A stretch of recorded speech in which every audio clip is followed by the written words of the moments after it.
Oh, wrong camera. Good evening, everyone. How are you doing today? Thank you so much for joining me, whether you're on YouTube or Twitch. I appreciate it. It's been a little while. Feels good. Uh pair. Good to see you. I've redone my area a little bit. Did someone say charity? I've redone the room a little bit again because I can't stop. And I think I've actually nailed it this time. So now I can actually see myself and you guys in the face cam, which is really helpful. So hello, everybody. Lots and lots of hellos. I appreciate you all. Um, so here's what we're going to do tonight. I want to talk with you guys a little bit. So we'll just chat for a little while. First, Necron, thank you. Thank you. It's great to see you as well.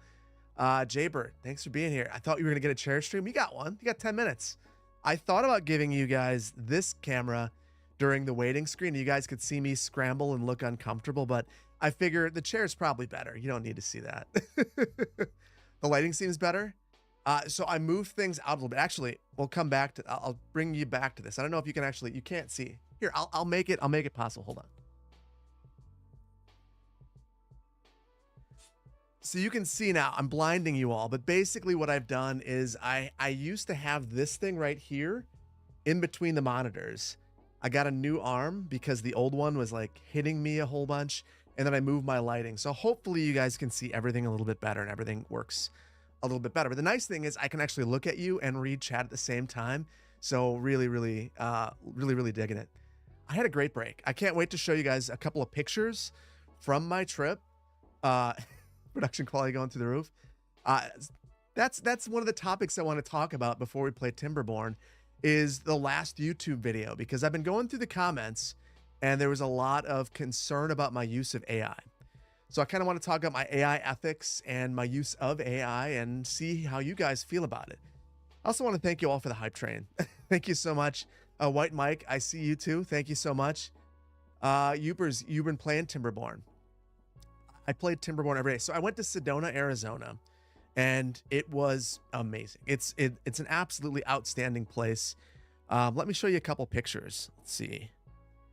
I'm rusty still. So here we go.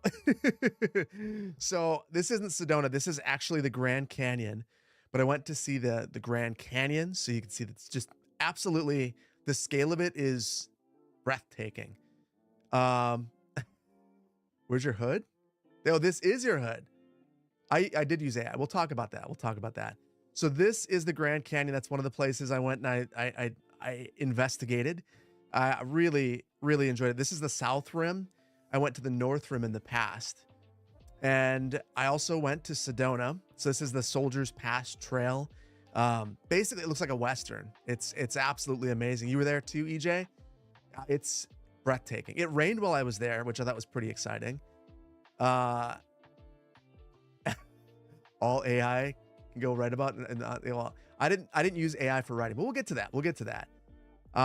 So yeah, a couple of times on this trail, absolutely breathtaking views. Maximum effort. You grew up in Arizona. It's a beautiful state. Definitely different than home, but absolutely beautiful. Could be Australia. In Sedona, yeah. And then I went, and this is their basically it's their uptown district, which is basically a big Strode with a bunch of shops on it, but it's actually a really nice place. Picked up some candles, got some lunch, played. They have some street music things to check out. It's awesome. And then I guess more shots of Sedona, the hiking trails. Got lost a couple of times. This is like another planet to the US Midwesterners. Yeah, it was so crazy compared to here. I mean, we have rolling hills. We don't have things like this. So this is pretty exciting. Another shot here. Roundabouts everywhere. They had lots of roundabouts on highways, which I thought was interesting. You enter a roundabout going 55 miles per hour on these state highways. And you see it here. This is a state highway. This is in the middle of a downtown area, but yeah, there it is again. Another roundabout. Have I ever gone to Zion? I have not, but I really want to go. Utah's on my list. I've driven through Utah. I've taken a train through Utah, but I've never gone to any of the parks in Utah. So, and one of the companies I worked for had an office in Utah. So one of the people I worked with every single day was in Salt Lake City, but I never I've never spent any time in Utah, so it's on. I want to go. It's on my list. Even from Arizona, Sedona is mind blowing. Yeah, Sedona is amazing. The only thing I don't like about Sedona, I'll pull up a map and I'll show you. I drove this mountain road where it just kind of feels like you're gonna fall off, and my Midwestern brain was just like melting. I just so it's really a tough drive for me. I took it a couple of times. Have I ever been to Europe? Yes, I've gone to Greece with a stop in Italy, and then here, this is the meteor crater, and so this is funny. I didn't know where this was, and we were driving to the petrified forest, and my wife saw that this meteor crater sign, and I was just like, okay, well, what is that? And we ended up, I just spur of the moment. She's like, just keep driving. We'll go to the petrified forest. And I said, no, we're gonna turn here. So we go, and we don't even realize what we're looking at. This is one of the world wonders in Civ. It's one of the 7 wonders of the world. It is amazing. It is the best preserved meteor crater in the world. So being able to check this out was kind of a dream I didn't realize that I had. Commercials. Oh, we have an ad break. So I'm going to take a quick break from this. And Master of Zilch, thank you so much for the biddies. And Zifrich, thank you so much for the sub. Capsule, thank you for the resub. Tier 1, appreciate you. So I'll wait a minute so that everyone can see this. But yeah, Meteor Crater was amazing. 2 commercials and now a McDonald's one. McDonald's, the only place I'm not allowed to work on the planet. McDonald's. I was actually talking to my wife about that tonight. I'm banned from working at McDonald's. It's a story for another time. Happy Thursday, Phil. Got into Denver last week after moving. Congrats. Catching me in Mountain Time. That's better. That's definitely better. Taco Bell Corporation has great social benefits and social. Yeah, McDonald's is it's a good story. Anyway, so checked out the Meteor Crater, definitely very cool. Then made it to the Petrified Forest, and this is something that my wife wanted to see. If you've never been, it's all of these trees that were preserved in minerals. Absolutely fantastic, and just something really special that something like I've never seen before. So definitely very excited to check that out. But now I'm back, and I played lots of Timberborn. The kids loved the trip. I think they loved missing school a whole bunch. So I felt bad about it partway through the trip. I think my wife and I both looked at each other and were like, yeah, we can go home now. But have I ever been to Mexico City? I have not. Although I read a story about the water crisis there recently. The only place I've been in Mexico is I went to Cabo. Really enjoyed that. Also had issues with it, but yeah. Meteor Crater in Magnolia County. We got to get meteors in city skylines too. So yeah, so that was my trip. It was pretty exciting.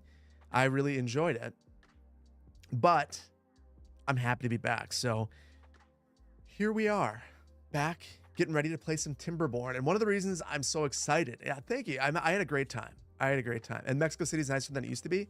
I'll have to check it out. Have I ever been to the Arcadia area? Gorgeous area? I have not, but another place to check out. So yeah, I played Timberborn every single night. I kind of feel like I went back into my Pacific time zone mind and ended up just like really sinking into it and staying up way too late every single night playing Timberborn. So happy to play that tonight. But one thing I want to talk a little bit about. So in the most recent video, actually, before we get to this, I want to know where everyone's from, and I want to pick a beer. So, because this is going to be a spicy conversation, and I'm particularly interested for people on YouTube. I'm going to be looking at you guys because I want to know how you guys are feeling. Am I growing my hair out? I shaved my hair before the stream. So I've got 2 tonight. I've got Naked Threesome, and I've got Old Rasputin. So I'm not sure which one we should go with.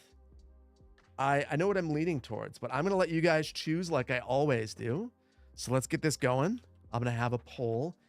And then, well, just for a couple minutes, I want to talk a little bit about the AI after I figure out where you guys are from. So let's see. North Coast.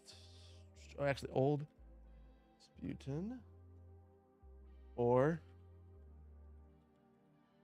And the fun thing about both of these is I haven't had either of them. So I'm really excited. So let's see. Twitch, where are you from? Green Bay, Alexandria, Perth, Indiana, Long Island, Mexico City, New Glarus, Anaheim, Michigan, Buffalo, Toronto, St. Louis, Chicago, Columbus, Lithuania, Melbourne, Chicago, Danbury, Connecticut, Wisconsin, Appleton, Michigan, Chicago gang, Bangkok, wow, Utah, Buffalo, Brazil, Summers Point, Iowa, Winchester, Gaithersburg, Maryland, Dallas, Texas, Greenville, South Carolina, New Brunswick, Indiana, Columbia, Saskatchewan, Vancouver, Michigan, Southwest Iowa, Arkansas, DMV. I don't know what DMV is. Not Department of Motor Vehicles. Cincinnati, DMV. I want to know what that is. Phoenix. I spent some time in Phoenix. That was kind of a trip. Denver, UK, Rio, Brazil, Brisbane, North Carolina, DC, DMV, DC, Maryland, Virginia, the DC area. Okay, well, I wasn't aware of that. I've learned something now. Minneapolis, Pittsburgh, Bellevue, Washington, Santa Barbara, wonderful city. Thank you all so much for being here and for joining me tonight. And for everyone on YouTube, where are you guys from? I'm going to give you guys a second. I see Austin, Green Bay, India, Creston, Alberta, Winnipeg, Quebec, New York, Montana. They're 15 seconds behind us. So the people who are putting their information in, they're ahead of the game. Edmonton, Buffalo, Czech Republic. It is early for you. Thank you for being here. Vermont, Korea. Wow, this is a good time for you. So I'm glad you're here. Pittsburgh, Minneapolis, Nebraska, Madison. Thank you for being here. Appreciate you. Connecticut, Dallas, Inland Empire, Detroit, Rio de Janeiro, Philippines, Buffalo, Kansas City, Malaysia. We got a very international audience on YouTube. Madagascar, Madison, Milwaukee. It's international. Sioux Falls, Cambodia. Oh, now Madison. Well, I'm glad you're here. Or Cambodia. Yeah, I thought I saw Cambria at first. Let's see. And Appleton, Ottawa, Chicago. Thank you all so much for being here. So it seems like you guys all want me to have a naked threesome. So I will have that. And before I do that, I'm going to say bottoms up with my water. And let's switch on over. So the whole reason why I want to talk about AI immediately clipped. That's how you know you said something stupid.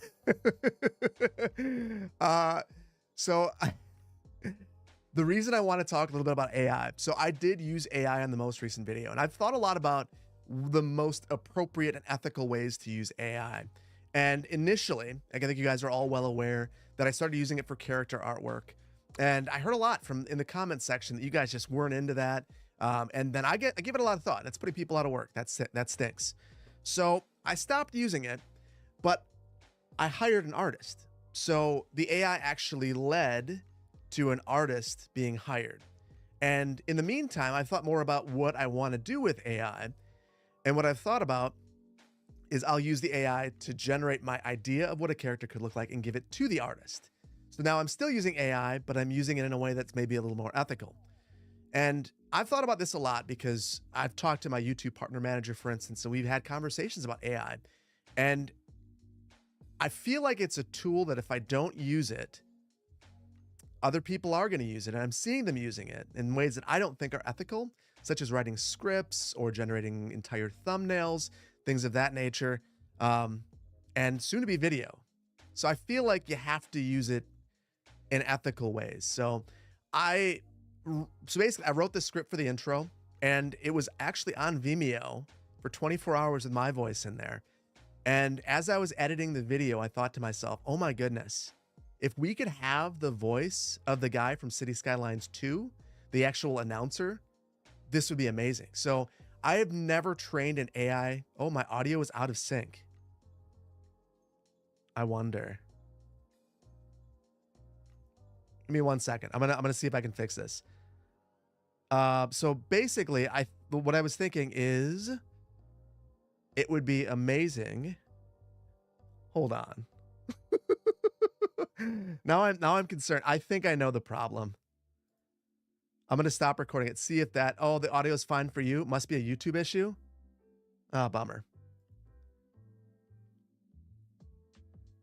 Okay, well, either way. So what I was thinking was basically that it's a bit delayed on Twitch too.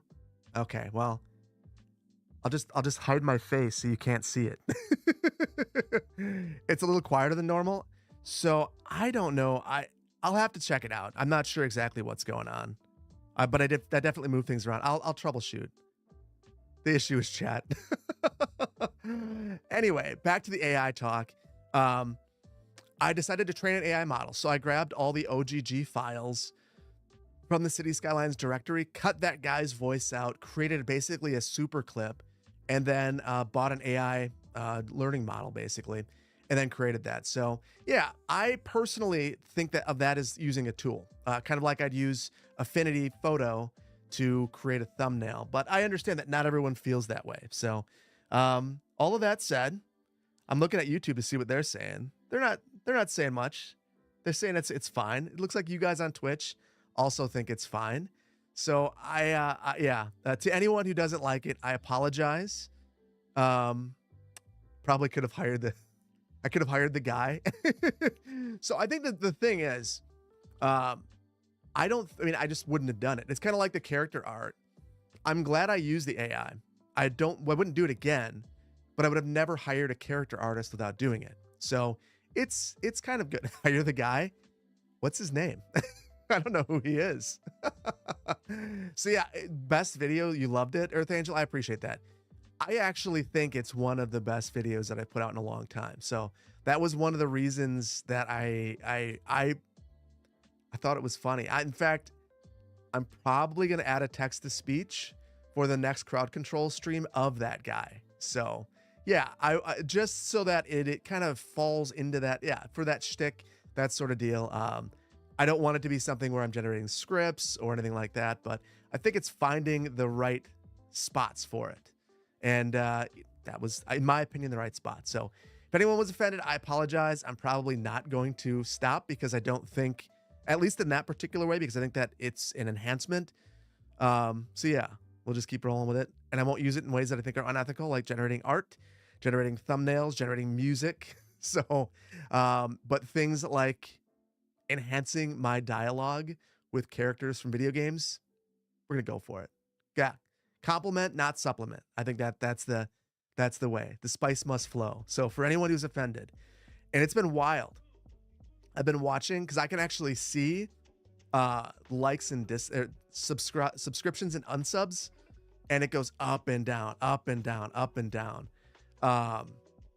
because people are it's so polarizing. But I think in this particular instance, it enhances it so much. I'm going to stick with it. And you think that because I'm thinking about the ethics, and I think you have to. It is a matter of personal ethics. I am worried about it, but at the same time, you can't make everyone happy with this particular one. The other thing, speaking of AI, I was offered the opportunity to convert my videos into Spanish and Brazilian Portuguese audio using AI through YouTube. And I've taken the last 3 videos and I've begun to generate the audio for that. So again, it's a use of AI that I personally feel is ethical, and it's going to expand the number of people who can enjoy the videos. And it just feels like it's the right thing to do again. So there are uses for AI. You just got to use it right.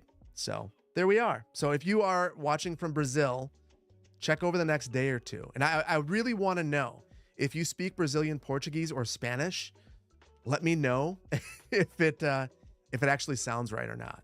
And again, this is something I probably wouldn't otherwise be able to afford a translator. But yeah, being able to have YouTube do it automatically is pretty amazing. Isn't this what the Screen Actors Guild went to strike for, using someone's likeness without paying for their work? I guess that is a way of looking at it. That is a way. Then again, that actually gives me something to mull on. I got to think about that. You can use OBS plugin to automatically create subs for your stream as well. Then use AI to comb through the script. That's interesting. I am AI. So yeah, anyway. Yeah, I'm not MGM. I'm just a simple creator. So anyway, I do want to know though how the translations sound. Anyway, I'm gonna jump off the AI train unless you guys have any more thoughts about it yourself. But the silver horse, I think you're right. I don't think I'm gonna make everyone happy.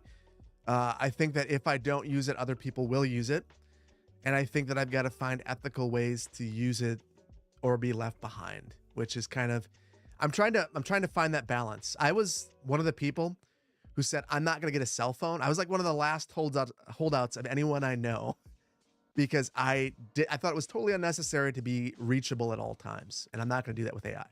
So I think in the long run, AI will make more jobs, meaning we have to manage it. I believe the exact same thing, Dr. House. My thoughts with AI are that there are going to be people who know how to use AI. Oh man, what a boomer. Yeah. I had my landline phone and I was perfectly happy with it. Yeah, I mean, I don't love AI either, but it exists. So that is my thought is, if it's going to exist, the people who are going to thrive are going to be the ones who know how to use it in ethical ways to enhance things that people create in ways that are interesting and entertaining, so, or useful. So yeah, AI is one of those really fine lines when it comes to monetization products. Small stuff like what you did is perfectly fine, but stuff where you make a multi-million dollars is unethical. That is. So, but that's your personal ethics, Webby, and that's where it gets weird. Or Sebi Webby. The correct thing to do is make a mod to replace the game voice with your own. So there is a version of the video with my voice, and it's boring. So on that note, let's see. YouTube seems to be okay with it. Run.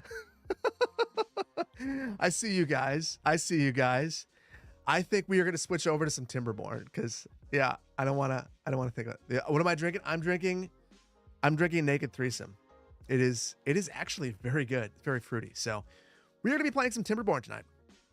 And if you are a Twitch subscriber, if you are a patron, if you are a YouTube channel member, your name is in the list of names that could generate tonight in Timberborn. So I'm really excited to get going on this.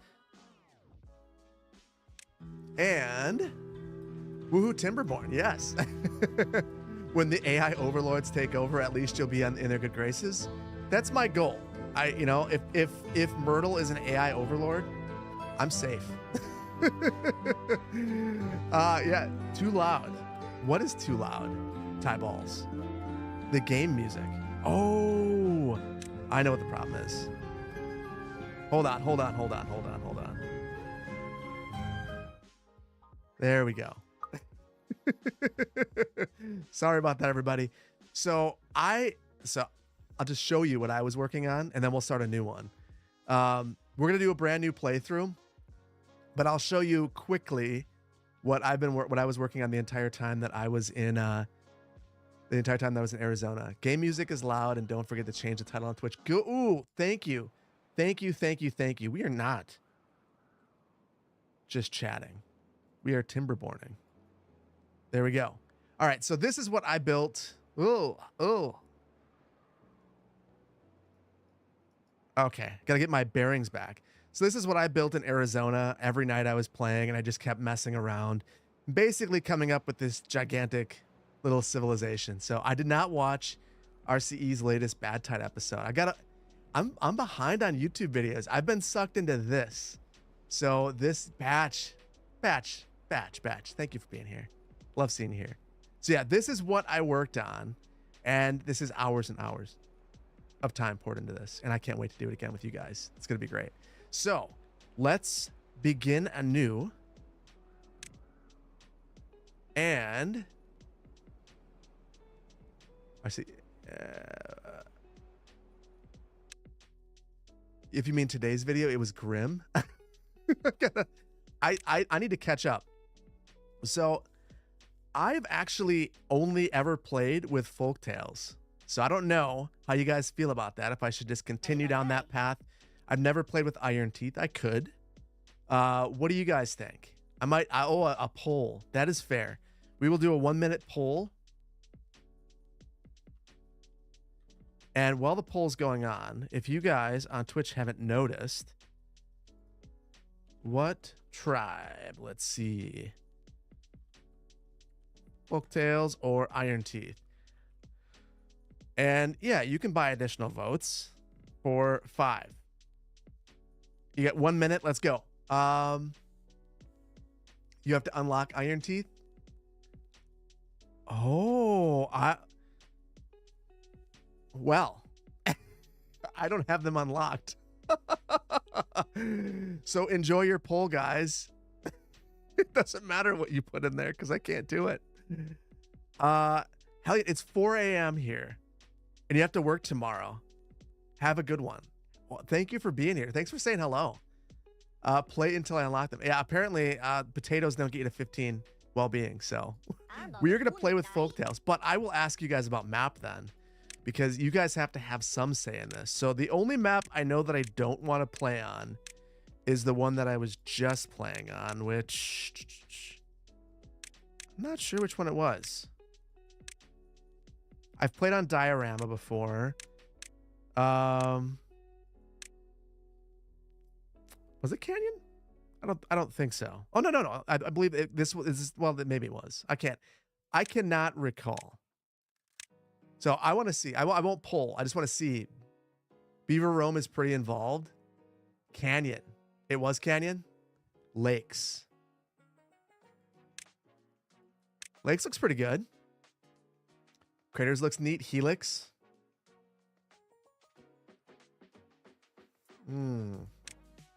Oh, that does look interesting. Lakes gives you so much area to build creatively. Maybe we should just start with something like that. We'll start with something basic. So here, I'm gonna narrow it down. I gotta give you guys a poll that actually matters. So I'm gonna select just a couple. So what map? We will do lakes, plains. I actually have not watched Biffa's playthroughs, so I'll do waterfalls. Helix was another one that was, and then I'm gonna say Meander as well, because the small maps are always interesting. So all right, 1 minute, you can vote. There's an ad break too, so it's perfect timing. Batch, you're gonna spend all your points on Helix. I love it. Waterfalls is too small. So the interesting thing about a small map is when you play on one of these maps, you don't need to build more than one colony. So don't go chasing waterfalls. Yes. So I'm curious to see what you guys are going to pick. Looks like Lakes is just crushing it. So either Batch is spending all of her points or I don't know what's going on. Meander's actually doing really well too. A whole bunch of points just came in for Meander. Batch, are you skewing the poll? That's the question. Lakes. Just a few more seconds left, and Meander is starting to come ahead or come and catch up. Plains, waterfalls, and Helix are so far behind. It's gonna be Lakes or Meander. It's gonna be the Lakes. All right, we're going with Lakes. Thank you all for whoever spent channel points. Batch, I think you must have. How's the beer? It's excellent. Excellent. Batch, you spent 1,000 points and didn't come through. Well, that's incredibly disappointing. Science, did you spend a few points? 3,000? That's gonna hurt during the next crowd control stream. So for the next crowd control stream, I want to make sure that we don't move around every time there's a disaster. That should make it better. So what should we call this? I'm thinking points. We'll just call it points because everyone spent their points on this. Mulligan. We've already got Mulligan Crossing. So here we are at point. So my strategy generally is we've got to make sure we've got some wood. We've got to get some berries. And then I like to race towards having the ability to reproduce. So I don't know how you guys generally play it. The next crowd control stream is going to be much more expensive. I set the values way low, and right before the stream I started to panic thinking like, oh no, did I make it too high and nothing's going to happen? And then immediately it just gets crazy. And I don't think I really realized what I was getting myself into.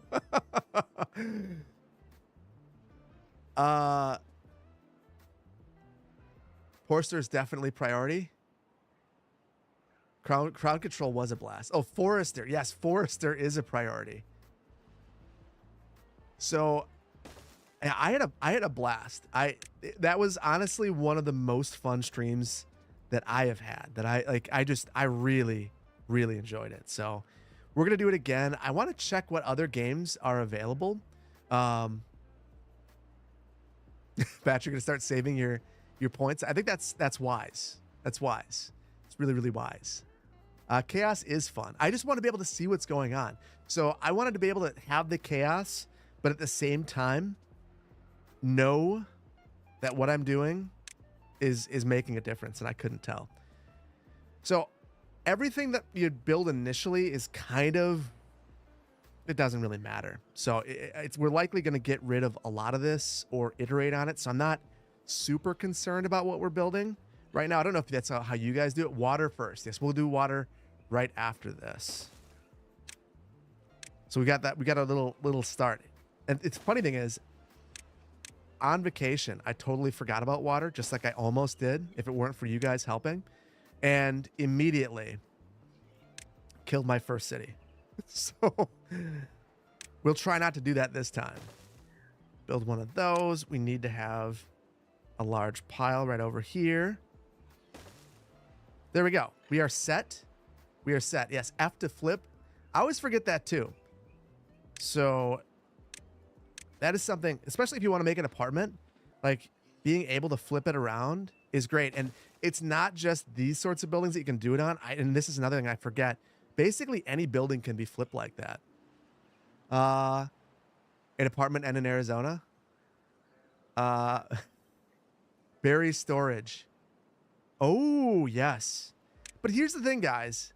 The moment I start building all this stuff, I feel like I need to start setting priority, and I don't prioritize anything because I prioritize everything. So running out of water in Arizona, you could have fooled me while I was there. There was just tons of water. So there was snow. The rivers were flooding. That was crazy. Don't touch priority. That's an RCE mistake. I prioritize everything. I do. I love this game. This is without a doubt one of my favorite games. I would play this more on YouTube if it connected. I feel like I haven't figured out how to play it in a way that is compelling. So I'm not RCE. RCE is so good. I gotta try oxygen not included next. Well, I think I want to do Timberborn for a few streams, and we might actually do another one this weekend. I might be alone for a day. So if that is the case, yeah, we'll do that. I have not played Against the Storm, although I heard Zardas talking about how much he enjoys it. So maybe. I have Foundation.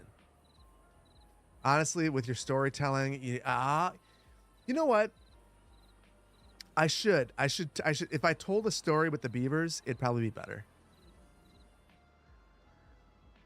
So I've made a few YouTube videos on Timberborn. I actually worked with the developer. They sponsored a video, which is super cool. A series of videos, actually 3 of them a year ago. And yeah, so maybe we'll see. Beaver stories, or we just do it here. Either way. You like those ones, Ty Balls? I'm glad to hear that. I enjoyed putting them together. There is a lot of storytelling potential. Beaver citizen art. I gotta see if Medora can put some together.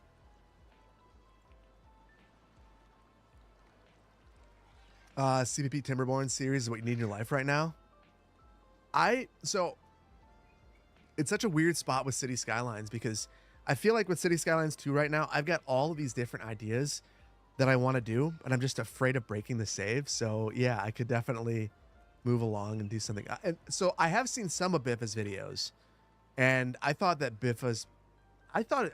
what I saw seemed like some of his best videos that he's ever put together, where they're hooking you and, you know, leaving you on a cliffhanger and making you want to catch the next one. But it's a different type of content, so it's hard to say. Oh, and I set the workplace priority, not the actual construction priority. No wonder this is going so slow. Woodchuckles. I love that. I love that. Hey, best night ever. My hockey team just won. You get a stream? Hey. So who's your team, Clyde? I ask like I know hockey, but I don't. I grew up in a town where hockey was king, and I was like the weirdo who didn't play hockey. The Maple Leafs. Not enough wood. I know.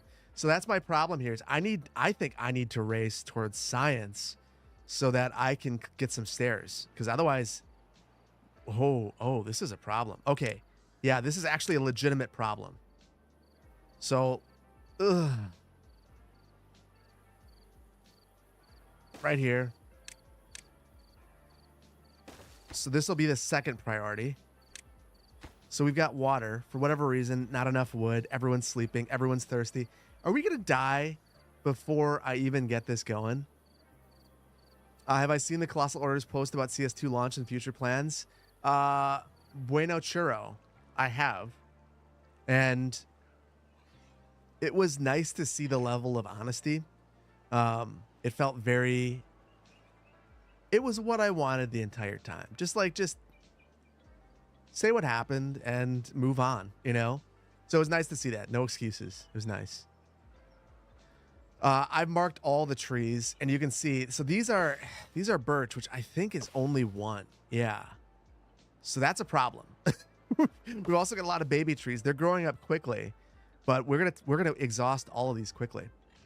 Basically the CEO said that their biggest regret was not having modding available at launch, that they ran out of time and had to shift gears and start working on performance and things like that. So I thought it was really refreshing. Oh, there are stairs. We don't need to panic just yet. We just need to get another lumberjack. Sorry, guys. I've not played on this map, obviously. But I feel a lot better now. Starting to get very uncomfortable. I still think we need to worry about the science. You like that the CEO was referring to mistakes? No nonsense. Of course, it doesn't make everything right, but it was something. Yeah.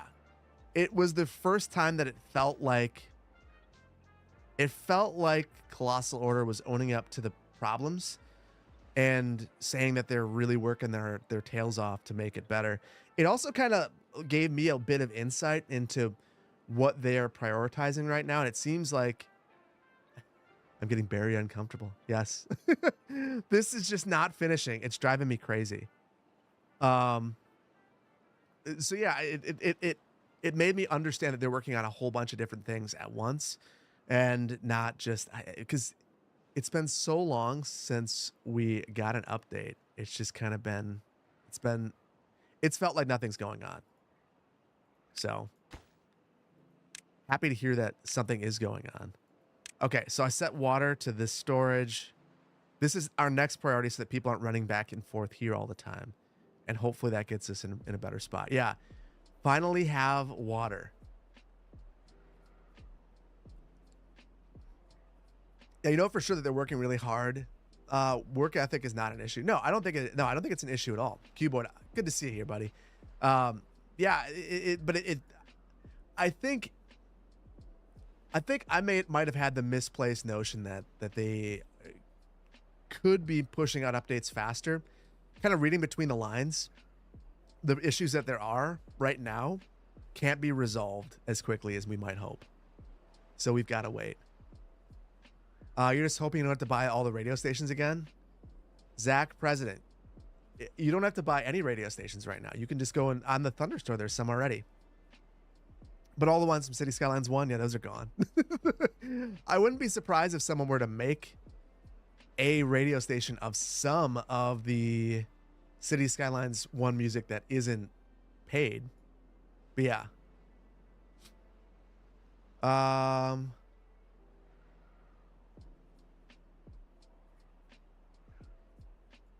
What did I put for VOD purposes? You want me to move something? Oh.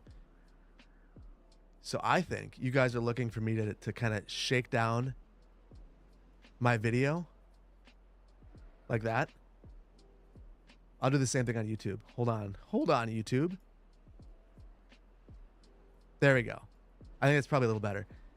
You want Synthetic Dawn too? Synthetic Dawn's amazing. That was a great radio station. So I would hope the same. Man, we are struggling with water. I think I'm gonna build. I don't want to panic, but I'm kind of panicking. Want to put? Yeah, I should put it on normal speed when I'm focusing on chat.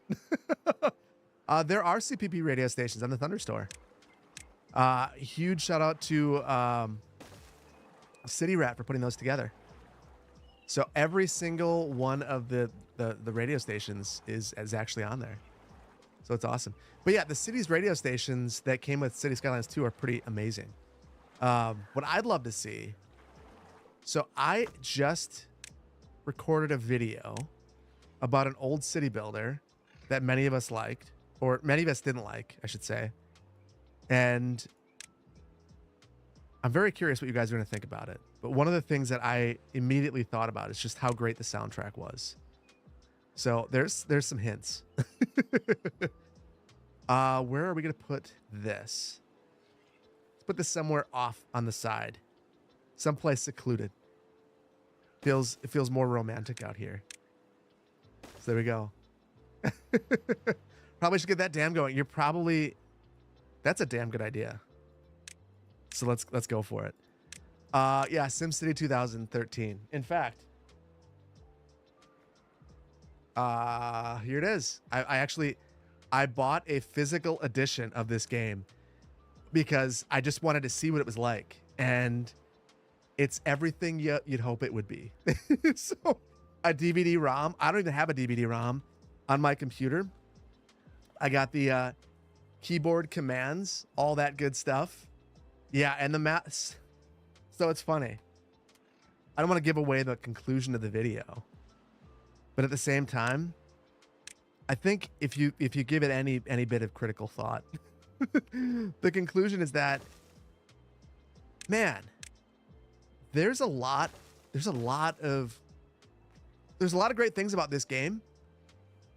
A lot of great things about this game, but the maps are so small. And I saw this interview by the game developer, the guy who designed the game, and that was supposed to be fixed. It just never got fixed. Super sad. Further down the river, this is where I always do it. I always do it. Oh, super close because I'm an idiot. And all right, so we'll do one right there, and then maybe we'll do another one. So yeah, we'll do one right here as well. That seems reasonable. Except that we can't reach it. So let's see. Demolish that resource. And I'm going to prioritize that. Oh, no, I can't because I don't have this. Still don't have water. Oh, this is a little stressful already, which is not what I was hoping for.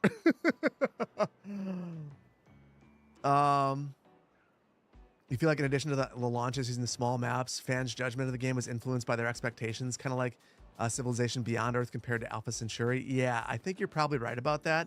I mean, just reasonably, the scale of SimCity 4 versus SimCity 5, 2013, whatever you want to call it, it's just so different.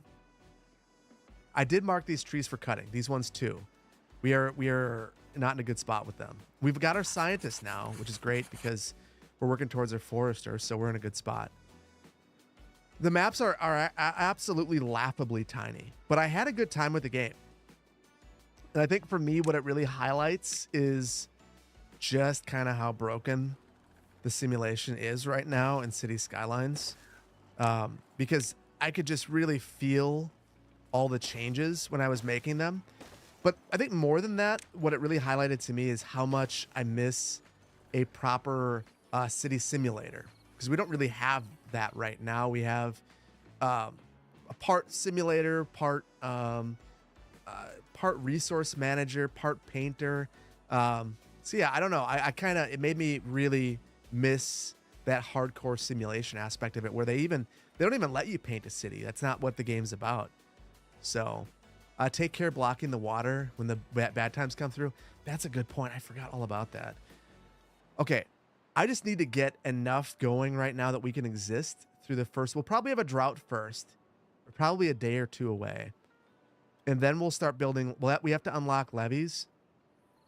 We'll probably honestly want to have some levees right here to hold things back and maybe even divert the river. If we unblock this right here, we can divert the bad tides around this way and protect ourselves. So that, I think that'll be the goal, is to be able to have a levee here to block this off and divert the bad tide this way. And it already looks like it's not good over here anyway. So put more tree cutters. I always forget to, I never do that, and I should. You're right. Because ultimately they're just like pacing back and forth. So yeah, I should try Railway Empire too. So you're still of the opinion that for that Broadway from SimCity 2013 is the greatest song in any city builder ever. Maybe we'll have to play that. SimCity 2013 simulation was awful. It was responsive, but you could see you could see the result of your actions, but it broke once your city got to any size and it faked it so much. So maybe that's the thing. Is I only got to 7,000, 8,000. So I was small enough that you're not going to see the big breaking issues that early. I don't have haulers unlocked yet, I don't think. Oh, I do. But I don't have enough beavers for that, so it's not really going to help. So that's why I just went to the district and I added 2 more here and got those filled in. 2013 failed mostly because of the mandatory internet connectivity. Yeah, that was a huge issue. I remember picking it up day one. I mean, I pre-ordered it. I was really hopeful, and I couldn't get in day one because of the perpetual internet connection. There were not enough servers, constantly crashing. I remember getting into a server and then immediately not immediately, it was like an hour or two in, all of the saves went. Oh, Andy Skibba, yes, farm. We'll do farm. All the saves were online only, so I lost my save because the server went down. So that was like another strike against it in my book. Yeah, there were lots of issues with it. It was not a good game. They did add, so they had 25 updates in the first year, or in the first, I guess through the life of the game, 23 updates in the first year. And it was about 9 months in that they actually added the offline mode. So yeah, it was a big problem for quite a while. There was a community workaround, but you couldn't save your game.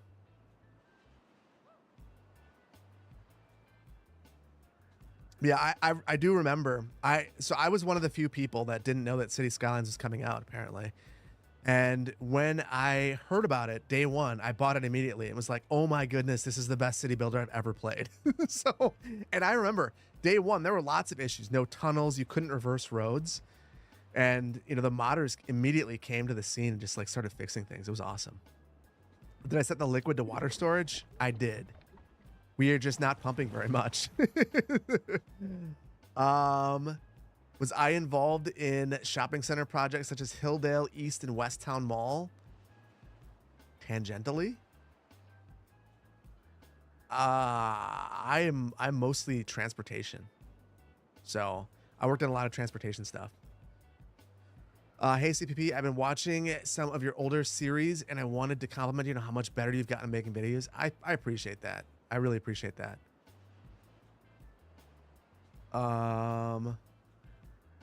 Not just small maps, but bad simulation even for small cities. CS2, you dropped in at least 100 hours, but the large cities are not possible because of exponential bugs as the city grows. Huh. Yeah, so for me, the issue.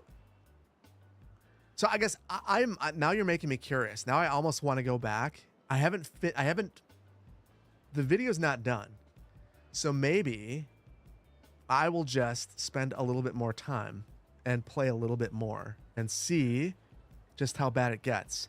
In the meantime, we have an ad break here on Twitch, so I want to thank a bunch of people. I've missed a ton of activity. So, Capsy, thank you so much for the resub. God of Radio, thank you for the tier 1 resub. 3 months, appreciate you. Rotan, thank you so much for the Prime sub. Matt Austin, thank you for the tier 1. Makatubu, thank you for the Prime. Master of Zilch, thank you for the biddies. You love the content, my man. Please keep it up. Thank you. Coco Choo Choo. Thank you for the Prime. Cube Swag, thank you so much for the Prime. M. Dalbert, thank you so much for the Prime. 3 months, appreciate you. Maximum Efforts, thank you for Maximum Effort, thank you so much for the Prime. Bro John, thank you so much for the Prime as well. Cranky Ant, thank you for the Prime. Captain Sticky Boots, thank you so much for the Prime. Andy, thank you for the Prime. EJ, thank you so much for the Prime. Sparky, thank you for the tier 1. 3 months, appreciate you. Van Arkin, thank you so much for the tier 1. Modern Zombie, tier 1, appreciate you as well. Pop Tart Gunman, thank you so much for the Prime. Peaches, good to see you in here. I didn't see you in here yet. Wow, you've already been here 3 months. Hope Twitch is treating me well. I've absolutely loved streaming on Twitch. It's been this has been a release for me. I don't think you guys realize just how much I look forward to this. It's been just I missed it the one week I didn't do it, so it's been awesome. So appreciate that. Phil, it's tax season. How do you feel about the difficulty related to filing? Oh my gosh, I think it's garbage. I've expressed my thoughts about Intuit and TurboTax. Jay, thank you so much for the bits. So I hate taxes. I was working on them. The day I got back, I had a sad-faced emoji in taxes on my thing. And what bothers me the most is that the federal government knows exactly how much you should pay in, and instead of just taking it from you or telling you that you've paid enough in, we get to play the game with TurboTax and pay them money, or pay a CPA or whatnot. It's ridiculous. It's all dumb. Touch on Cities 2. Keyboard, what do you want me to say about Cities 2? I want to talk about what you want me to talk about with Cities 2.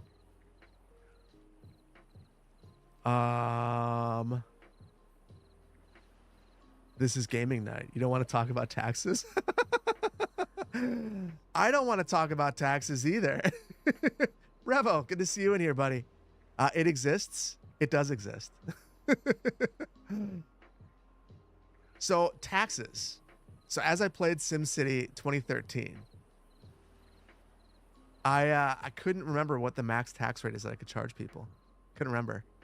I need more lumberjacks. I've got 3 and I've got like 12 beavers. So I feel like I can't do any more. I guess I could get rid of this one. Okay. All right. I will bite. I normally don't do this, but you guys are telling me it's the right choice. We're going to go crazy with these. I'll get rid of this one. And let's reassign our priority over here. We'll get that going. I have 1 unemployed. I never look at this. I probably should. I've got 2 unemployed now, so it's perfect. We'll load it up. And I added 2 more over here as haulers, so truthfully, it probably doesn't... I could take those 2 away. Easy bump taxes and gain to 12%. All right, well, I will take your advice. So once the farm is built, I overbuilt before I had the science. Probably did. As soon as I have materials here, I'll take these 2 workers and assign them to the farm so we can get that going. But then we've got to build another storage, so. You make less than 8,000, so you're not paying taxes. But you still gotta file your taxes. It's not overbuilding, it's planning for the future. I agree. I could speed run to plank. I could. So I need to get a forester as well. I want these last 2 homes filled in as soon as this is done. We'll prioritize this. We'll get some carrots growing. So let's plant some. Or I guess plan for the planting. And actually from YouTube, one thing that I was told is always set this to harvest. Now I don't know how you guys feel about that. Trees of the East, looks like you cannot harvest them. Yeah, I can't do anything with these. I'm good with it. It's fine. 1 Violet Imp, you haven't played Timberborn yet? Do it. Timberborn is so addicting. it's kind of ridiculous how addicting it is, truthfully. Okay, so now I'm going to take 2 away from here. They'll be farmers. And yeah, we're good. Batch, you filed your taxes, but you got a weird consent form from TurboTax. So I'm in this weird spot now where having a YouTube channel and paying an editor, I have to basically talk to a CPA, and everything's super confusing. And I have international taxes. I got trapped in that limbo actually with the Timberborn folks. It was really embarrassing. So yeah, there's a lot that goes into it. Especially, I mean, I work with people in Europe so often that, yeah, it's messy. How do taxes play a role in transportation funding? You've always wondered this. Oh boy, it's different in different places. Ultimately, what it comes down to most of the time, at least here in the US, is large transportation projects need to be funded with federal taxes, for the most part, 80-20. But every place has their own funding mechanism, which is what makes transportation funding so challenging. So in Wisconsin, for instance, we're not allowed to have a transit authority, a transportation authority that could, have a sales tax for buses or other transportation projects. So they tack it on to property taxes for homes. So yeah, it ends up getting really, really complicated. In Colorado, it was a sales tax. Same thing in LA. Do I have an LLC or a sole proprietorship? I have an LLC. I'm an S corp. So it was a sole proprietorship, and then I changed it into an S corp. So I'm actually an employee of my company. So I'm the only employee, but I'm an employee of my company. It's ridiculous. Not anything I ever thought that I would be doing. Let's see. Do we have enough to finally unlock our forester, because we need it? 60. We got 75. Thank goodness. So here we go. We've got our forester. I'm going to get rid of a couple of these lumberjack flags because we just don't need them anymore. Oh, this is terrible. Actually, this is horrible. Oh, guys. Oh, whoops. So the problem, oh, there's more lumber over here. I guess we'll just cut down everything.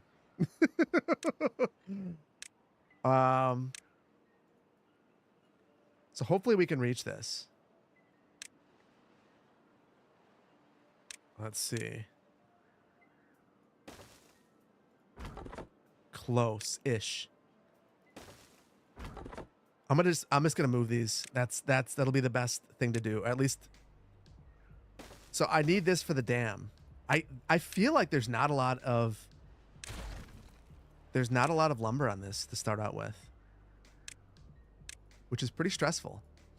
Remember almost ruining the colony because you forgot planks? Yeah. Oh, shoot. Shoot, you're right.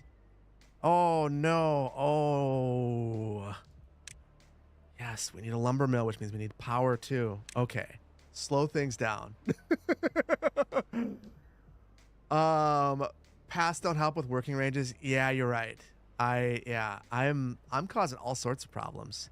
I just told you guys how much I played this game over break, and here I am, starving out my colony, and having lots of problems. I'm gonna put the lumber mill right here,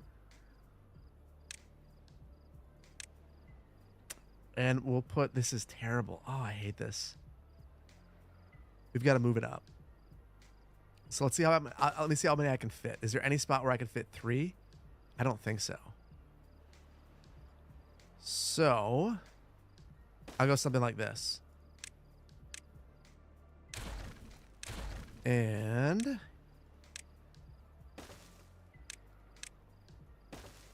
eventually we can have another bridge right there. City planner chair, you were homesick all day. I hope you're feeling all right. And I'm sorry to be sitting in you. I'm sorry. you're having a rough day, and here I am just sitting in the chair. How long have I been on? I've been on since 8 p.m. my time, so about an hour and 15. I can fit 3 above the water intake. Right here? You think so? Okay. I will just dry fit that in. Oh, you're right. That is a great spot. Okay. I will bite. That is a good fix. Okay, there we go. There we go. That's good. That is very good. Thank you so much, Sebi. That was really helpful. Hi, everyone. Can't stay long, not feeling well. Garrett, get well. You love the news intro from Magnolia County. I appreciate that. I had a lot of fun with that. I had a ton of fun. Get some sleep, though. Hope you feel better. Ninja Beard just got home. So, Keyboard, I still want to know. Oh, Vic. Thanks for being here, buddy. Vic is one of the moderators of the Discord. Excellent, excellent, excellent person. Thank you for being here. A city planner, you get sick twins. So, Keyboard, I want to know, City Skylines 2, what chat? What are your thoughts on what we read on Monday?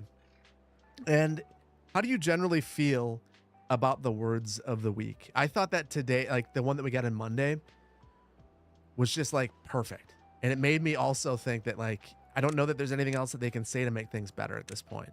That was the best thing that they could have said. So I'm not sure what to expect for next week. The water flow of the 2 outer wheels will be slowed. Oh, you're right. Oh, you guys are gonna make me move it again. I can blast this out eventually. I can blast it anywhere. Okay. Yeah, I'm gonna bite. We're moving it back. That was a better spot. So we're just gonna keep doing this over and over, and eventually you guys will get so tired of watching me, you'll find another streamer and just like you're like, this guy just can't make a decision. Okay. Well, the good news is all this is indecisive planning. So there we go. There we go. Anyone watch Formula One? I do not. I've heard interesting things about Formula One. Lots of people liking it, and it being the reason for innovation in automotives. I can use the levees to narrow the river. I've actually never done that. Was I this indecisive at my job? Oh boy. Honestly, yeah. I think as a planner, depending on the type of decision that you're making, some of the decisions are like 70-year decisions. And if you are not being slightly indecisive, you are probably not thinking things through enough. So there were many times where I would second guess and need to give it more thought and, really make sure that what I was planning for made a lot of sense. So, yeah. Yeah, that's pressure. 70 years is a lifetime. Yeah, so sidewalks are one of those things. I would often lobby for sidewalks because it's a 70-year decision. Reconstructing a roadway, 70-year decision. I mean, that's when you're building it for the first time. So if you get it wrong, and let's say you don't have stormwater pipes that are the right size, it's a huge, huge, huge mistake. Nicolay Bay next. So Nicolay Bay is a park, and I feel like I keep just doing park episodes in all my series, and I feel really bad. That's why I haven't done it yet.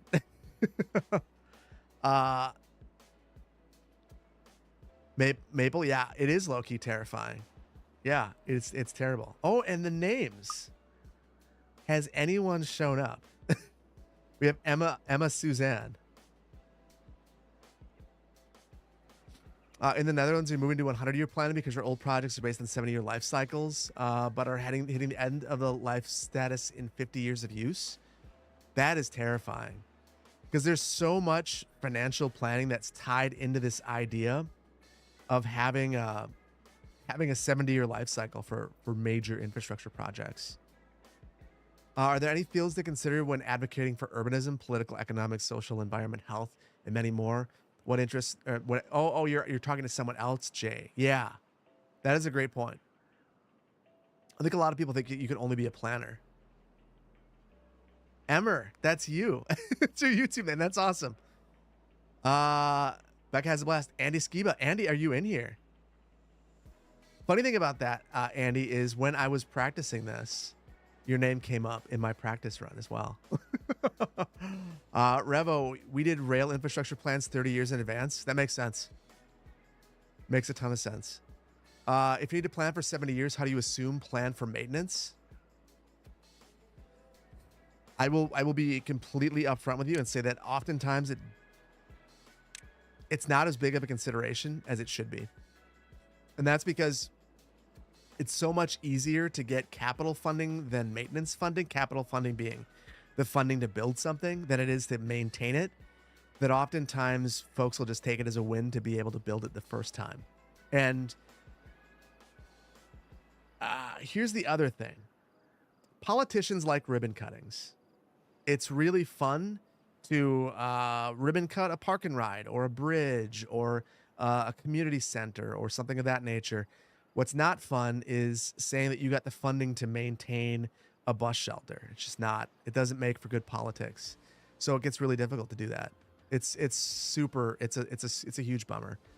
You like hearing this side of the planning aspect. You're a land surveyor and always wanted to figure out why planners and engineers design the way they do. That's why. COVID put everything on hold. It's funny. COVID did the exact opposite for me when I was working. It went nuts. Everything went like just, people started planning as though we were never going to ever interact in person anymore. And it was wild. And then the number of people who wanted to do different things were wild too. Can I move the Twitch chat? Oh, yes. I wonder the best spot to put it. Let me see.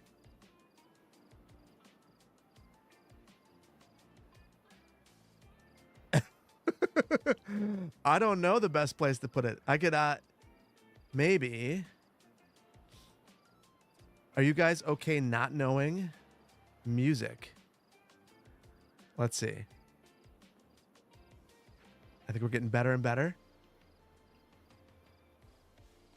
Or I could just get rid of it altogether. What do you guys think? On the left? Okay. I'll put it on the left. I'll put it right about here so that you can still see the names. And I'm going to do the exact same thing on YouTube. Twitch, you're speaking for YouTube right now. I'm guessing they're going to like it too. So there we go. Can I shrink it? Yeah, hold on. I have a little mini window. So I'll need to make it bigger. There we go. Good idea. That's why it's good to have. I have no idea how many people are here right now, but my guess is enough to make good decisions by committee. So I appreciate you all. Let me see. 633 on YouTube, 315 over here on Twitch. Appreciate you all. Appreciate you all. Perfect. Thank you. I appreciate the help there. That was really helpful. All right. So we still have starving beavers. If we can get this built, maybe I can get a couple more berries. It's just not looking good. I'm very uncomfortable right now. Alpha Linus, you just started a new job where you got your master plan approved for 155 acres, but the plan is really lackluster, so your team is trying to change it as much as possible when you move to implementation. Ooh. I will tell you what. So are you working on a planned development, or exactly like how's that working? And I ask that because there's like, at least where I've worked, there's a limit to how much you can change things. Yeah. Lucky that the carrot just finished. Yeah. Oh, you're right. What am I doing? I don't need that. We will just change that. So here's my problem. I get tunnel vision. I go, this right here, this is berries forever. So that was where my head was at. We're burying forever. But I could change it and then just pause that, because I really care more about this, and these things. You know, I have at least 5 different ways bike lanes are handled. In Wisconsin, there's cold, and bikers do not like to ride in cold weather. I don't know what part of Wisconsin you're in, but where I am, well, first of all, we don't have cold weather anymore. And second of all, people ride in all weather. I don't personally. I don't have a fat tire bike. Pause berry picking. We got 2 berries. So after that, we will. Global warming says you're welcome. Yeah, we hit 70 in February. 70, let me see. I don't know what that is. In Celsius. Let me see. Room temperature. Let's see. Oh, and I did it backwards. So I did 70 Celsius. So it's 24 Celsius in February in Wisconsin. Was crazy. Yeah, yesterday was freezing. Yesterday was brutal. So going from 70 to freezing. So going from 24 to 0 in 12 hours was kind of nuts. Not impressed. It snowed in the UP yesterday. Yeah, we're not doing that. Yeah, so that's the funny thing. I got back from Arizona, and it was warmer here than it was in Arizona. You know, we have all our lakes and ponds with water and ducks on them, and I heard geese today. I was just like, oh my goodness, this is it's weird. Tie balls, you went from -40 wind chill to +2. Yee, wow. That is a big swing too. You're in northern New York, and it was 70 yesterday and 20 today.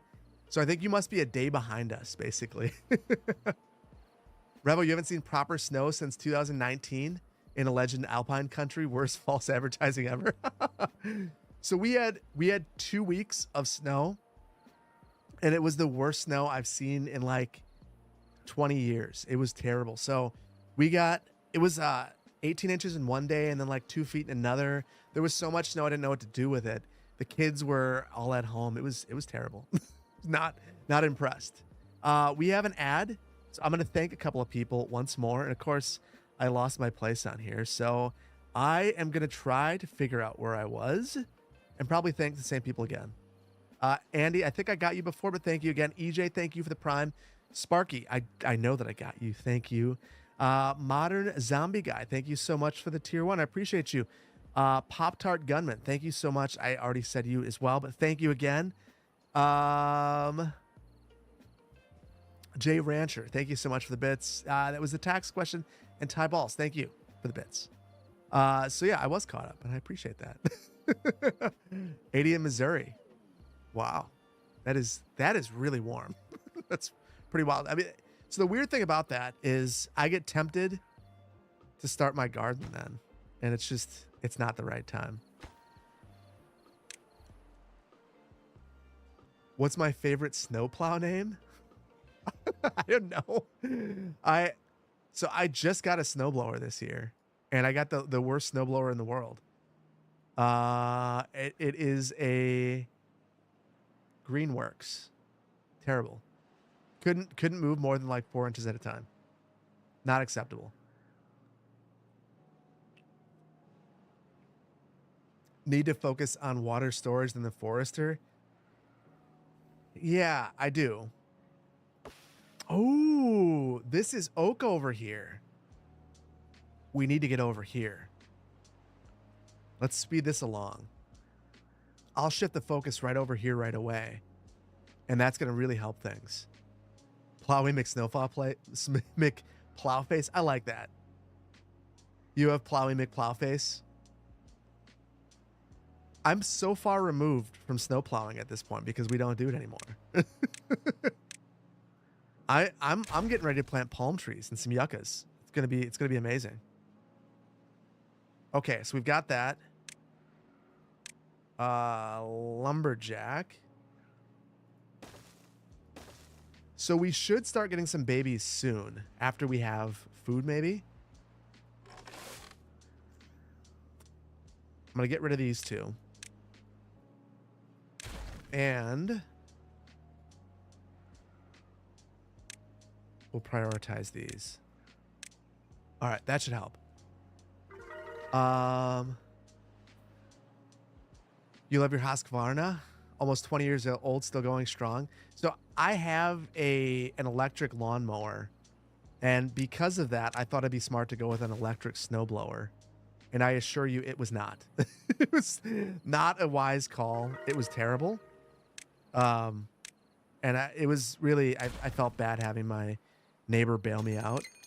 Drought approaching, of course. We don't have enough science for stairs. Awesome.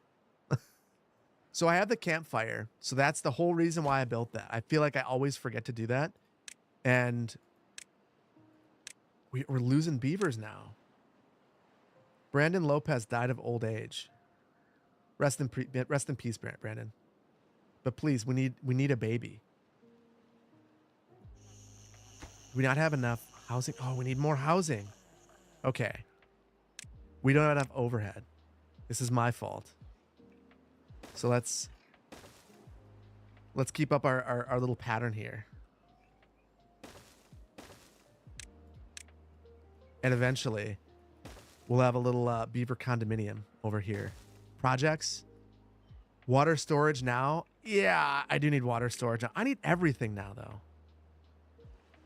Oh, that was a mistake. Two things. I'm going to pause for just a second. So I need to cut trees over here. And I think I'm going to move this guy from here to maybe right here. Maybe you can reach everything. Let's see. No. How about right here? No. I get to choose one or the other. This is probably as good as it gets. We'll go right there. And then we'll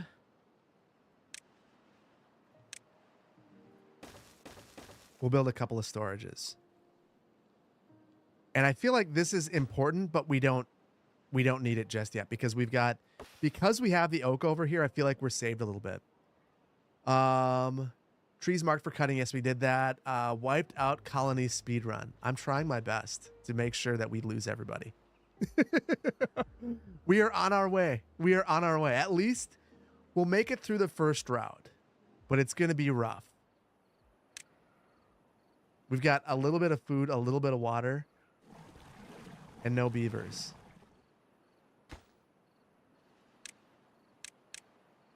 All right.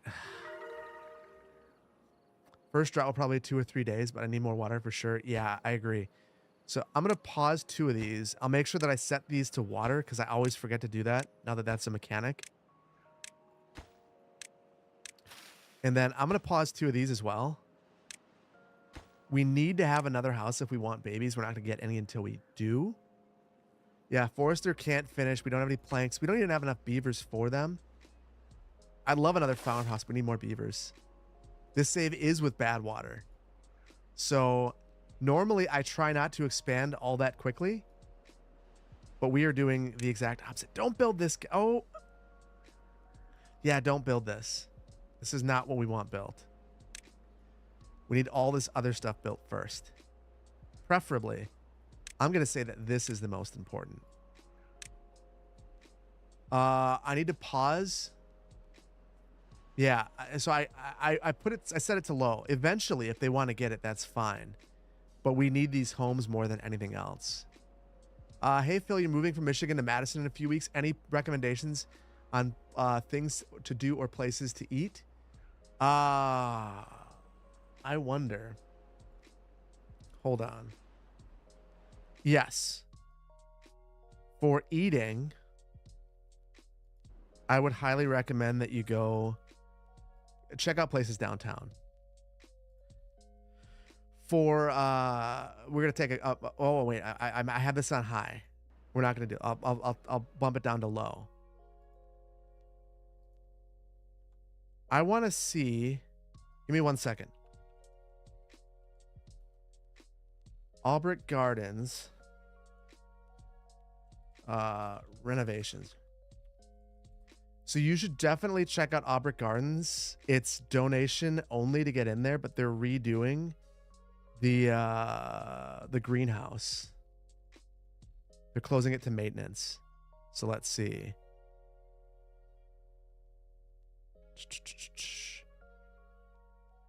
Okay. I'm not 100% sure when this is closing. Okay. March to mid-June. Never mind. So unless you're going to move here immediately, I can't remember exactly when you said you were moving here. I would definitely head there. It'll be closed for a while. It's so cool.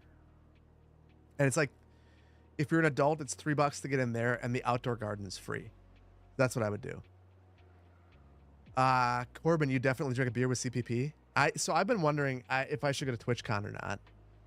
If I were to do that, then I would definitely meet up and have some beers. Parker, you can't get Twitch to cast to your TV. I will be honest and say I'd never have watched Twitch on my TV. First neck round, are you going to be there? My wife gave me the go ahead, so I'm in the clear to go. The question is, do I go? Corbin, you appreciate the suggestions? Appreciate you. And good luck with the move. Where is TwitchCon? Isn't it San Diego? First neck round? You got the hotel. Nice. All those carrots not growing. So that's because I prioritized harvesting. So I don't know. How do you guys feel? Should I be prioritizing harvesting or not? Charm, you only watch me on your TV. I appreciate you. But how are you talking then? Are you chatting from your phone? I should prioritize planting. Really? Really? All right. So this is a difference between YouTube, at least from the videos, and live. You're chatting on the mobile. Gotcha. Okay. Luke, hi. Luke Star on YouTube. Hi from Milwaukee. Hi from Madison. Oh, yes. Zach on YouTube. Zach Heel says, check out a Forward Madison game. Absolutely. I actually haven't done that yet. It's been a big regret. Go to the zoo, too. Go to the zoo. The zoo is free. You should definitely check it out. It's an awesome zoo, the Violet Zoo. And go to the Old Fashioned, get some cheese curds. Best in town. Best burger is Tipsy Cow. There we go. This game would be more fun with traffic lights. This game would be more fun with speed. And now we've got this, but we have no power. So that's helpful. We got two babies. Zardig Fang was born.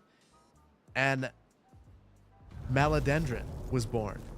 So that's helpful. Get a Wisconsin style old fashioned. Yes. So funny story about that. I went to Nashville this summer, and we stayed at this. It was just off John Lewis. It was at this Airbnb above an old fashioned bar, and it was terrible. It was like the old fashions there were not old fashions. The water's so low. I know. It's only 1 unit deep right here. So we really need to dam this area off. Maybe that's as soon as we can unlock stairs, which I think we can now. We'll get to that. But yeah, it was the worst old fashioned I've ever had. It was not an old fashioned. My buddy, who is from Wisconsin but has been in California for a long time, thought that they were excellent, and I was just, if you're watching, Ryan, no. No, it was terrible. Yeah, the only place to get an old fashioned is Wisconsin. Maybe next week. I'm gonna ask it as a poll. I'll ask that if we should do an old fashioned next week. JD Bizzle. So I will let you guys know, because I'm looking at this on my Elgato prompter. I'm not seeing the highlights, so I've got to work past that. But JD Bizzle, if you go to TwitchCon, you could you have a beer with your username on it from me, my guy. I'm out here in San Diego, so definitely do what I can to meet up. All right, JD, if I go, I will definitely hit you up. Don't I need to put stairs in the water if I'm going into it? But I don't need to go into it right now, I don't think. Ooh. It's only a day, so it'll be fine. But yeah, not good. For the wheel? No, I don't think so. Oh, yes. And I don't have, and this takes planks. You're right. Thank you. This takes planks. No. Oh. Shoot. Okay. I'm not moving it. We're done moving it. We'll go with the power wheel. We have no beavers, so this is the very best way to handle this. We'll temporarily add this here. Oh, that's such a bummer. I'm not going to waste a plank on this then, because we'll have a platform there instead. But yeah, huge bummer. Huge bummer. Shame. Doc, thank you so much for the tier 1. 3 months. I appreciate you, Doc. Thank you so much. If I come to TwitchCon, would I consider visiting the Bay Area? My best friend is in the Bay Area. And if I go to the Bay Area, my partner manager said I could go and tour YouTube. So yeah, I would love to get up there.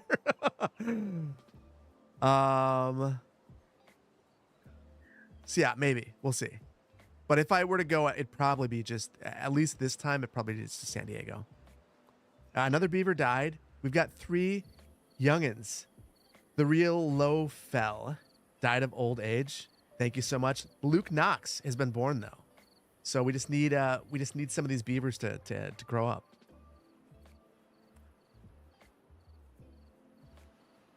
What is a mod? I want to know. I'll need to be careful about the stairs going into the water with the bad water. Yeah, that's a thing. Has Batch Beaver been born yet? No, we're not. We are just barely getting beavers born.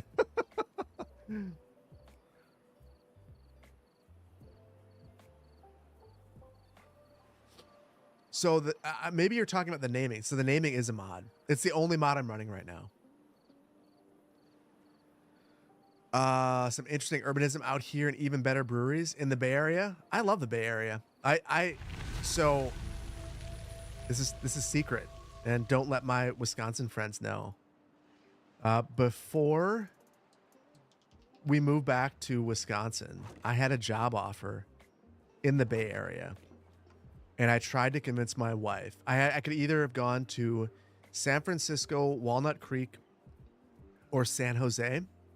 And I desperately tried to get my wife to consider going there, mostly because my best friend is out there. But it didn't work out.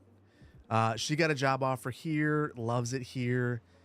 And, you know, after moving back, it's nice to be close to family. There's something familiar about home, but I would have loved to hang out a little bit. Walnut Creek. I worked at a planning firm in Walnut Creek, or that had an office in Walnut Creek. So I did get to spend some time there, and it's a great community. Your brother's in San Francisco, Nel Prez. It's a cool city. It is.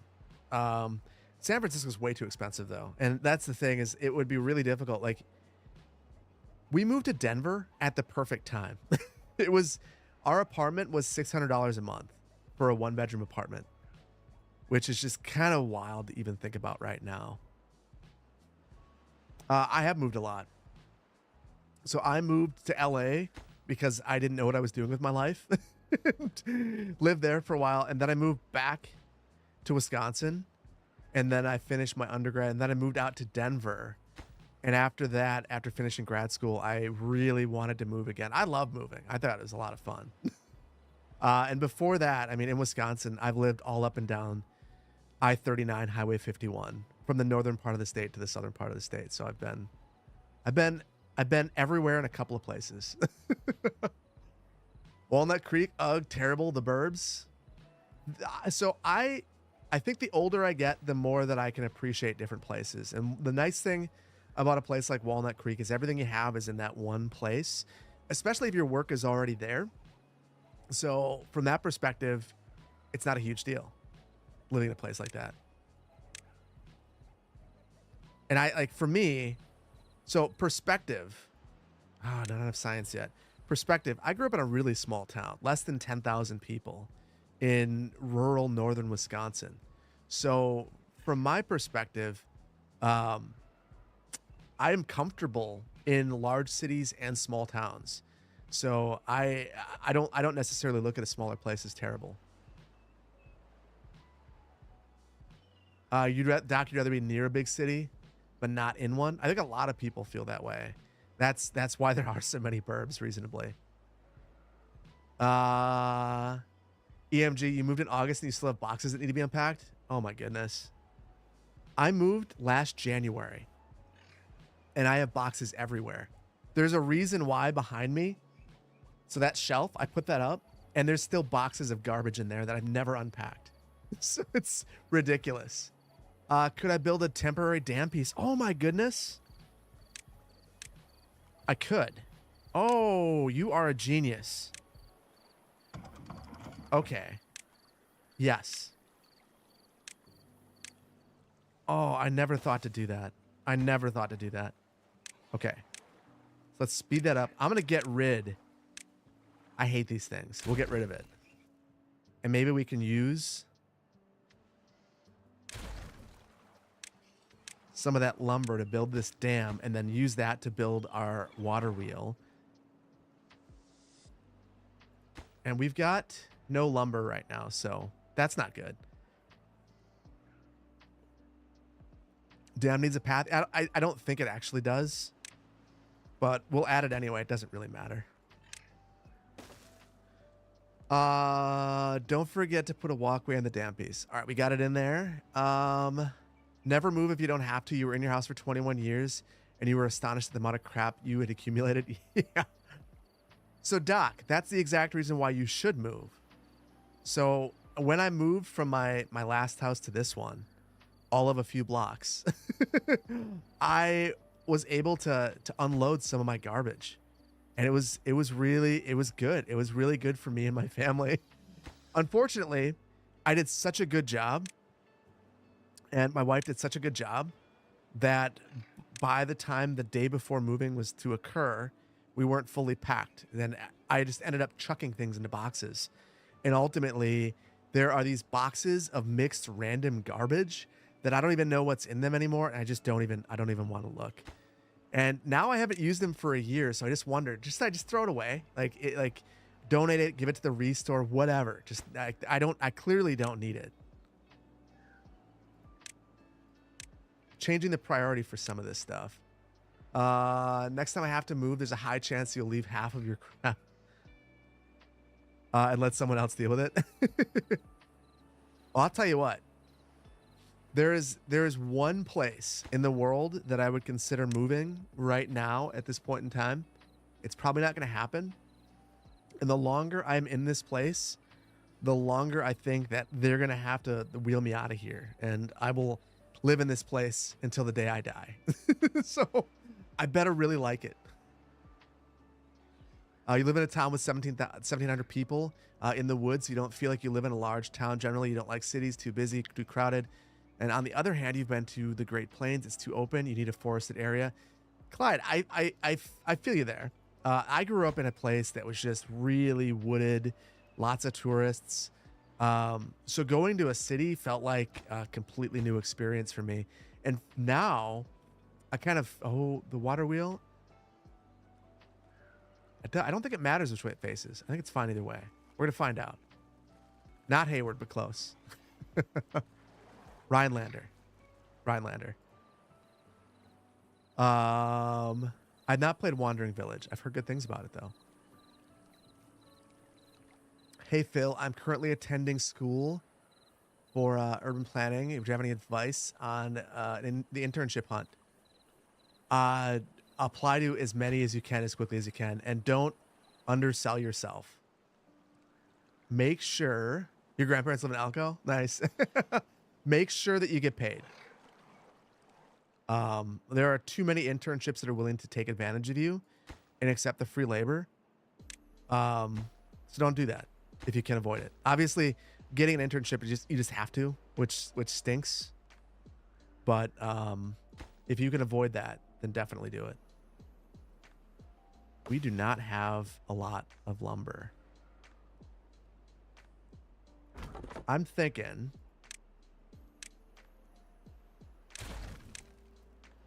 we're going to relocate. We've got some trees over here again. We'll get that moving.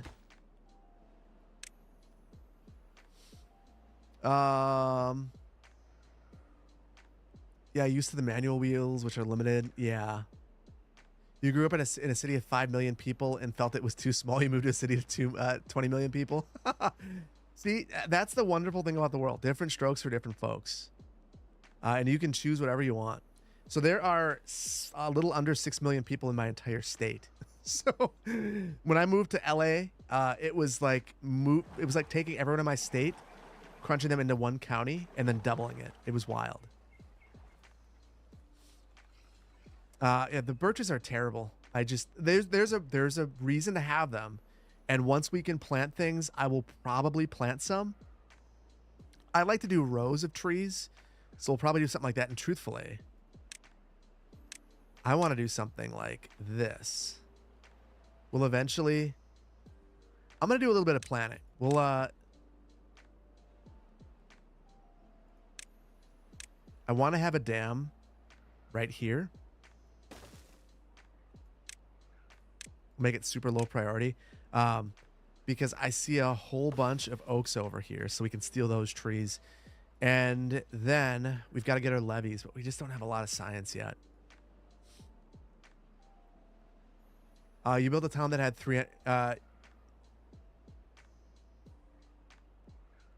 you built a town that has 300 people, now it has 100,000, one extreme to the other. Wow, that is wild. My beavers need a teeth grinder. It's only 5 wood. We can give them that. We'll put that over here. Where can we put that? We'll sneak it in right here, right by their homes, and I'll prioritize that. Birches by the farm need to be cut down. You're right. So I'm rotating these guys around, and we've got Emma Suzanne helping us out with that. Grimace was just born, so that's helpful. So we got 5 baby beavers. So things are going to look up, but we've also got to watch out for food now.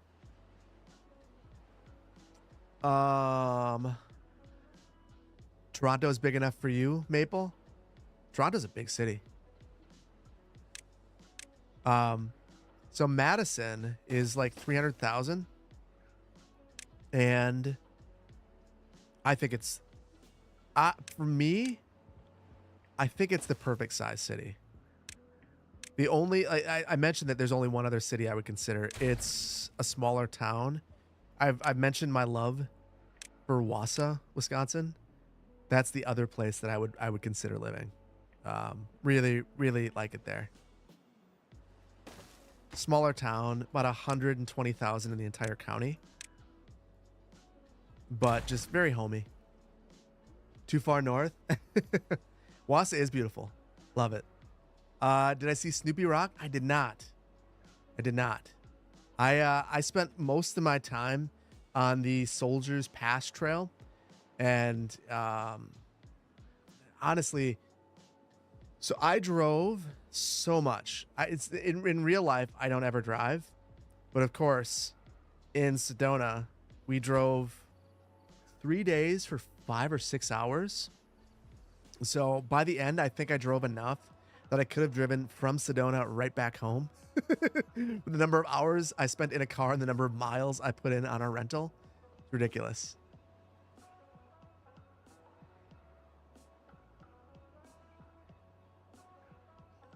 Love the town, love Red Eye Brewing Company. EJ, you love road trips? I like road trips. I get real antsy in a car though. And I was just kind of, by the end of it, I was just kind of done with it. Oh, look at this. Oh, we finally got our Forester on the way. Okay, this is good. This is good.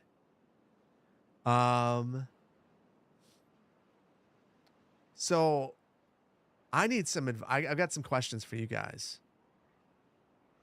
So my wife and I, of course, we're flying, and we're talking about the next place that we go as a family. Another drought. This one's gonna be longer.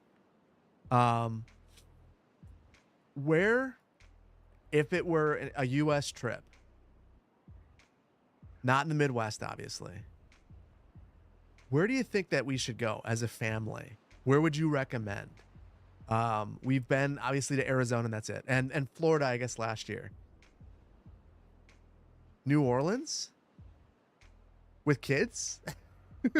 Well, I guess I shouldn't be.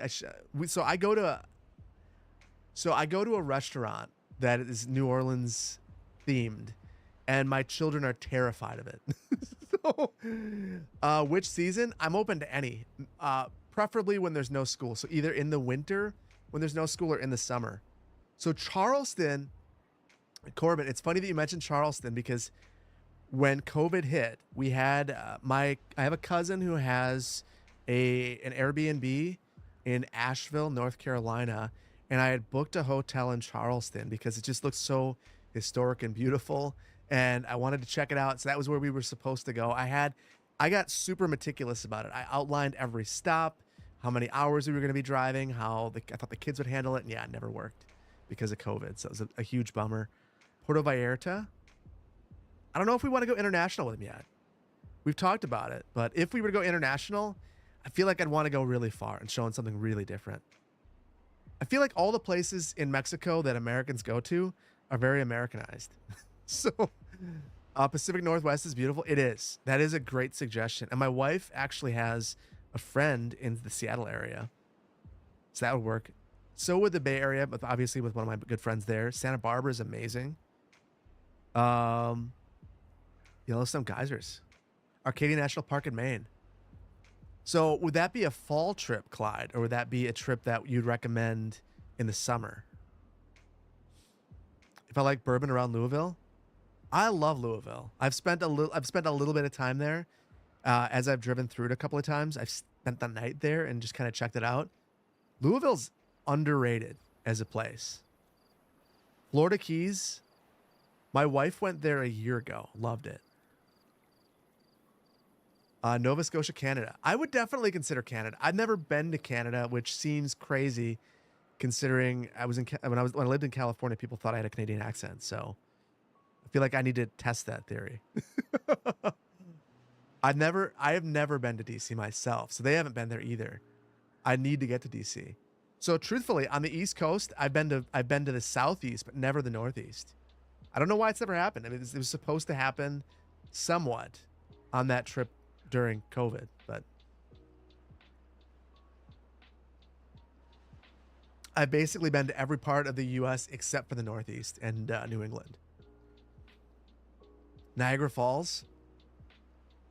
I noticed you say summer. And yeah, summer. It would be perfect. Park City, Utah. That I've heard really good things about Park City. Toronto, I've heard really good things about Toronto. Just in terms of like being a great North American city. Like one of the best is what I hear. New England in the fall. Maybe we need to make it a road trip. And so one of the things that I picked up when we went to Arizona was a parks pass. So I plan on going to the UP, Upper Peninsula of Michigan, and going to what is the name of the park? I can't even think of it right now. My brain just kind of melting. Apostle Island State Park or National Park. And I could use that as a rationale for checking out a couple of other places via road trip and maybe drive through Canada. Redwoods National Park. I've never been to the Redwoods. I've been to San Francisco a number of times, but I've been to, my wife has an uncle in wine country, so we checked that out as well. But I've never been to the Redwood forests. Boston. I'd love to check out Boston. Which map is this? I don't even know if there's a way for me to check it. There's not. Chat, what map is this? Lakes. Yes, that's right. This is lakes. And it has been a struggle. We have no beavers still. I'm also not going very fast. Boston is great if you're a history person. I am. But I don't know that my kids are. Becca, good night. Thank you for being here. Thank you so much. Yeah, I do have an impending drought. That's right. So let's... how long is this thing going to be? We don't have a way of knowing. I just want to make sure that we're not prioritizing that. I will pause this. I want this extra house. I'll get one of these. And then I kind of think that we need to focus on these at this point. That'll preserve a lot of water for us. My kids love DC and the Smithsonian. I think you're probably right about that. When we were in Arizona, the thing that my kids liked the most, my youngest loved the petrified forest because there were some dinosaur bones. She grabbed my phone and she took pictures of literally every single dinosaur bone that she could find. And just that sort of thing just like speaks to her. Take the California Zephyr from Chicago to Emeryville. I've taken it from Denver to Emeryville. One way is awesome on the Zephyr. But I went two ways. That was not fun. The second way, that going home, I really just wanted to go home. But on the way there, taking in all the sights, part of the problem is on the way home, there was a super drunk lady. And I think I mentioned this before on chat as well, but she was hammered. We were in the middle of Utah. I think it was like Elmo, Utah or something like that. And she just she threw up on the people in front of her. Just like all over them, stood up and just, ugh. So they stopped the train in this little town and just kicked her out, and people were cheering, and it was wild. It was a wild time. Yellowstone Grand Tetons are a blast. Kids are like that. That sounds good too. Carlsbad, watch meteors. So I forgot about that. We actually checked out, we did this, we got this telescope thing where we got to see Jupiter and meteors. It's a lot of fun. That was one of the things that we did in Arizona. Montgomery, Alabama has a ton of history. We drove through Montgomery. Should have stopped.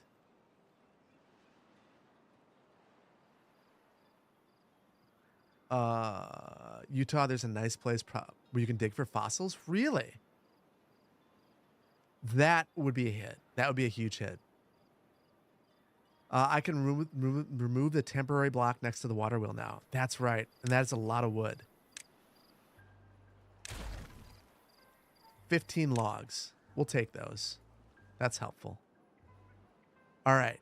And that actually is a good reminder. Am I turning all of these into logs and I don't even need it? Oh, that was brutal. So this is a short one. It's only a day and a half, or 1.8 days. But I feel like we're running out of time.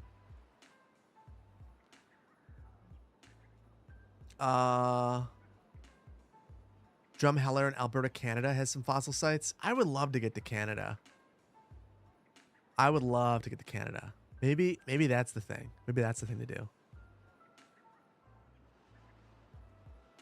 Okay. So after we have this, what should I prioritize next? So if it were me alone, I think I prioritize. What I think I would probably do is get a path going down here to clear this and start to think about the bad water. What do you guys think? Pause the water pumps? Ooh, thank you. Thank you. I think I'll pause one. Well, it's actually, there's not much time. We'll let it go. It'll be fine.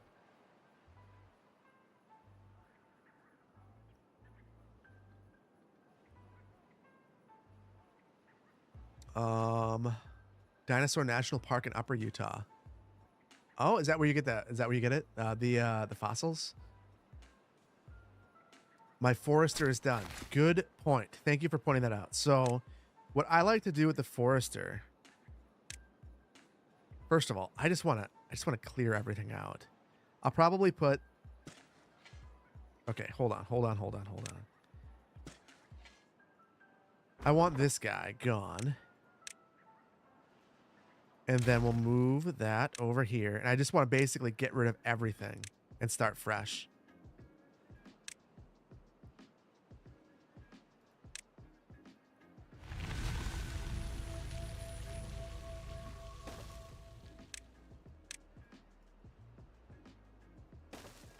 And let's see. There we go. Yeah, that should take care of everything. And then I'm going to do like stripes of trees. If your kids also like ships and battlefield, if your kids like ships like battleships, Fall River, Massachusetts is a collection of World War II ships. I don't know how they'd feel about that. So my youngest is super into spaceships, but I've never asked about boats of any kind. So maybe it's worth. I think they're at the age right now. It's 7 and 8, where it's worth exposing them to as many things as they can be exposed to. So that's kind of where I'm at. Like, I feel like I didn't get exposed to enough things as a kid. I just want to do it. My bad water plans are, I'm actually, this staircase right here was part of it. We're going to go open this up, and then we're going to place some levees right here. And as soon as the bad water hits, we are going to divert the water down this way. And this should protect us. And, yeah, it'll send it down here. Actually, wait. Because of this break, oh shoot. I'm glad you asked that question, because we need to make our way over here as well to clear that. Because otherwise it'll overflow and back up right back into here. So, that certainly complicates things a little bit. All right. I'm going to bite on that actually. And I hope that we can reach it. Oh. I really don't want to. I think we have enough for platforms now. We got 300. Yeah. So this is probably not the greatest use of materials. Maybe I'll just let them walk through a little bit of bad water. Oh.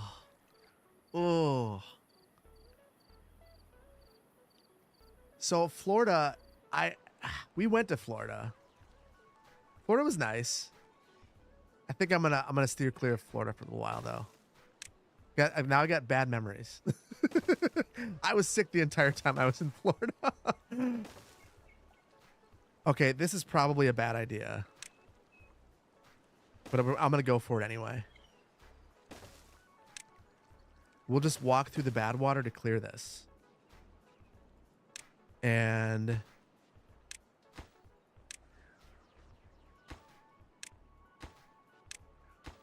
then I'll try to get this stuff back afterwards.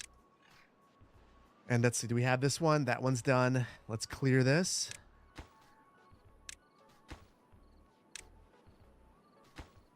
I'm going to speed this along. So that's already a huge help right there. Um, bad water is bad. Yes. If they get sick, they will not work. And that's what I'm nervous about. We do have berries. What else does it take? Berries and dandelions. And we'd have to plant that with the forester, which we aren't going to do. Or maybe we should. Maybe we have that. It starts to spiral. Fine. You guys are being smart. I'll be smart.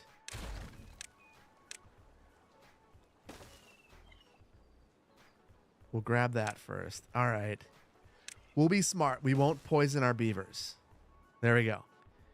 And now we got to start planting some stuff. So I think because I'm going to get crazy about this. I hate all these baby trees that are going to be in the middle of this. And you guys are probably going to yell at me for being ridiculous. But I've got to do it. Philo, I heard of the Florida Man games. No, what are the Florida Man games? Never poison the beaver. Yeah, we're gonna have healthy beaver. It's gonna be good. I can do a smaller route with the platforms. Just jaunt to the left. Oh, I see what you're saying. Okay. Smart. Very smart. And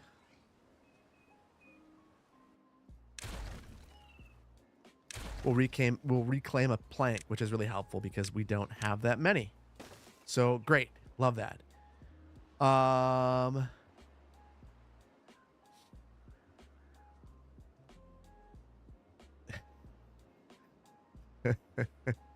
got to watch how many things get clipped out of this. So wash in the wind. I've got my eyes on you. Mark Pie was born. Actually, I responded to a comment from Mark Pie on Discord today, and I want to say Mark was asking about this. So I hope you're here. If not, I hope you see this. Oh, Poplar Ponderosa. Good to see you here, buddy. How you doing tonight? We do need the floodgates. Suffice it to say, when you stream Timberborn, this isn't PG. So my wife was not impressed with how I was referring to this. I kept saying, I'm going to play the Beaver game. And she was just not interested. Not interested in what I was saying at all. Not impressed, I should say. Let's see. We'll go for a floodgate. And probably a levee as well. Same, your family hates it. Your wife won't be too happy with any beaver jokes. Yeah, it ended up being a very fine line between making her very. I know it's not even a fine line. She just gets really pissed at me. So I just need to be good about it. I don't want to embarrass her. That's my goal. We'll go with something like that. And this is 15 planks here and 48 logs. So that is a lot. But we're going to be fine. Because we're just going to keep repurposing things. Sounds less about beaver jokes. I try my best to be a good guy. That's my whole goal in life is to be a good guy. It's where Florida men come to compete to be the best Florida man. It's a meme. I feel like I saw a lot of Florida men when I was in Florida. I started to understand it. I also need a set of floodgates. Yeah, well, right here. Here we are. I don't know if this is the best spot, but it's the spot I chose. Chex, hello. Thank you for being here. And let me see.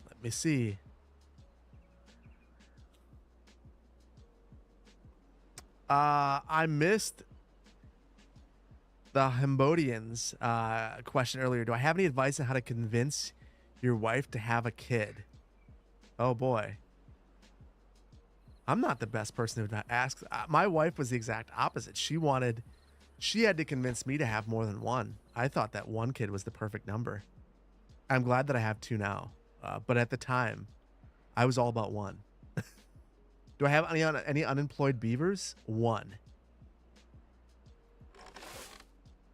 Yeah, we got a lot of babies. I'm gonna resume this. We're keep going for that. No more kids than you have hands is a good rule. I agree, Doc. Yeah, I went back for it, Hambodian. Here's the thing. Like I said, I can't see the highlighting. That makes me want to hop in the Elgato Reddit and give that feedback because they're super responsive. Jamone, hello. Hello. Marinka, you're Marinka, your wife was right. You're an only child and hate it. So I feel I'm not an only child. I have a sister. She's amazing. But she was 4 years younger than me. So I felt like it was such a big gap that it was almost like being an only child. And now we have a good relationship. But growing up, like it wasn't like my daughters, they're super close because they're 18 months apart. You know, like that they're 20 months apart. Papa Ponderosa, you have two kids, but your wife wants three. So I think my wife would have been happy with three at one point, but I think we both are, especially if you're both gonna have a career. I think it's hard to have more than two, and having kids is ridiculously expensive, and I don't think we fully understood that when we were talking about kids. You're just like, oh yeah, like in theory, like I'd like to have a big family, or like I'd like to have a kid or two, and then you get the reality of it. And daycare was just insane. I mean, trying to think. At one point, so let's see, it was 320 per week. Let's see, 4 weeks times 2, and you get a slight discount. So we're up to 2,500, and then multiply that. So $30,000 per year to have two kids in daycare. I mean, that is legitimately insane. It was way more than our house, our car, and all of our utilities put together.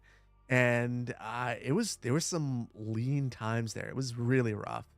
And starting out my planning career, I made 45,000 and I had student loans. So my salary, and that's pre-tax. This is post-tax. So I was basically working to maintain my career and build it up. My wife was making more than me at that point, so because she was in the private sector, so it was a real weird time. Not a lot of fun. The problem is how many employees daycares need, and for them to even come close to minimum wage. Yeah, that was the. I mean, for the infant room, I want to say it was one provider to 4 infants or something like that.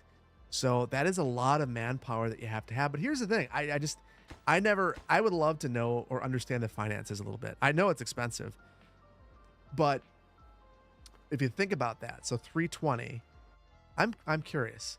You guys are going to make me, we normally hang out over here in Earth. Now we're going to hang out in Calculator. So let's say there's one daycare provider, 4 babies. So that's 1,200 per week divided by 40. If everything went to the provider and they didn't get benefits, which basically divide that in half, and then you have to pay for the building. So let's say that's another, let's say that takes it down to 70%, and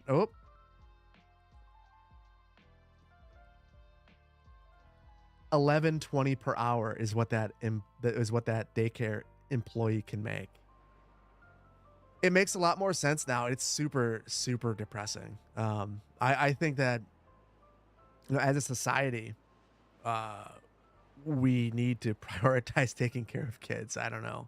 That's just one of those things that for me is really, really, really, really challenging. The good thing in Canada is that Matt Pat lives here in 18 to 12 months, so less money will be spent on. I think I must be understanding that wrong. What is Matt Pat? It's not the YouTuber. It takes a village. It does take a village, but here's the thing: if you're not near your family, you're kind of screwed. And that's where my wife and I are both hours from our family, and my wife's family travels really well. My family does not. So, yeah. Maternity parental leave. I was lucky. By the time we had our second kid, I got 3 months of paid paternity leave, and that was amazing. Like, my wife ended up getting it too, so we had 6 months of someone being home and still getting paid. And I mean, that's ridiculous. But the old school style wouldn't have worked. We scraped by. It was a wild little while there. I remember when both kids went to school for the first time, just like looking at our bank account and going, "Oh my goodness. I feel so wealthy because I'm not paying for daycare. We can go out to eat. We made it."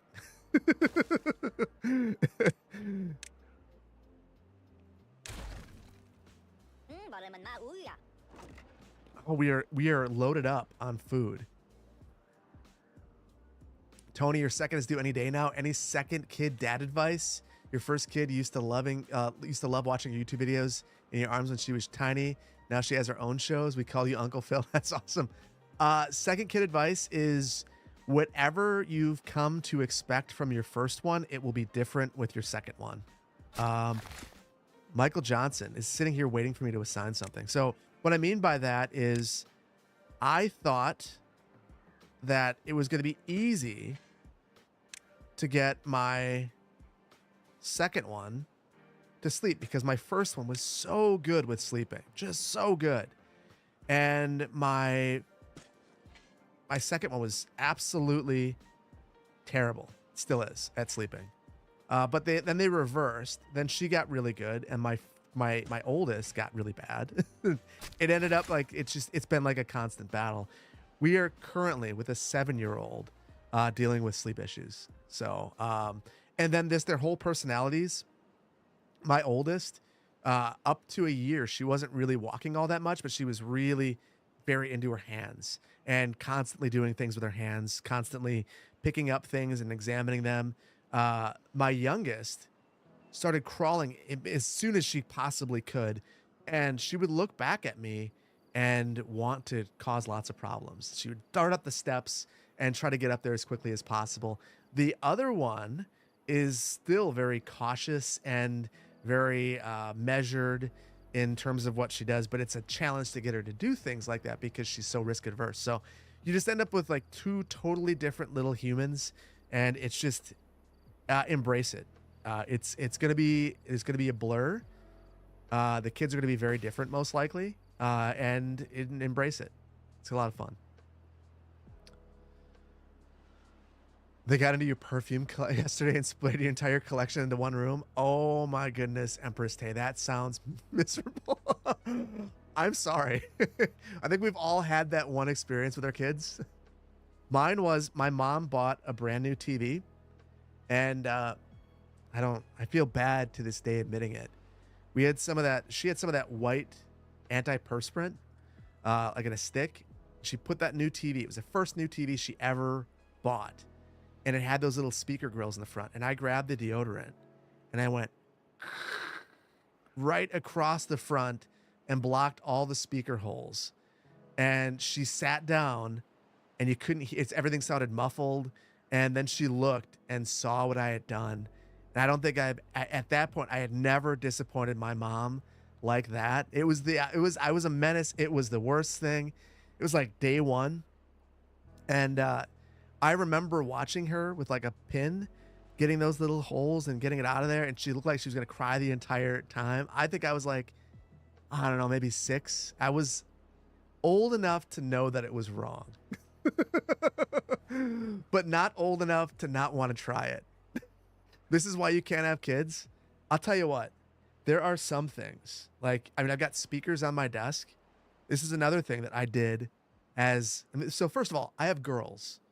And I'm really thankful of that because girls aren't as menacing as boys. Hold on. So I remember grabbing a speaker that looked just like this one and just poking it in and just bang, immediately destroying the speaker. And that is the kind of thing that a little boy likes to do. So yeah, we've got angles now. We got this, we've got this, and we can play. So yeah, curiosity. It didn't kill the TV, but yeah, production value is insane. It is. I have 2 cameras and a stream deck. You've done that too, Fox Hills Mall, and you're a girl. Well, you know, yeah, being destructive is not just a male thing to do. But I think that we definitely have a reputation. I think I'm gonna run a road back here just to extend our range. Oh, what am I doing? What am I doing? Oh my goodness.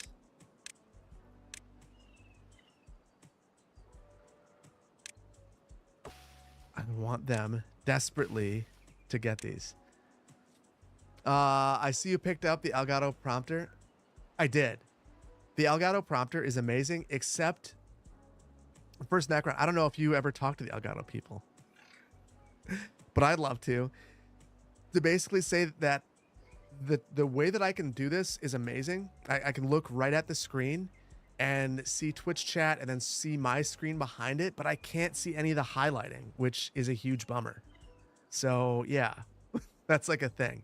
So I love being able to actually look at the screen, but yeah, I can't tell what's going on. Charles, you found me from Tutoria videos. You watched Verde Beach and now Clearwater County. They're amazing. What series should you watch next? I think my current series is the best one that I've ever made. Magnolia County. I know it's some people don't want to watch City Skylines 2 yet, but it's without a doubt. I think it's the best series I've made.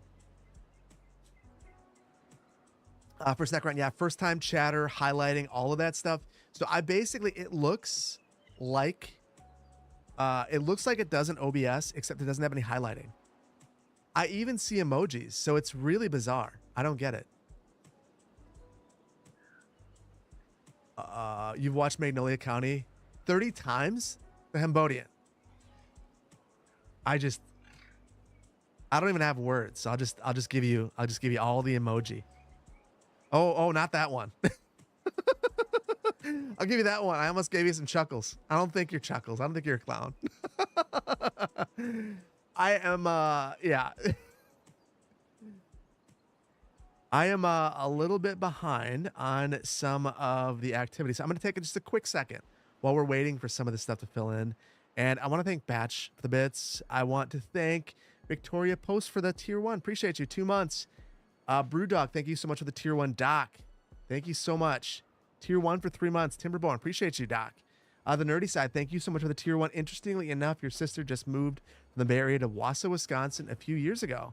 Happy 3 months. Thank you so much. And that's a heck of a move. Wausau is amazing. I hope that she really enjoys it. Ryan, tier 1 resub, 3 months. Thank you so much. Phantom X, thank you so much for the prime. Tie Balls, thank you so much for the bits. Appreciate all the support. And you, Vainglorious too, thank you so much. Hype Train, anyone? Maybe at some point. I'm always down for Hype Train. Fallen West, thank you so much for the prime as well. You love Magnolia County videos, but you got way behind on Verde Beach and Clearwater, so you stopped watching them. Yeah, so that's the thing. Here's a insider baseball thing. So I've had conversations with other creators about whether or not we should have numbers for series in titles. So my thought process has always been we need to make sure that we have labels in the titles, because some people want to binge the series. Others feel that if you have the number in there, it dissuades people from finishing if they miss a couple of episodes. So what is your thoughts on that? On the nerdy side, your resub message would have made more sense an hour ago. I'm sorry. Yes, it's, yeah. I'm sorry.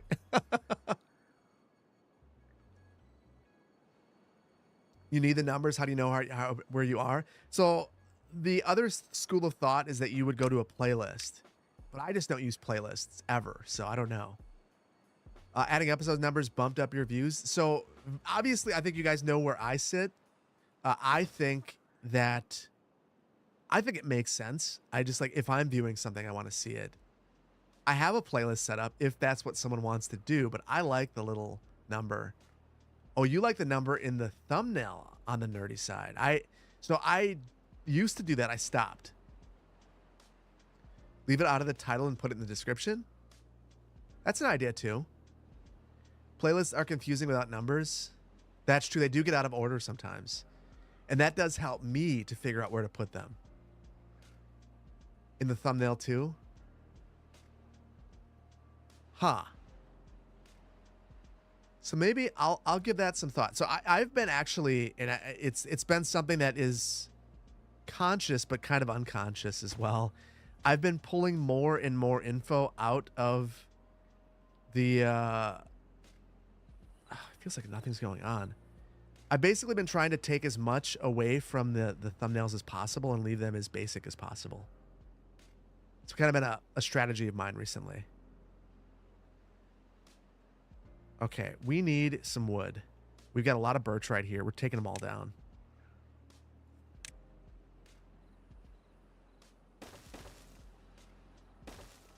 All right, let's just speed run tree removal. Hype train, thank you guys so much. Science Dude, thank you so much for the bits. T Dorkin, thank you so much for the tier 1. Appreciate you. Bug Lily, thank you so much for the prime. Caprino, thank you so much for 5 community subs. Thank you so much. That's super generous of you. Wow. Caprio, thank you so much. That's awesome. That's awesome. Those beaver. you were gonna get me clipped. I've already been clipped tonight. I don't need more clipping. Not that kind anyway. Although I will say this. I don't understand short form content, but if I see someone clip the right thing, that's where it's going. I've got 3 beavers that need work. So I'm going to put those beavers to work. Right here.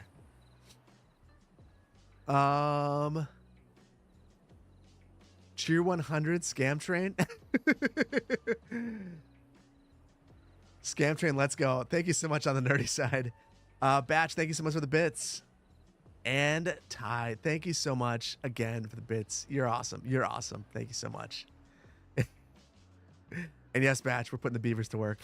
We also need more storage. We are in a not great spot with storage. I feel like this is not going well. And I want to apologize to all of you for that. I'm letting you all down. I'm letting the beavers down too. But thankfully, we've got some baby beavers. We've got some new adult beavers. We're good.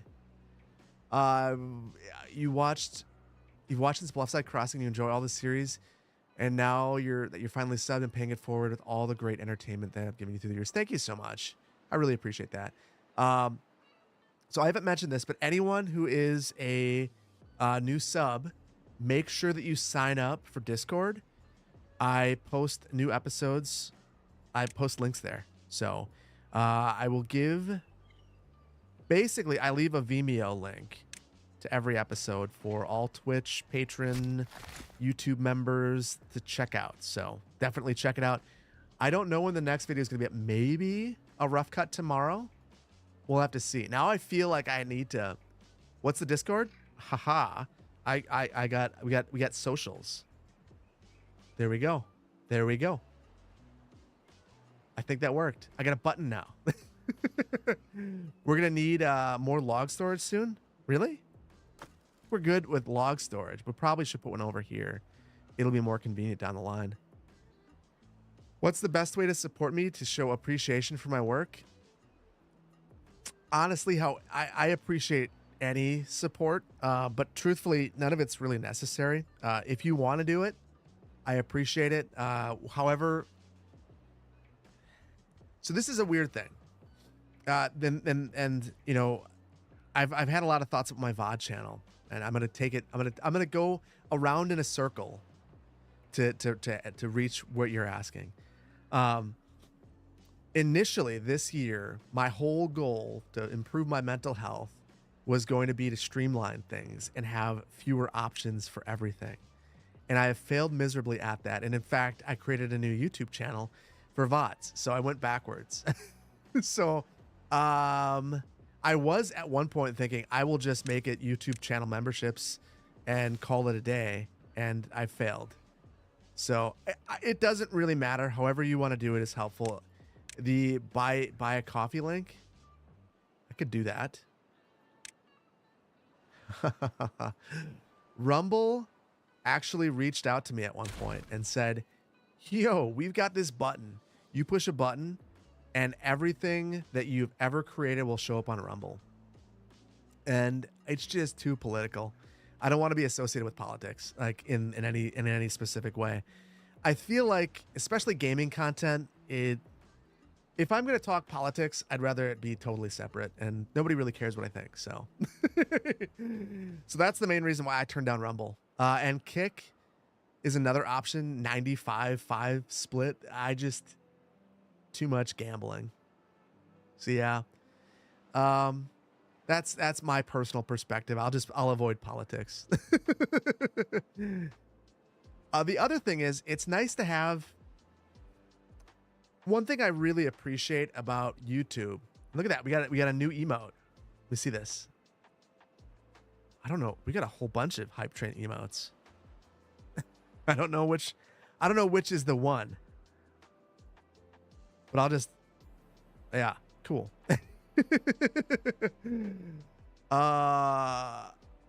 So it's difficult for me to. I think Patreon is probably the best one, but I also pay for the privilege of having Patreon. So, yeah, it's a weird thing. How in the world do you afford a 100-0 split? You don't. It's a Ponzi scheme, or it's financing. So, I mean, Kicks 95-5. I mean, that is just clearly the service exists to support gambling, which you like to. I like going to Vegas. I like Vegas. My 18th birthday consisted of me going to gamble. However, gambling's addictive for some people, and I don't want to be the reason that someone ends up with a terrible gambling addiction and ruins their life, all because I wanted to stream on a gambling website. When will they get potatoes? I need more farms. We have no unemployed beavers. Once we start to see some legitimate tree growth here, and once we get our levee system built, then I'll start to branch out. But right now we're in a rough spot. I could start planning though. I could. So I will take the bait. And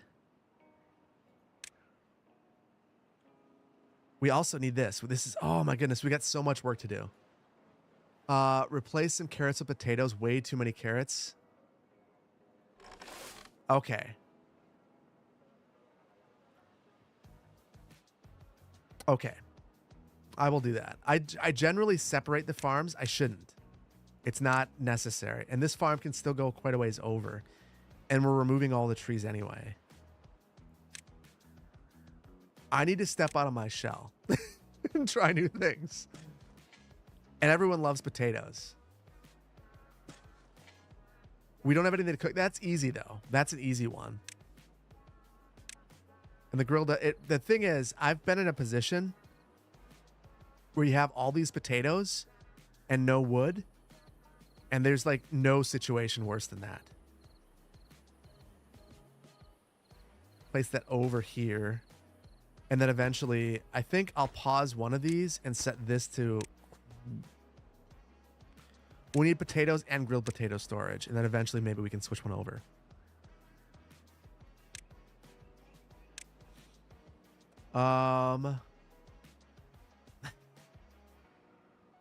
Do sunflower seeds first. Eat them as is. Oh, that's probably really smart. We've already planted the potatoes because we're prioritizing planting. Oh, this is a mistake. That was a mistake, chat. I think we made a mistake. Okay.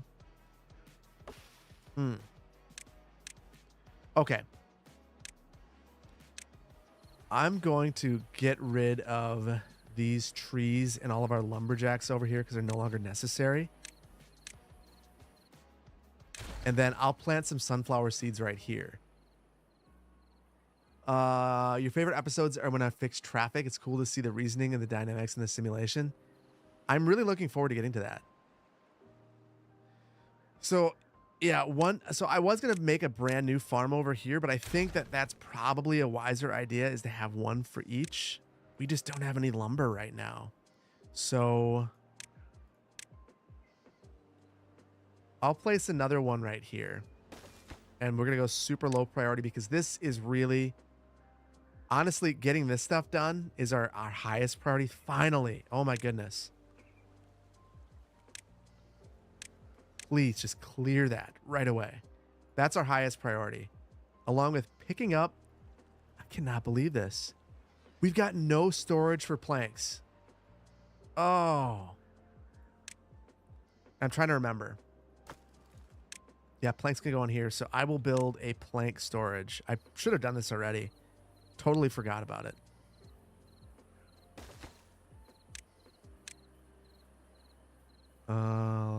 We'll speed this along. It's 6 lumber. Yeah, this is the lakes map. I don't need to clear the rightmost one. Oh, good call.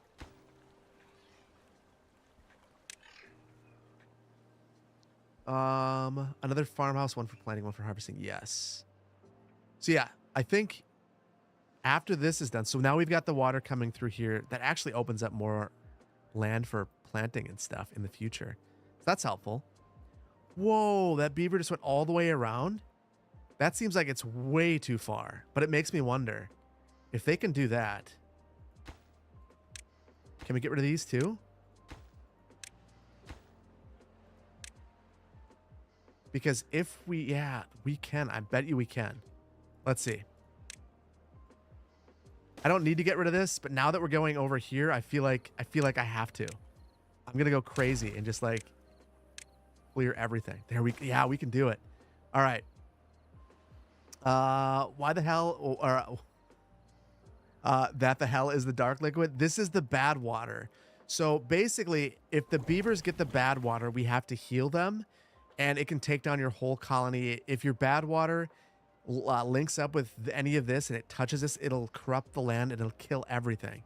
So it's most damning. Actually, oh, this was not the best spot to put the trees because all of these trees are going to die. Hopefully we don't have any long droughts. But eventually we may want to levee all the way over here and then have some sort of levee right here. Yeah, this was not a good spot. Alien, I'm the reason why you have a City Skylines addiction. I'm sorry, but also not sorry. It's a good game. Hope you enjoy it. Beginner is not kind enough when you play Timberborn. Yeah, bad water's pollution. I mean, is it really just like raw sewage? I don't really know what it is.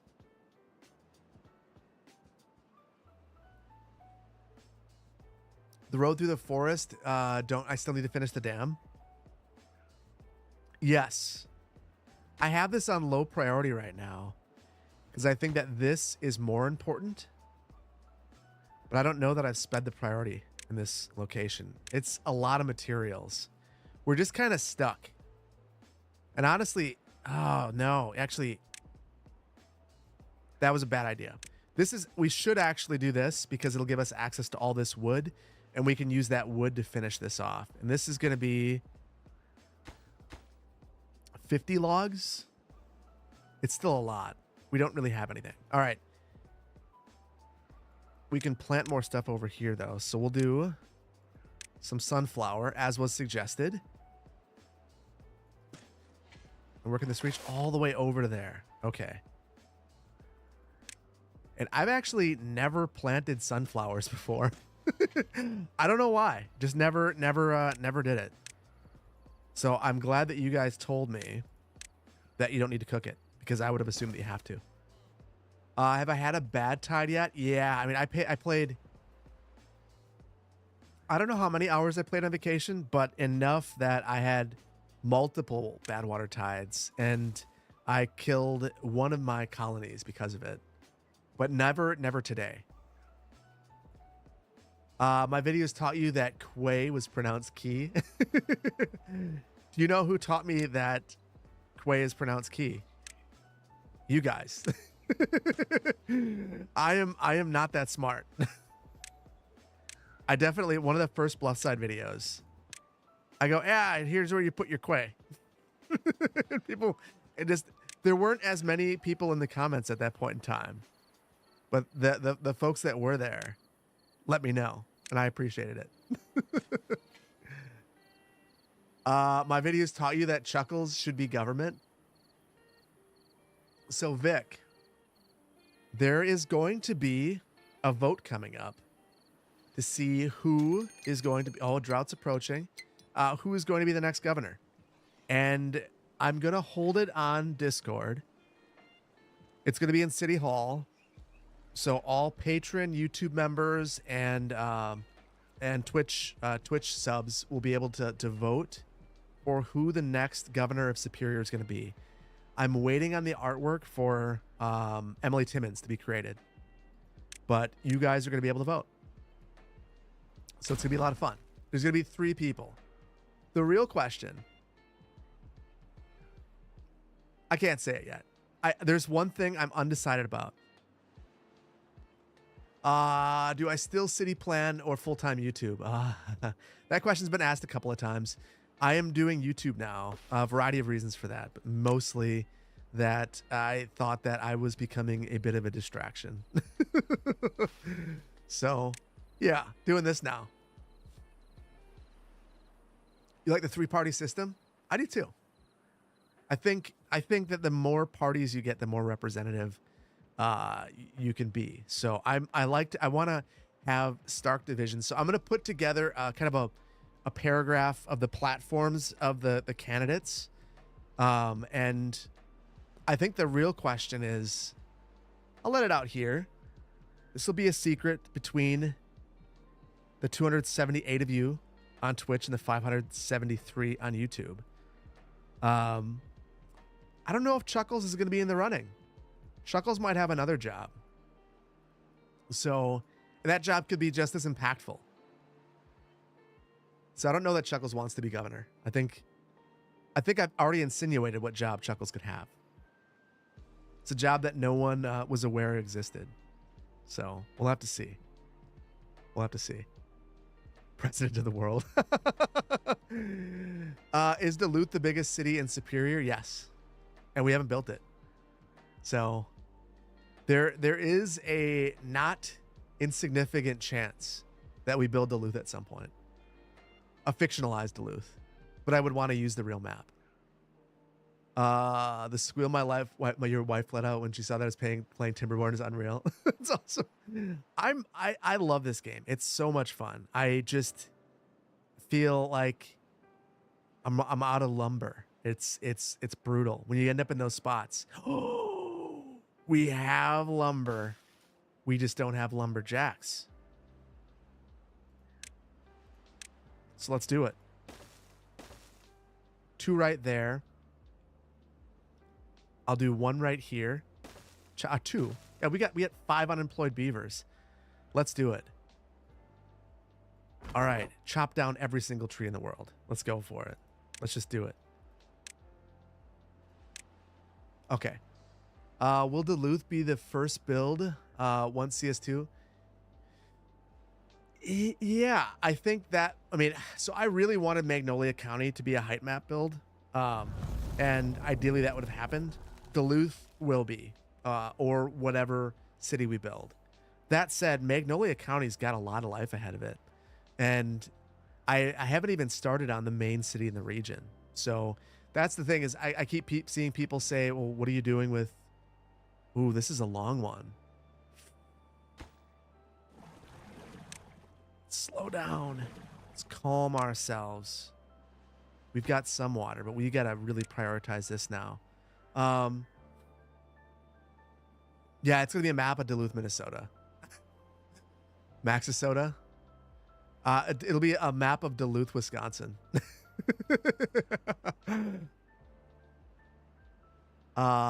When Chuckles was mad about the environmental impact, I was like, he's going to become an extremist. You never know. And you made a wise choice with your verbiage there. I have so I have strict filtering on because that's what I'm told is the best thing to do.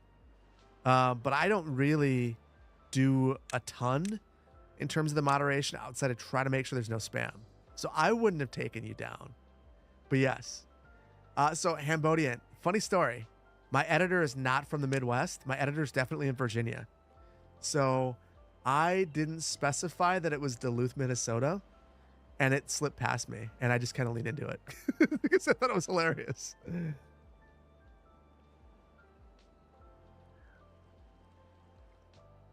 Oh, Roast. I'm not going to give away their location. I don't know that. I probably said too much. So, but yeah, I have an East Coast based editor, and my editor's the greatest. I'm not sure if they're listening right now, but if they are, just know, I couldn't do what I'm doing without you. I try to make that very clear. My editor's awesome.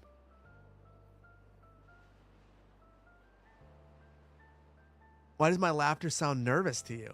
I'm not nervous. I'm chill.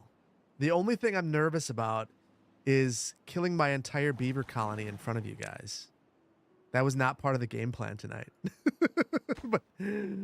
but it seems like we're well on our way.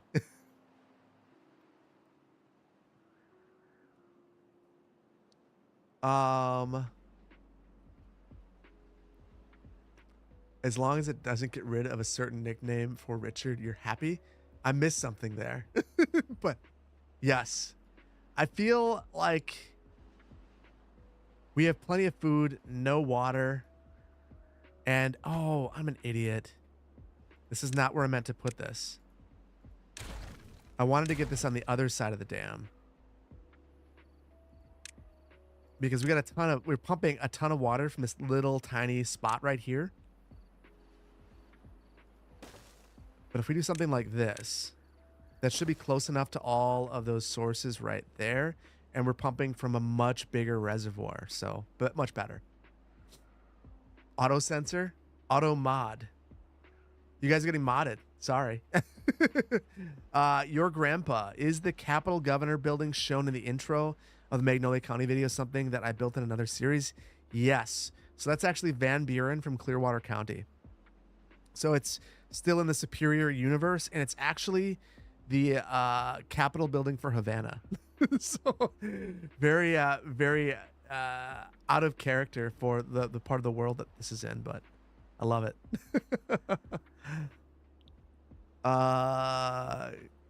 Codex, love me some CPP being a benevolent beaver lord for 3 hours straight. I love it. As long as, I don't love where this is going. We have no water, and we're about to have a bunch of thirsty beavers, and that's going to be bad. You loved the newest video. I am like stupidly proud of the most recent video. I loved it. I like really enjoyed making the most recent video.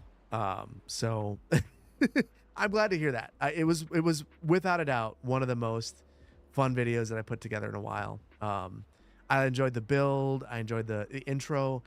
And really, when I said I didn't want to have the strict release schedule anymore, that intro, that is the result of not having. Yeah, I created the breaking news graphic. I pay into a service that allows me to get some stock graphics. So I mixed a bunch of different stock graphic packs. My editor made the bottom scroll thing, and I populated all the information myself. I made it up, and then the voice I mentioned this earlier, but I trained an AI model. I basically took all of the different OGG files of the CS2 announcer, created a big mashup of his voice, trained an AI model on that, and then now I have that voice that I could use for text to speech or announcements like that in the future. And I've got some other ideas. There are things that I'm really excited to experiment with, and I feel like I now have the time to put that little bit of extra effort in. Yes, that was AI. That was an AI voice. It was text to speech. So yeah, I have no idea who the actual announcer is. Not a real person. So the way that the voice came together, I made it super exaggerated, and then I had to edit the voice itself. So when you're hearing that whole speech, that's actually like, I don't know, a half dozen segments of different audio, and then I spliced and diced them all together, pulled specific words out, and then left Superior sounding crazy because I thought it was funny. So yeah, I spent more time on that part of the video than the rest of it, but it was just such a gratifying video to put together. So glad that you guys enjoyed it. I wish I could have employed the same guy, but that would have also meant, like, from a timing standpoint, I don't know how long it would have taken. But yeah, lots of fun with that one. It was, and the funny thing is, I uploaded it without the voice to Vimeo, to patrons and Twitch subs and everyone. So it was up there with my voice reading it, and I just think that having the actual announcer voice really upped it. So it was a good addition in my book.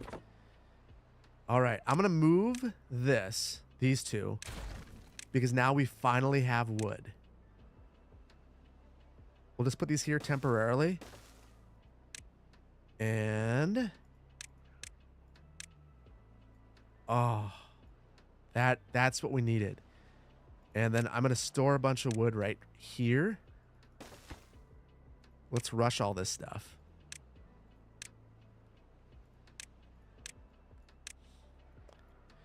There we go.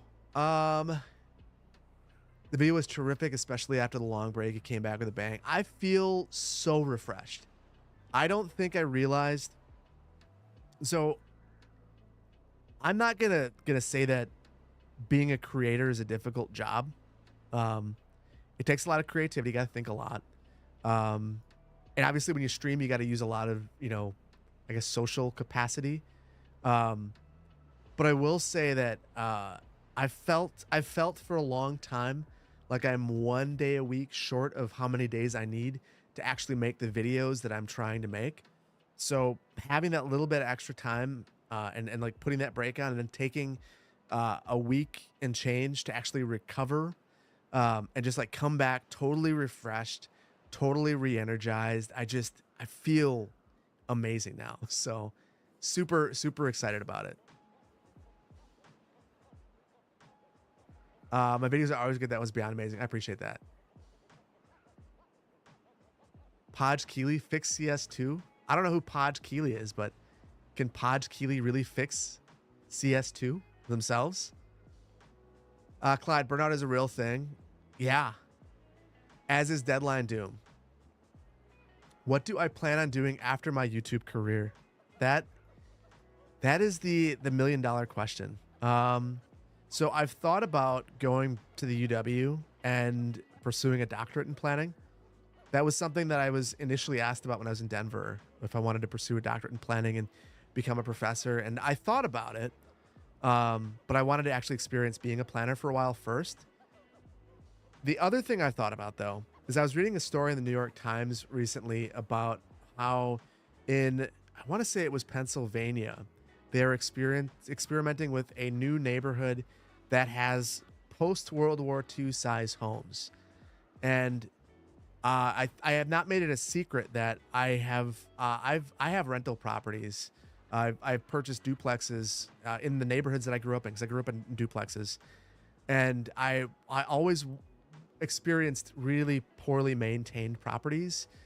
and I wanted to have a couple to not have that experience, basically. So I bought properties in my old neighborhood, fixed them up, and I'm renting those out. So I would like to take that money from those and eventually sell those and maybe develop property, because not a slumlord, but I would like to develop my own property. So I think that might be another option, would be to actually develop affordable housing that's not affordable housing.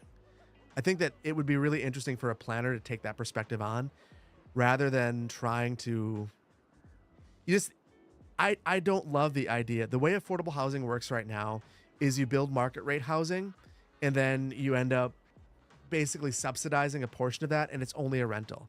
And then if it's affordable housing that you buy, it comes from something like Habitat for Humanity.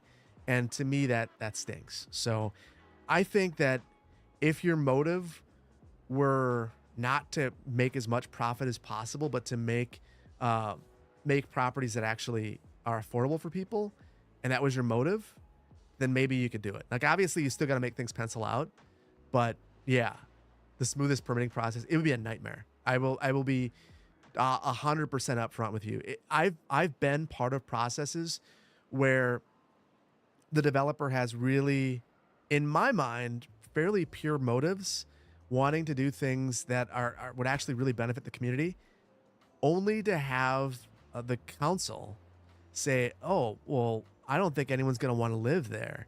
And I remember at one point even asking, well, hey, when you were younger, did you live in an apartment that didn't have heated parking? Did you have a parking lot in your apartment? Well, yeah. Well, then why can't we approve one like that now? Why do we have to have apartments that have heated underground parking? Why does everything have to be luxury? If a developer wants to come in and make something that's not luxury, why can't they? So, but yeah. So that would be a dream of mine. DJ, the birches and the sunflower are too far from the path. They are.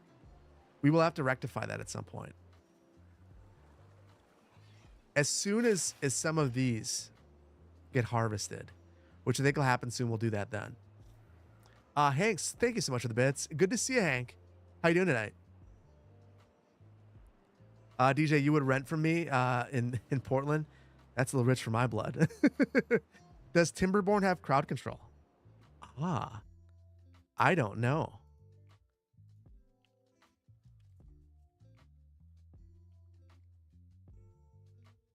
Wait. Hold on. Let's just see. We'll see if Timberborn has crowd control. If it does, I would be super into that. Good. Glad that cold snap is over. Yeah. It's a brutal day there. Yeah, I'm good. I'm having a good time. It's been I missed streaming, so it's good to be back. Heated parking, our city council members are out of touch. They think it's standard. You're middle class and you've never seen that. Yeah. Like, legitimately, it is a thing where that is something that is sometimes, especially, so you have to think about who has time often to be a city council member. It's generally a lot of homeowners. It's people who are older, and sometimes they just, I mean, they've been so far removed from that it's not a thing. It's tough. And that this is something that was interesting.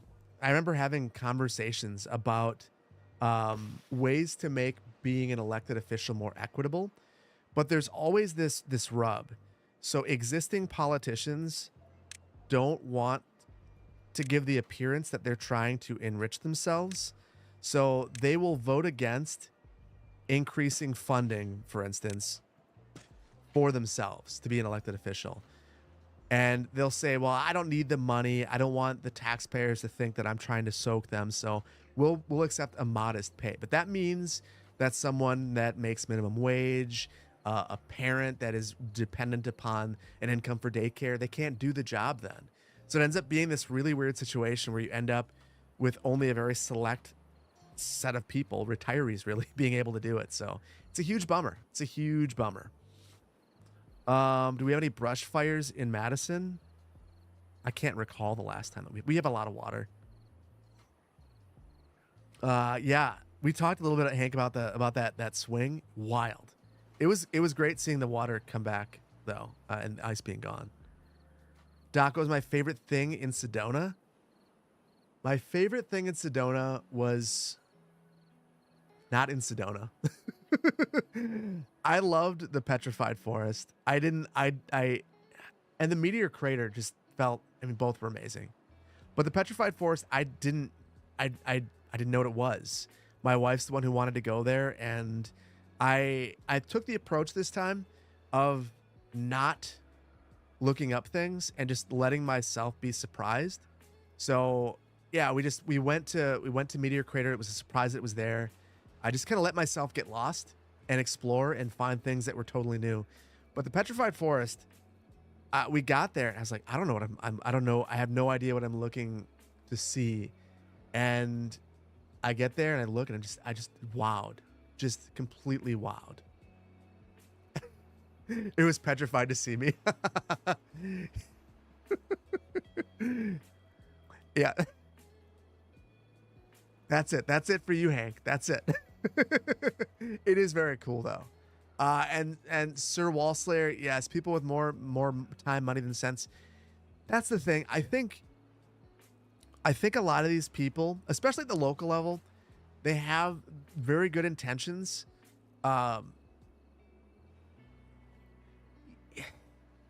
You can't always be right. And I think that the planner's role is to really educate about those things. I still lost some of those battles, and it's a huge bummer. So like when I mentioned that developing affordable housing that is just like built affordably by not making it huge, I mean, I could see the pushback there being that, oh, you want to develop a house that's 900 square feet. No one's going to want that. So we're not going to approve that development. But to that, I would say, like, let's try it. Let's see. In Pennsylvania, it was 600 square feet, some of the homes. So kind of wild. I did see the Grand Canyon. I went around the south rim, and before I'd gone to the north. So it was really cool to see something different. There's a road somewhere paved with good intentions. Yeah, tons of them. Had they not watched HGTV, tiny houses are all the rage. Well, that's the thing, is they go, oh yeah, that works somewhere else, but not here. And that's the funny, interesting thing. You often will hear things like, we wanna, oh shoot, I'm ruining my power because I have that up. Okay, we've got that down now. Near miss right there. What was I saying? The benefit of democracy generally is supposed to be that something can be tried somewhere, and then you can try that somewhere else and get the same results. So let someone else do your experimenting. So when you see it work somewhere else, and you talk to a city councilor and they say, it could never work here, it's super frustrating. If it works somewhere else and you don't want to be at the forefront of something, why wouldn't you try it once it's been proved to be good? You would live in it. T-Door 900 square feet is nice. It is. World War. Let me see if I can figure this out while this is running.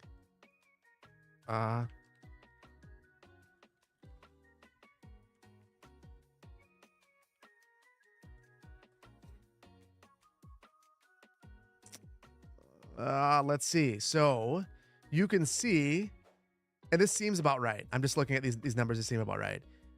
At one point in time, we did in the US have smaller homes, and they just continued to grow over time. Now I think we finally started to go backwards in terms of the size of homes. I want to say it's 2,400 square feet. But that's the average home. So there's some that are smaller, some that are bigger, but at least in my area, the smallest that you really see in a new home, they're really like 1,500. So yeah, not in Bishop's Bay. Yeah. Bishop's Bay is much bigger, but yeah, this is new construction. But in a lot of areas that are urbanizing, you need new homes. And when a home is twice the size of what it used to be, 3 times the size in some cases, it's just not affordable. So yeah, it's a huge bummer. I don't know what that is. we're not getting into Elon Musk. You found the channel in the past month and have been really enjoying all the content. It's a perfect blend of humor, entertainment, and instructional. I've learned a lot, and it's interesting to see how the U.S. does things differently than the UK. Keep up the good work. Thank you so much. I appreciate that. Yeah, I really appreciate that. Erzin, you want small but high quality, not but 7 rooms. Yeah. So that's the other thing. I guess I would love it if more homes would allow you to add on over time. Like I remember looking at an old Cape Cod, and I wonder. I'm gonna keep now. You guys are sending me out on tangents. I'm just gonna try to make sure I don't do something bad. Hold on 1 second. Okay. So here we are in Madison. And so here's a lot of the older housing stock in the area. So I want to find the type. So this is the kind of home that I remember looking at initially. 350,000. That's ridiculous. I guess it's totally remodeled. So that's one of the reasons why. 900 square feet. Back in the day, you'd see a home like this that would have areas that were unfinished, and you'd have the ability to finish them down the line. And I would love to see a return to some of that. And yeah, things are just so expensive now. Like I can't even imagine being a first-time home buyer and needing to try to afford some of this stuff. Luckily for me, I mean, and obviously it's not it's cold comfort for anyone who doesn't have it. But if you have equity, it's easy to continue rolling that into new homes with the exception of interest rates. But if you're just breaking in, it's nuts. But yeah, housing market's messed up. You live in California? Yeah, it's super crazy. Madison is the most expensive place in Wisconsin, without a doubt. That said, I've mentioned I lived here at one point. I'm not going to show where I live now, but I lived here at one point, and I was able to get a house for $140,000, and that was 10 years ago. No way now. No way.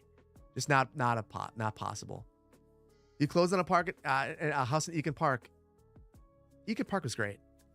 I made the mistake. So a little for the Madisonians in the room. We were looking in Eakin Park, and we were also looking along Atwood, and there was a house on La Follette that we looked at that was 180, and we were like, that's too rich for our blood. And then we looked at another house on Corey Street, and it was 5,000 more. It was 145,000 to be a couple blocks off Atwood, and we said, oh no, we can't afford that, and we ended up in Eakin Park. And the house that we got didn't have a basement, so we had to. We basically, after we had kids, we're like, we gotta leave. So, if we would have purchased the place over near Atwood, we'd probably still be there. But yeah, shoulda, coulda, woulda. We looked at each other at one point and said, definitely unfortunate that we didn't buy near Atwood.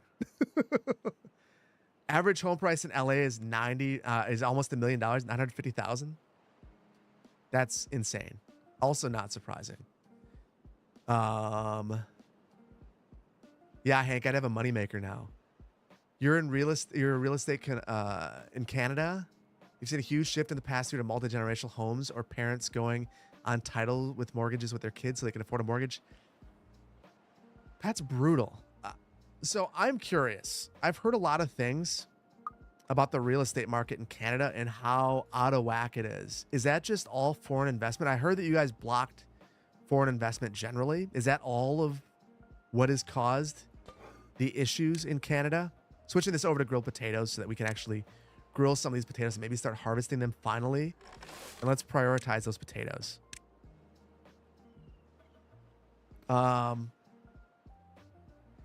Nah, just not enough housing. Ooh. Average price in Sydney is 1.6 million. Wait. You guys are just gonna keep.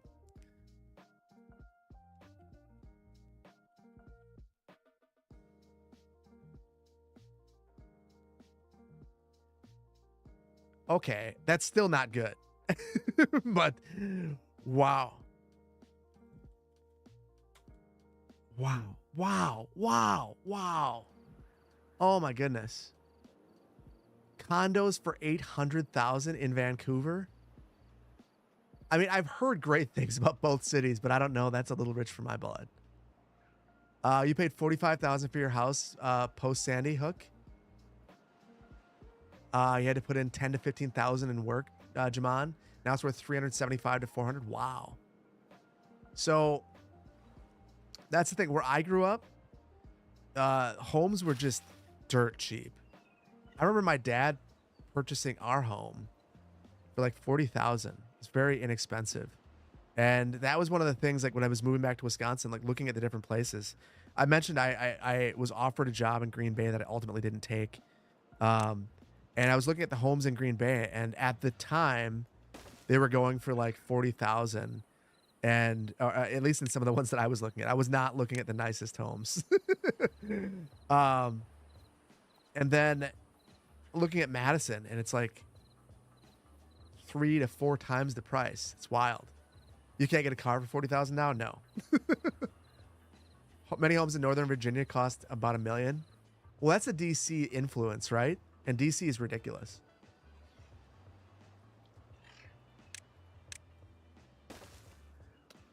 Corporate ownership of rental property seems problematic. Yeah. Yeah, like the Black Rocks of the world purchasing whole swaths of single family homes. Yeah. How does anyone afford that anymore? I will admit, I am really... So you hear all these things about the economy being really good, and I'm really concerned that there are many people over leveraged at this point in time that are getting by because it's better to be over leveraged in a home, at least in their mind, than having uncertain mortgage terms or uncertain rental terms that keep rising. But I just feel like the economy writ large globally isn't as strong as some folks would like to believe it is. And I'm certainly concerned about how that could impact cities, how it could impact people. I also worry you're waiting for the economy to tank so you can actually buy something, JD Bizzle. My concern, can I get super morbid with you guys for a second? We've got a whole bunch of baby boomers that are going to age out of the population. And there's going to be a whole bunch of homes that end up vacant once they're gone. And some of those will go to their kids, and some of their kids will already have homes. But there's going to be, I think, a fairly significant market shift at that point in time. In the meantime, until there's some big economic correction, I don't know when the prices go down because there's so many large cohorts that are coming together to try to buy homes. Yeah, it's going to be like it is in Japan. That is what that's my big fear at this point in time. And I think it's probably like 15 years away. In the meantime, I feel like there's so many different groups that are trying to buy all the homes. And I mean, around me, the number of baby boomers that have a 4-bedroom house that it doesn't make sense for them to sell it, because if they sell it, they have to pay a bunch of taxes on it, and then they might not have enough to buy the kind of place they'd want to live in, and they have their house that's already paid off, so why wouldn't they just stay there? So it's a really weird spot to be in. Doc, there's a ton of 50-plus communities around where you are. They're going to be ghost towns. They are. They're going to have to change it. Vic. But you're going to be right back? All right. If you make it back, I'll be here for you. It's okay. Elon is buying up all the housing. Oh, Elon. I have said this in the past. I will say it again. Elon Musk is a clown. Guy's terrible. And if you like Elon Musk, I'm sorry, but he is. He's the worst. Oh, and I totally... Oh, okay, drought approaching. I'm getting lost in chat. Population in the U.S. is increasing. It is not fast. Japan, it's decreasing. But you have to look at where the population pyramid sits. And my other fear there is that we're going to basically have a situation where nobody can afford the housing, and that's just going to make it crash. And that'll correct it, but there's going to be a lot of losers. We'll have to see. Expedient Falcon, thank you. You want an electric car, but you refuse to buy a Tesla, so you're stuck with a hybrid. I mean, that's probably the right place to be in right now. The best thing I will say for Elon is I appreciate the standardization of the charge port. It's going to do a heck of a lot to bring EV adoption to the mainstream in the US. But yeah, just his antics generally, the choices on the vehicle front, the ruining of Twitter. Twitter already sucked, but to make it even worse was impressive. Yeah, and the Bolt, don't buy a Bolt because explosion. I had a neighbor with a Bolt. They couldn't park it in their garage for a while because there was a recall. In the UK, you're having a pension problem. As in the next 10 to 20 years, 40% of your current workforce will retire in a giant... yeah, so that's a very different sort of thing. Jay Morgan, by the way, my first housing cost was your down payment 2 years ago in LA. Woo! So there are still places around here where you can live for that price. The question is, can you find a job? That was going to be the big saving grace of the pandemic that I really wish would have worked a little bit more. Is some of those mid-sized cities invested heavily in getting like fiber and things like that. Being able to spread that out a little bit and have people have options would have been great. So it's unfortunate that so many people are being called back into the office, in my opinion.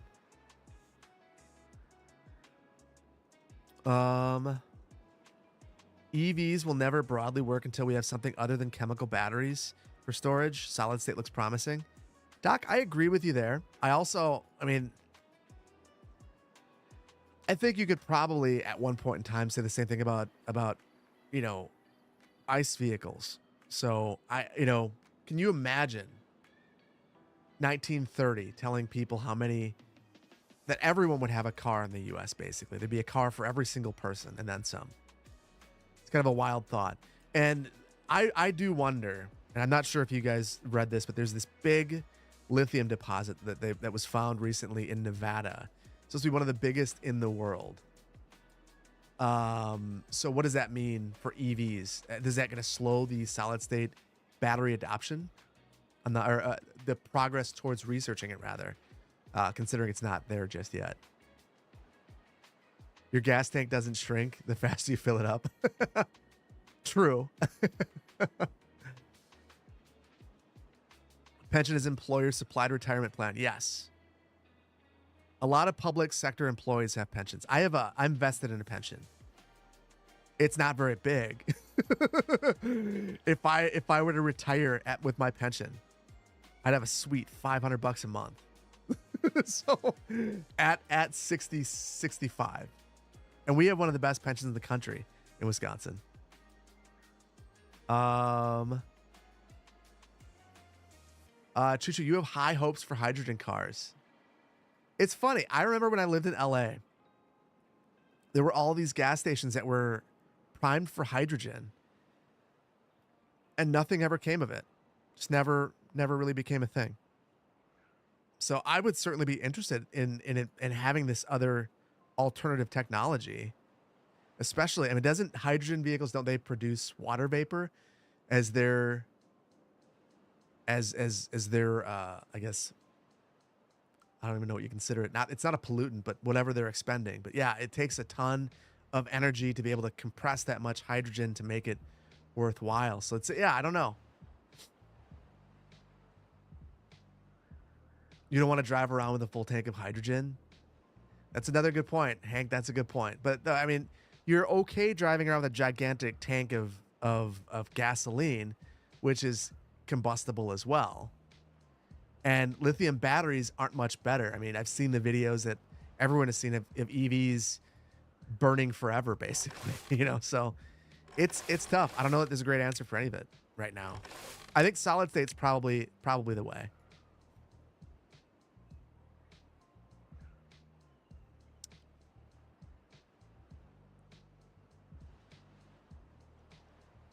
Hydrogen dissipates really quickly in a crash.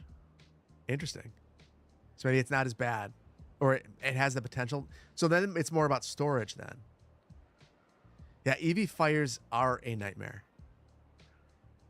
Like I've seen videos where they basically just let them burn out. That doesn't mean that we shouldn't still pursue it in a serious way, but it does mean that there are things that need to be considered. So it's a tough thing. The other thing, there's an ad, so I'll maybe I'll hold this thought. But I was gonna, I'll hold the thought. Could always backpedal to power. It also takes energy from non-renewable sources to make that source of hydrogen. So that's always the funny thing. Like,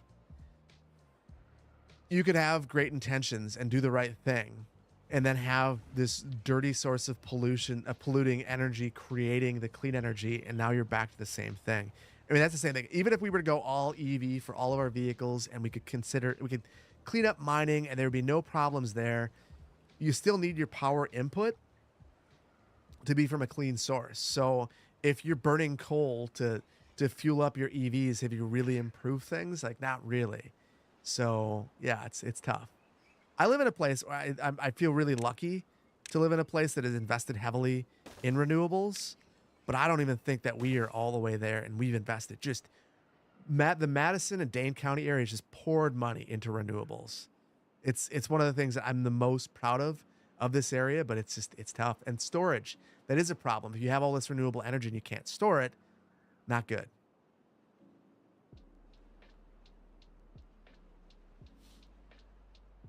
ISO really inefficient though. Coal is better than EV. Coal. Oh, you're saying coal EV is still better. I thought that GT Thunder, I thought you were saying that you appreciate coal vehicles more than EV. I was like, what do you, coal vehicles? I don't know what you're talking about. Hank, you have to go to work. Hey, sleep well, and good luck at work tomorrow. Friday. Steam engine cars. Renewables are a joke. The only thing that will scale is nuclear. I mean, I think that's the path of least resistance. But there are, again, issues with that.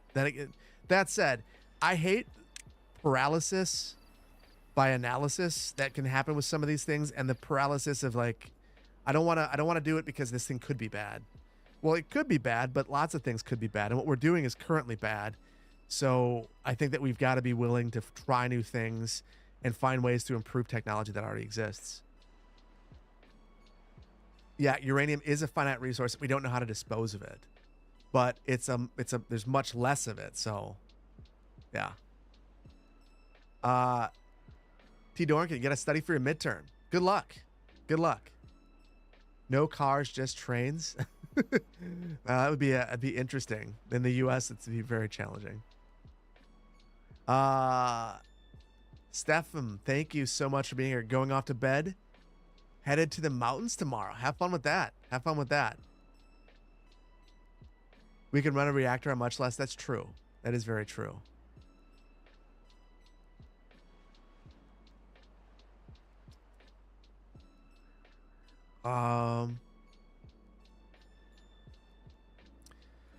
So yeah, I think we're finally stable here. Here's the point where you start to take on some really big projects. The one I know that I want to do,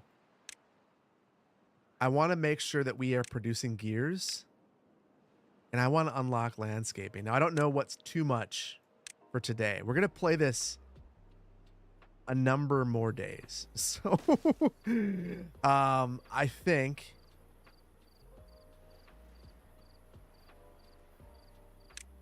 we're gonna go for we'll produce some gears. I'm gonna add some water wheels. I would love to unlock. I love the ability to terraform, but it's probably not the right. Have more plank makers and gear makers. Well, let's see. This needs 50 horsepower. This needs. Let's just look at everything. 120. Hold on. I'm going to get rid of this. I want to keep it nice and organized. Oh, and of course, I put the same thing back. Whatever. We'll go every other. It'll be fine. I don't need to be crazy. This is producing 50. That is terrible. I totally screwed this up. So because, okay, there's a way to fix this. This is a now problem. So I think I'm going to put a floodgate. Actually, I'm going to put a floodgate right here. A row of them. I think I've prevented the water from flowing fast through here. Inadvertently. And that's causing some problems for us.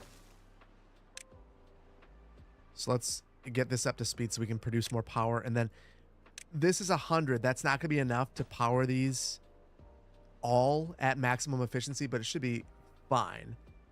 Bite Size Cities, hey CPP, first time ever catching me live. It's not it's not City Skylines you're intrigued, but it looks like some serious old school builder, but also modern. This is much more of a supply chain production management sort of deal than a city builder. The city builder is on the side. Now, one of the things, I guess I never really spoke much about my goals. I never really made a pretty beaver colony.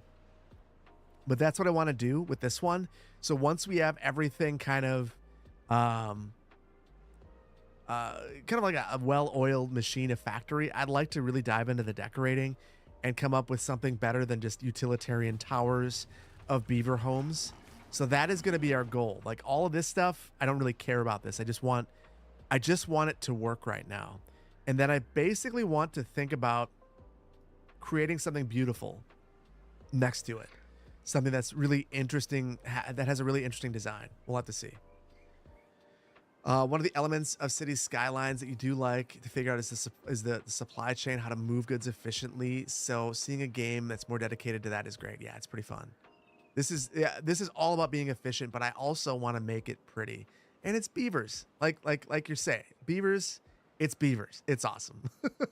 Do I need more science? That would be a big benefit, actually. And we've got no unemployed beavers. We could honestly probably use some more housing. We've got plenty of food. Water's kind of an issue too. We could use, one of the reasons I wanted the gears is because I want to unlock the larger water storage, and those require gears. But for the time being, we'll go with all these small ones and just roll with it.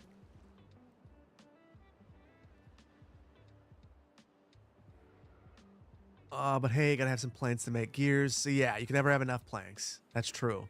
DJ, you gotta have all of the planks. Do I know Robert Smith? He's currently the planning director in Montgomery, Alabama. Why does that? I do not know. Hold on.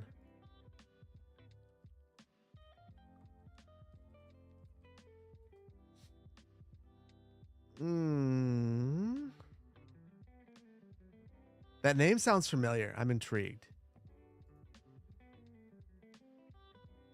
No, I do not know Robert Smith. I was gonna say I was wondering the planning director of Salt Lake City at one point. Not that I think he ended up going somewhere else, but whoever that guy was, at one point he came, and it was a class I had of like 5. There were 5 students in the class, and it was him and us. And I was wondering if it was him. Yeah, it is a very generic name. Sorry, Robert. I'm noticing though, we've got one more area that we can clear. Obviously a huge priority when we're about to run out of water right before a drought. I think what we're going to do is try to make our way through this drought, and I want to start producing some gears, and then we might hold off and save this until the next stream. I did see on YouTube though, Eston Crane, thank you so much for the super chat. You're the goat of goat CPP. Love your videos. Thank you so much. I appreciate you. Appreciate you. Thank you so much for the super chat. Another YouTube one. Do I recommend City Skylines 2? That is such a complicated question. I recommend, for City Skylines 2, I recommend getting it on Game Pass and checking it out, seeing how it runs on your system, seeing if you enjoy it, and if you like it, then certainly buy it. If you don't, because there are bugs and performance issues that they'll be resolved. It's just not yet. Then at least you're only out $1 and you have a whole bunch of other games that you can play, assuming you pick up the trial, unless you already have Game Pass. That's my recommendation with City Skylines 2 right now. I wish I could just say, just go pick it up. It's amazing. There are parts of it that are so good, it makes City Skylines 1 less fun to play. And I think that I'm not the only person who feels that way. But yeah, it's tough. You pre-ordered City Skylines 1 before it came out and you've been playing since. You're dragging your feet on City Skylines 2. You watched my video the other day about my biggest issue and you're glad you're held off, hoping for some positive changes before you dive in. Yeah, and they've admitted that my issue won't be resolved in the next fix. It'll be partially fixed, they're saying, but not fully. It's a huge problem. The thing about it is, once you experiment with the road tools in City Skylines 2, the original feels severely limited and not good. So if you haven't experienced it, I almost think that if you're enjoying City Skylines 1 still, keep enjoying it. As soon as you play City Skylines 2, it makes City Skylines 1 less fun. So I don't know. Yeah, it's tough. Vic, you're back. Thank you. Thank you. With snacks. I could use snacks. Even without Move It, there's enough flexibility without Move It in City Skylines 2 that I can get around needing it most of the time. I can't wait for it. I think I miss Node Controller more at this point. Oh, this is bad. This is really bad. I think I screwed up. It's a 5-day drought. We're going to see if we make it through it. I was really hoping to block this off. We didn't get there. So I guess at least we have this dam to protect these trees. Yeah, this is not good. You missed the custom assets the most? Me too. I mean, so that was one of the things that struck me. So I'm driving through Arizona, and we'll take a detour. We're dying anyway. We're not doing well in a little community. So let's go. We'll take a look, and we'll find Sedona. And I want to take you where I was. So first of all, gigantic Strode linking all these places up, taking lots of access. That part stunk. I got stuck right here. They're doing some construction and I got stuck a whole bunch of times in some of these roundabouts, but that's not the point of this. The point I wanted to make is I could drop you into any neighborhood here and show you a home. And first of all, you can't build this kind of environment. This foliage doesn't exist. And then if you were looking at a home like this just doesn't exist in the game. So you can create places that aren't really real, and the assets are the biggest limitation. So I think over time I've come to understand and respect the decision to go to PDX mods more than I used to, because being able to play on the PlayStation or Xbox and have assets available to you to be able to build a place that's totally foreign to city skylines in terms of the assets that they give you is going to be amazing for console players. But so this is a very green part of Arizona. I expected Arizona to be a lot less green too, but this place was awesome. It's very green, very beautiful. But like I was saying, you can't build this in City Skylines, and in City Skylines 1, it's pretty tough. So, speaking of Strodes, this road right here is their state highway, and every day that we drove down this, just a misery. It's just, I couldn't help but feel bad for people that have to do this on the regular, because this road is just choked with traffic, and it's functioning as a through road through this entire community and the access to anything that you'd ever want to see. It's terrible for pedestrians. There is a shuttle, but it seemed like most people were driving. And then there are a lot of people that are not from the area because it's a tourist location. I saw as many Californian plates as I did Arizona plates. So lots of confused people as well. Just very uncomfortable environment. Yeah, that's a state highway. So all the way through here, state highway. And the funny thing about this road is look at so you go from being a road that provides access to grocery stores and some chain stores and some local shops to going into what is basically a pedestrianized area uptown. And to provide some context, I actually took some of the pictures in this area. Again, very beautiful. You can see this is where I actually took some of the pictures. And lots of pedestrian activity through here. Speed limit drops to 15. There's actually the Sonoma trolley bus. Super cool. And then you continue down this road, and this is to get to Flagstaff.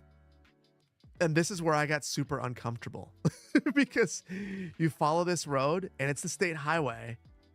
You're in the middle of nowhere. Now there's a river right here. We stopped, I want to say right here.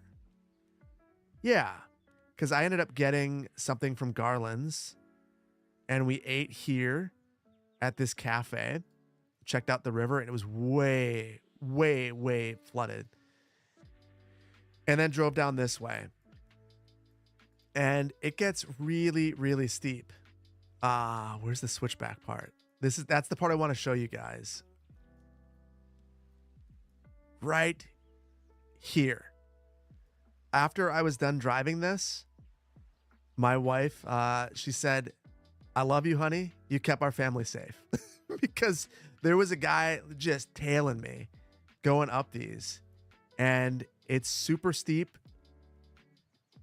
There was a lot of washouts because it had been raining. So I was finding rocks on the road that I was navigating around. So yeah, it felt very uncomfortable for someone who's used to Flatlandia. So portions of this, I believe, are route. No. So I drove through portions of Route 66 on the way to Petrified Forest. This is State Route 89, I believe.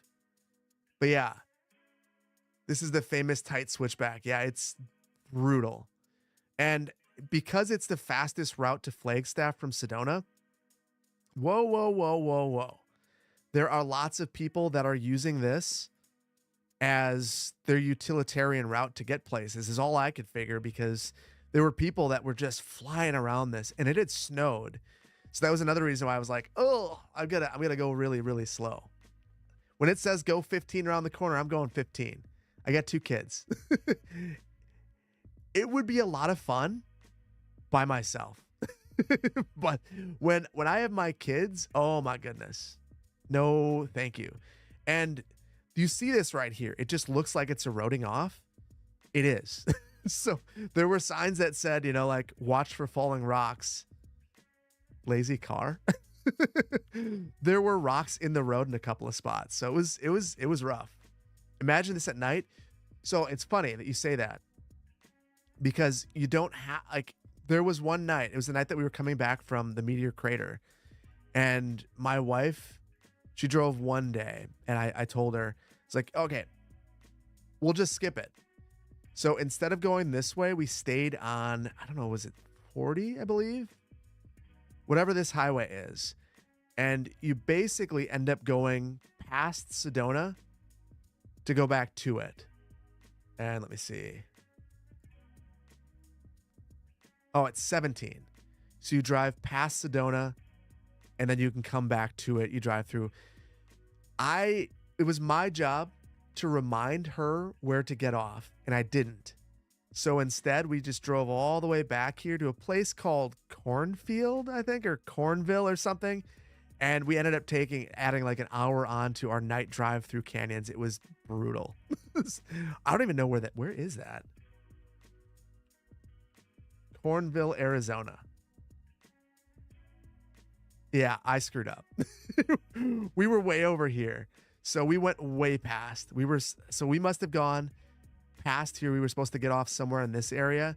We drove way down here and then cut back this way, and we're driving all over the place. It was no actual corn. I didn't see any corn. All I saw was what felt like genuine. Where we were, it looked like there were actually saloons and stuff, but it was also night. Now that I look at it, it looks much more city-like than what I saw. Yeah, what a scam. The name was very misleading. It does look green from the map, but even here, like, where are the cornfields? I have no idea.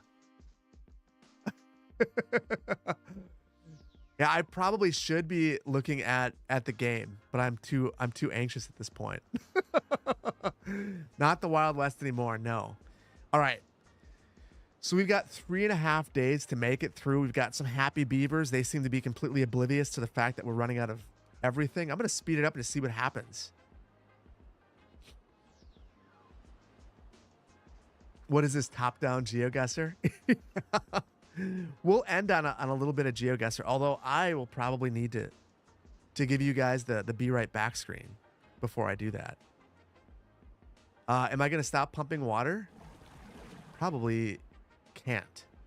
I will stop it here and hopefully pump here instead. Oh, we are full. That was our problem. So we have basically no storage right now. And we're focused on these things, which aren't going to be helpful. Okay. Hopefully now we prioritize building these. We do have plenty of wood. So yeah. Trees are not... Oh. They should be fine. They die in 12 days, so they will get cut. We've got a couple of lumberjacks, but we're almost full on our storage. For there, anyway. Another empty one over here. So yeah. This does not need to exist anymore, though. That's a waste of beavers. There we go. Now, how do we have 2 unemployed beavers? I think I'll assign them here. There. That'll get us building stuff quickly. Forgot to raise the floodgates. So they are raised. The problem is we never built this. It never got done in time. So, unfortunately, no water. Let's see. I will pause it here. We'll fill all these up with this one because much bigger reservoir. And let's get all these set up. Lord of Llamas. Thank you so much for the tier 1. Appreciate you. 3 months. Thank you. Thank you. Yeah, bypassed. Yeah, definitely stinks.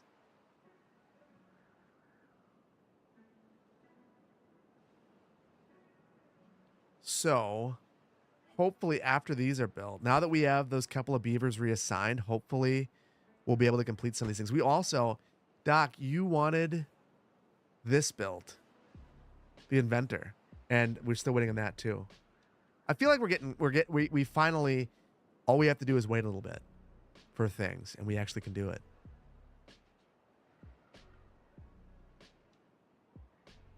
Did I ever see the movie the band played on? No.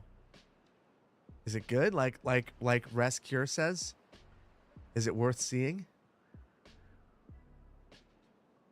Need more housing. I'm nervous to build more housing because of the water situation, but I think you're probably right. I'll be really... All right, I'll build a couple. I'll bite in a couple. I don't want to go too hard on this though. And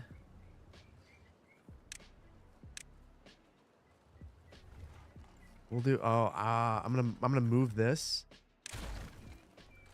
We'll do something like this.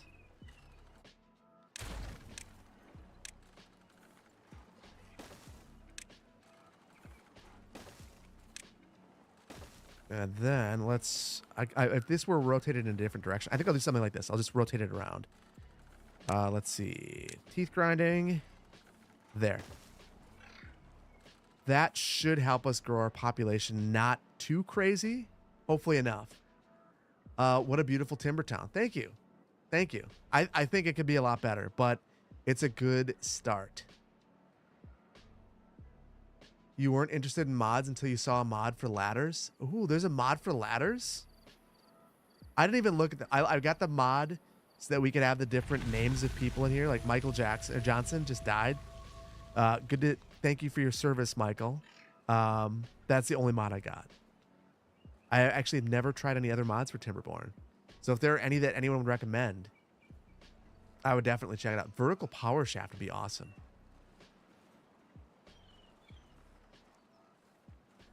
When you were a kid, you wanted a game that was squirrels running on scaffolding and construction, scaffolding of a construction skyscraper. That was the whole idea, pretty much. This is the game. All right, so that's getting built. I feel like we're in a fine spot. I just want these. I want these last couple of things built because I always feel like I'm in a spot where I will save without finishing construction of things. And completely forget what I was doing when I start up. And that's a terrible spot to be in.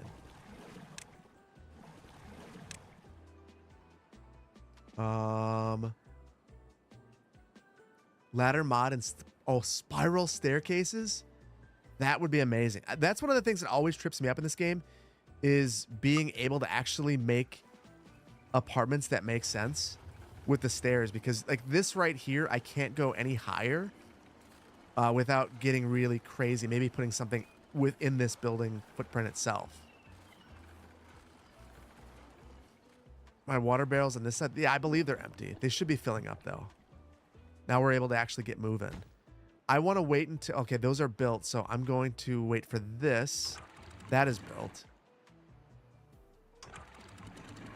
And I just wanted to kind of normalize this. Let's see. I want to see how this is changing our flow. I just want to make sure we're getting the maximum. And that's not. No, that didn't work.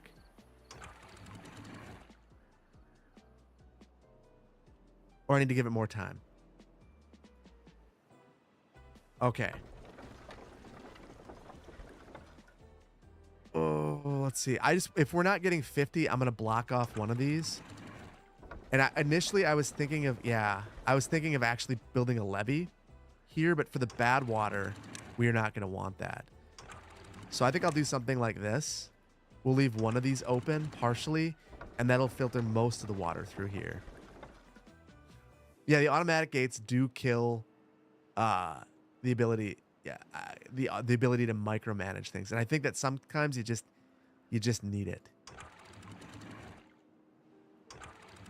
So something like this will probably do the trick for us. We'll just let it flow, let everything out. Build a second wheel, it gets more power than the first. We'll go for that. And do I have 2 gears? That was a mistake. I meant for that to be a lumber mill. There we go. And then once we have this, the whole reason I wanted to do that is really about water storage. So we're finally moving. We're finally moving. And we've got some speed there. So we're good. Yes, simple floodgates are the best. Setting it to contamination levels and automatically pausing water pumps, and basically just getting rid of all the micromanaging is amazing. Setting it to contamination levels. What are you talking about? Panda Hatch. What are you talking about? My forester is... They're doing something. They could be doing more.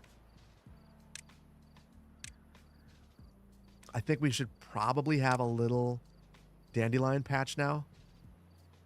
And probably start harvesting those. And that's specifically for the bad water. We need that to make medicine. And... yeah, we're maximizing it now. Except for this. I don't care. It's fine. Let's see. Hey, Guy Bud. Good to see you in here. Have I played? Boy, I played so much on vacation. It was ridiculous. With the simple floodgate trigger mod, you can have floodgates triggered by water contamination level. Ooh. Ooh. You're going to get me into modding this game in a serious way. And do I need dandelion storage? Indeed, I do. So I think that we'll add something modest over here.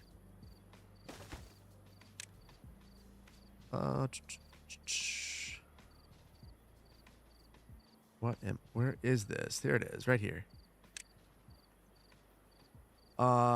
If you use a stream gauge, you can set the floodgates to go up when water contamination goes above 1%, so you don't have to remember.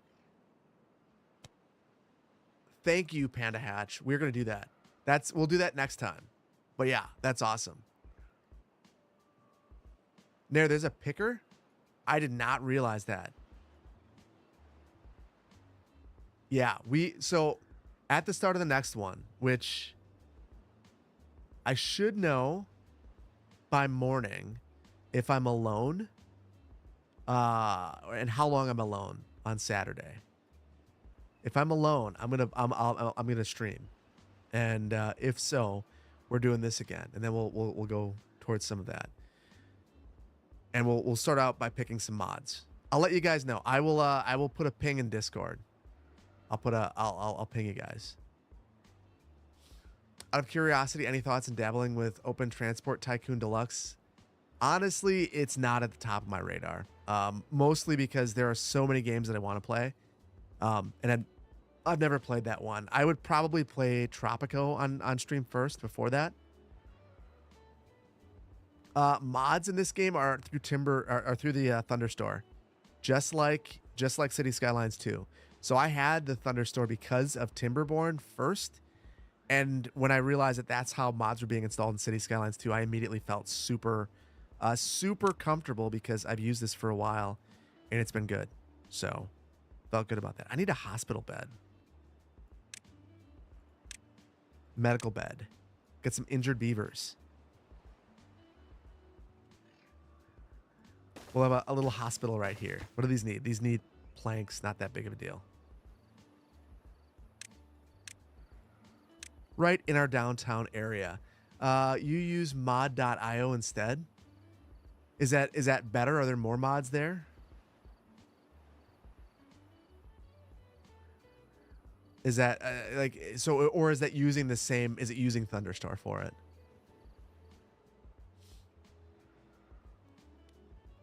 Am I gonna join the Zeitgeist and stream more Helldivers too? Right after Pal World. You second this? Same mods, but better in UI? Okay.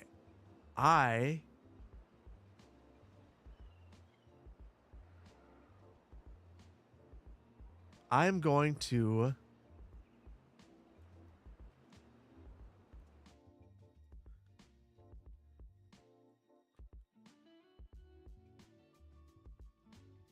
I will check that out after stream.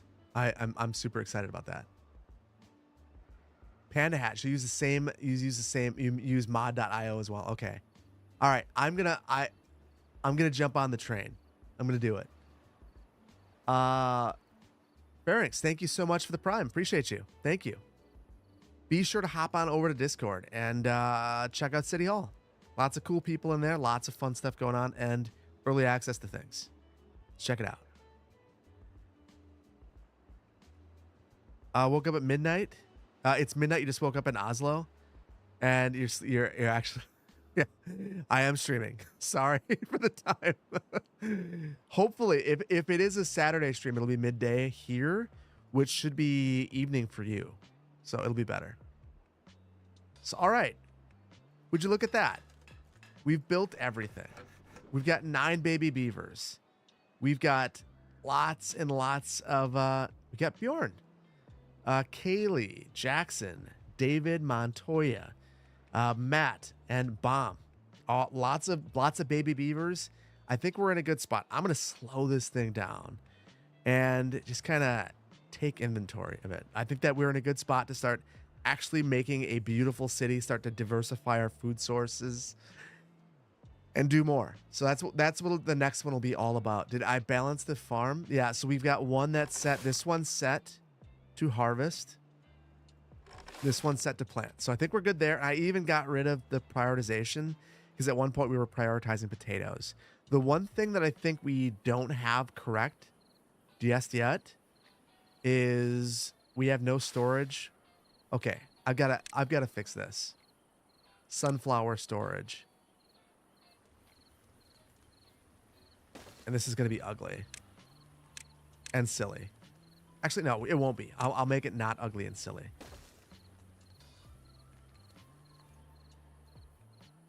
Here. We'll go up like that. And this will be where we store our sunflowers. There. Very good. Can I do a video tutorial on how to install mods in cities too? Jamon, I've got some news for you. Some good news. Hold on, I'm gonna drop a link in the chat.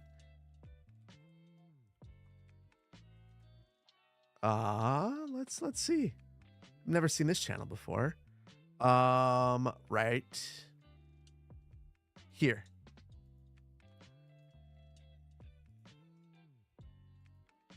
Boom. There you go. Check it out.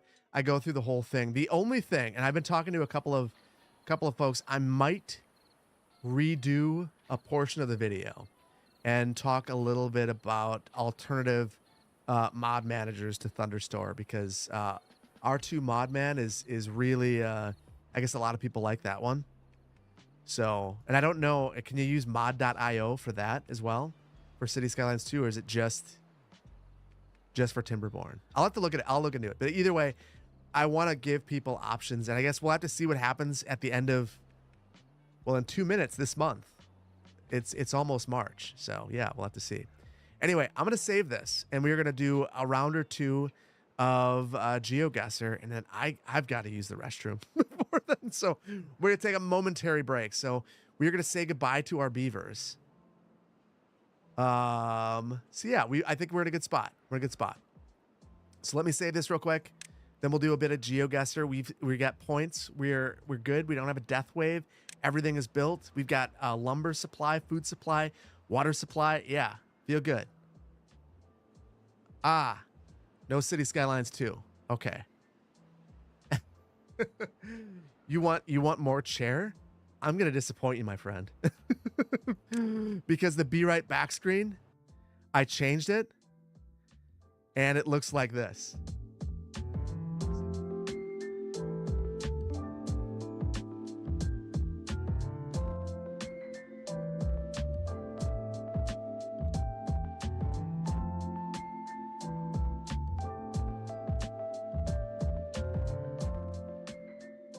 You guys couldn't hear me when I said that, right? I will be right back.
So YouTube, I owe you an apology.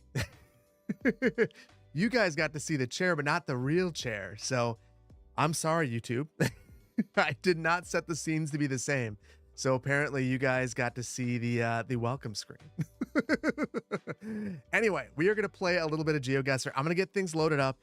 And then like I normally do, I'm going to give YouTube like an extra couple of seconds, 15 seconds or so, because they are behind because they have 4K and that takes time, I guess. So just 1 second to get things set up. I'm rusty. It's been like 2 weeks. So let's see. Party. Okay. I'm copying it now. YouTube.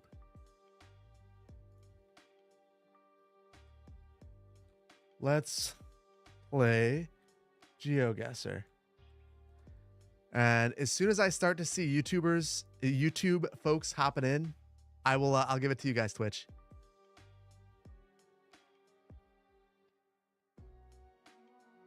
All right, we got our first one. So there you go. Let's hop in. I don't know how many we're going to get. But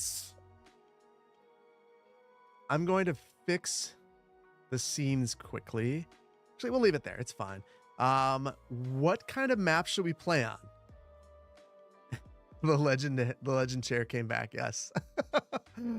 It is a steel case. I'm not sure which one it is. I'll have to figure it out. I will let you guys know. Good night, Caprio. Thank you so much. And thank you so much again for the gifted subs. Appreciate you. Don't forget to change the title. Thank you. Boom. Got it updated. Thank you so much. California.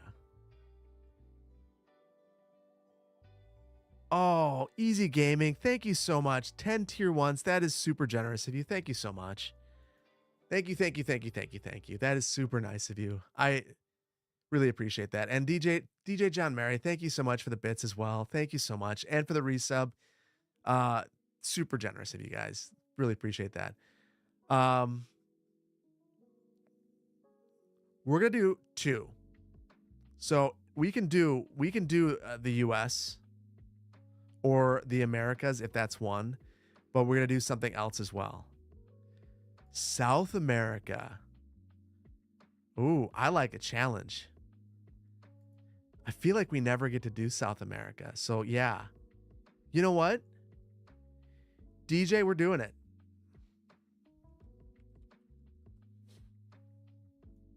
Boom. South America.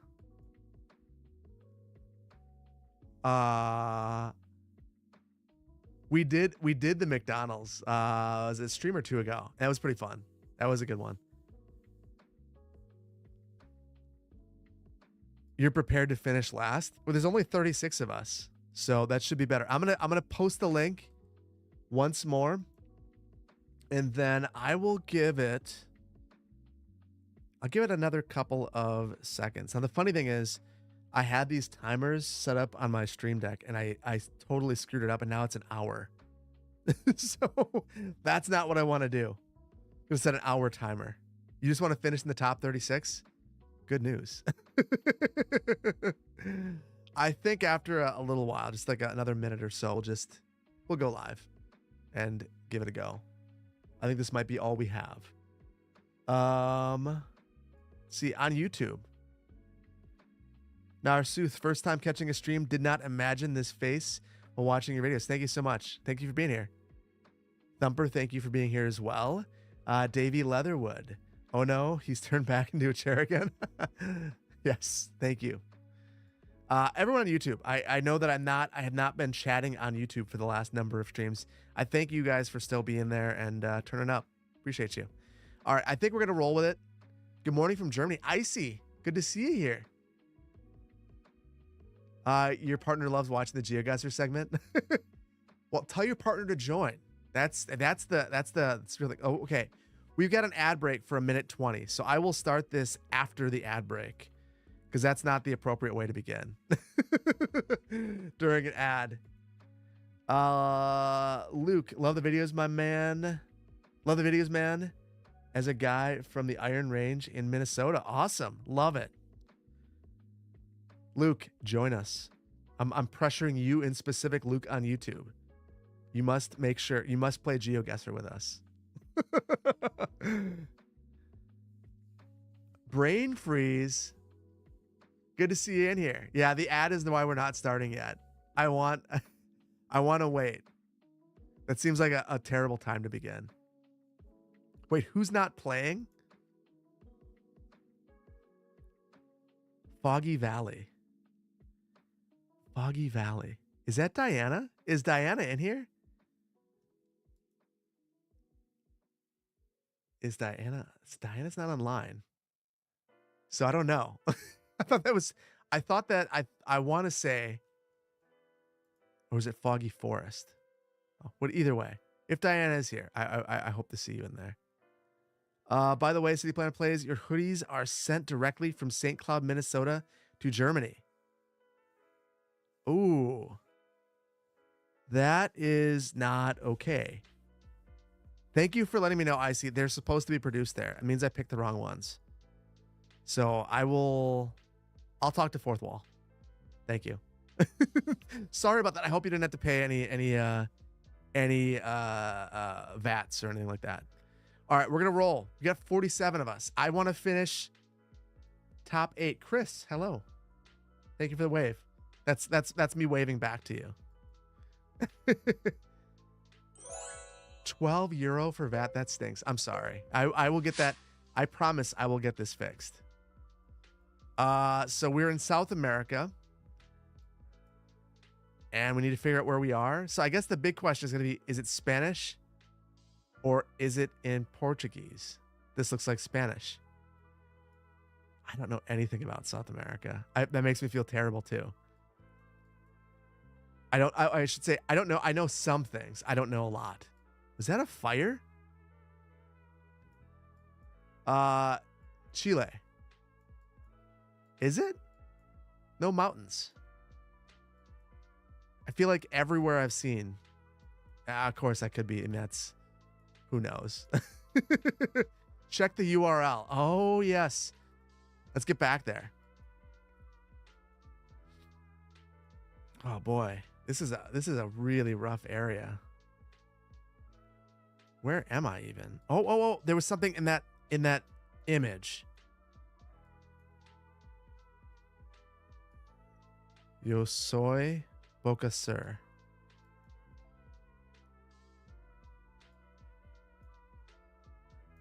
Nothing of value. Check the URL. Check the URL.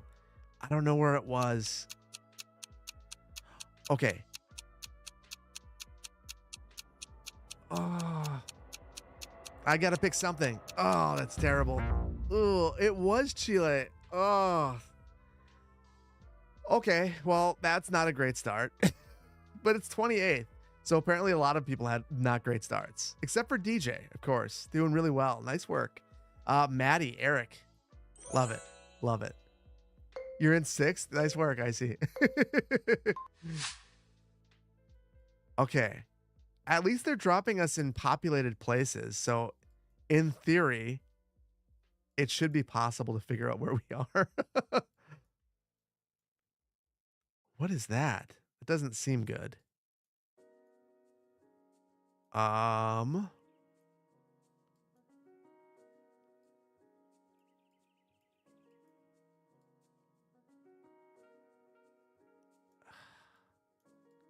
This is when I took years of Spanish. Years of Spanish. And I can't speak a lick of it and I don't understand much anymore because I never used it, which is the biggest shame. To learn a second language and then not use it and then forget everything. The graffiti was the only clue for you? Right next to an abortion clinic. Right. I have absolutely no idea. It's just, so the graffiti, was that an actual clue?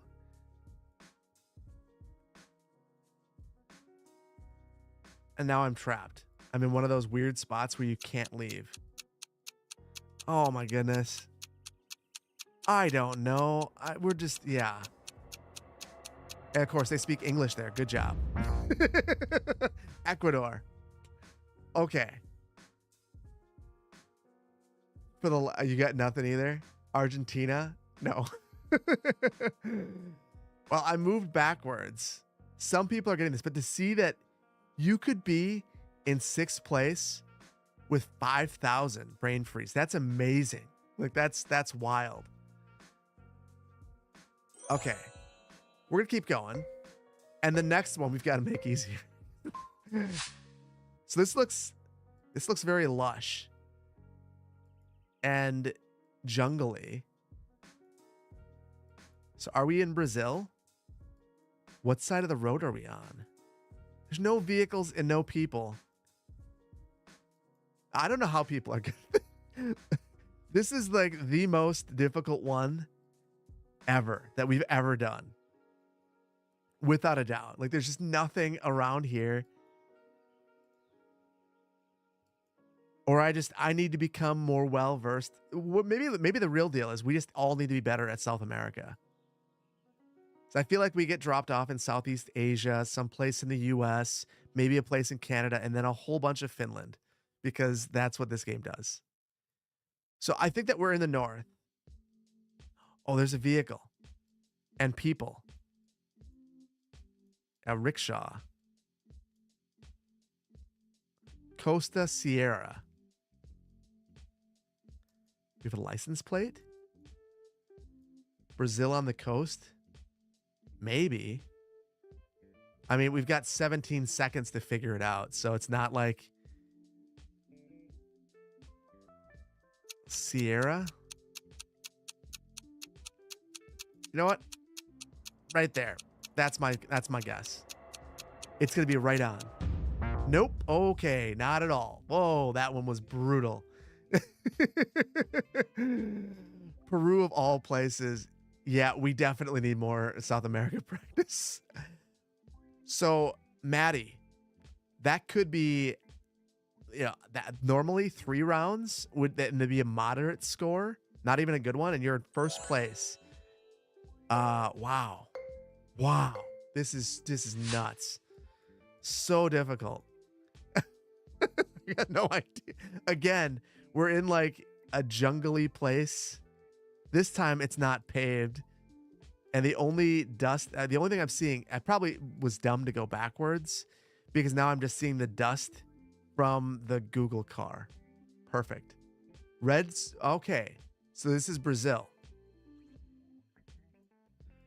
So I'm very curious then. Are we in deforested Amazon? If it was on fire, definitely Brazil, burning down the forests. Central Brazil? I don't know. I'm just going to rapidly click and hopefully we find something. A person, a place, a thing, anything besides dirt road. And that was, oh no, I think I turned around.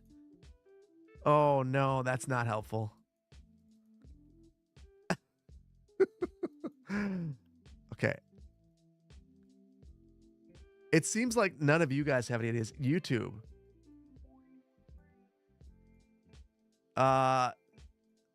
Sim Games, good to see you too. There's a tarp. That's not helpful.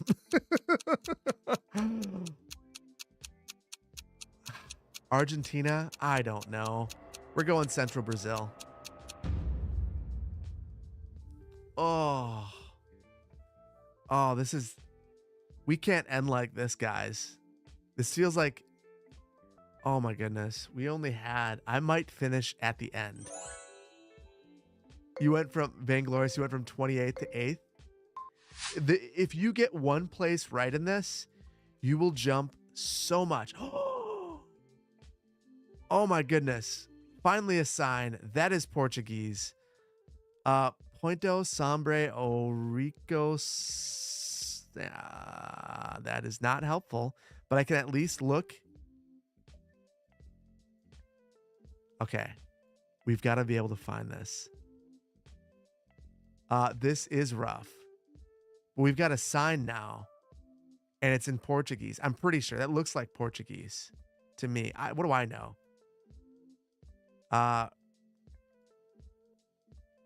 Antonio. Who knows? Oh my goodness. I need to understand where things are in South America. It's embarrassing. It's embarrassing. You think it's southern Brazil because of the foliage?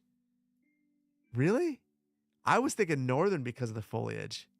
But I have no idea.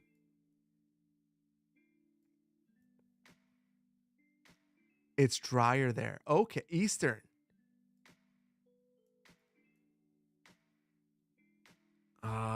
Let's see. Oh, we're gonna run out of time again.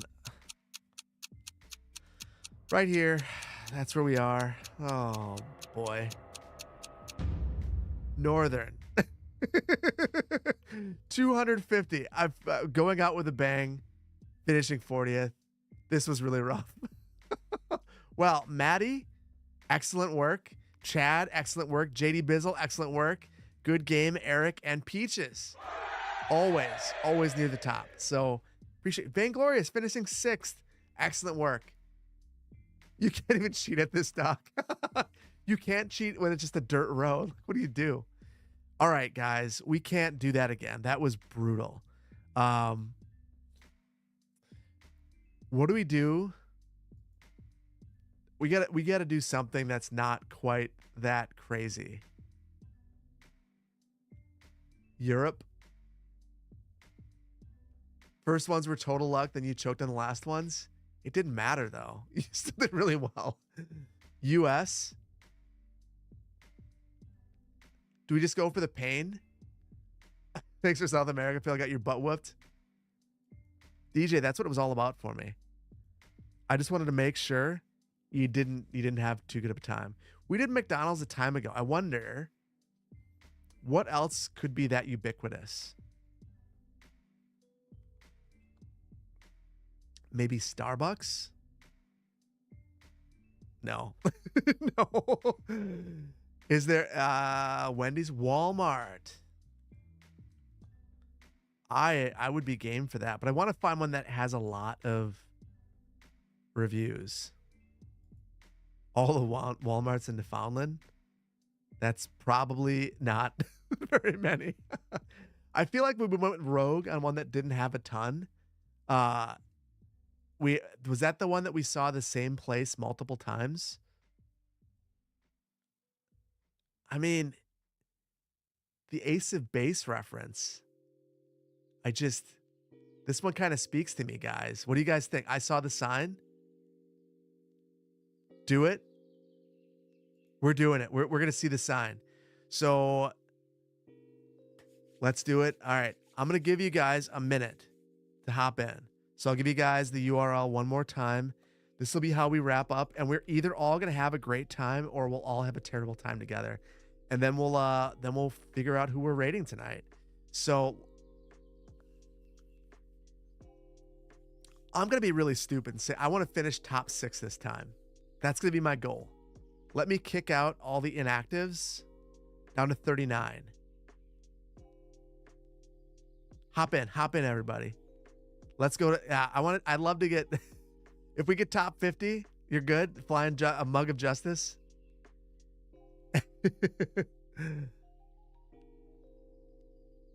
Andy Thrasher Stadiums. I like that for next time. I like that. I do. That's a good one. Peaches, you're gonna be top 3. I guarantee it. If we get to 50, as soon as I'm gonna do this popcorn style. So as soon as for a couple of seconds I don't see people jumping in, I'm just gonna start it. And it seems like that is now. Can I add the link in chat one more? Yeah, I'll do it one more time. And I'll give you another 15 seconds. And then we'll do it. There we go. There we go. All right, let's do it. Is there a way to give a private feedback to the respective topography hoodie? I'm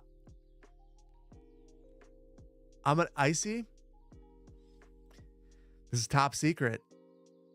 I've unlocked myself on Discord.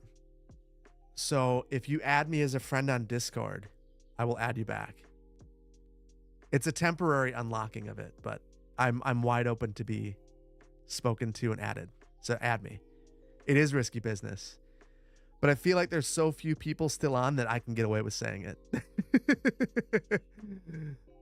You dropped me a message? Okay. Okay. Appreciate that. Thank you. All right, let's get this thing going. We got 56 of us. If you're in the top 50, you're good.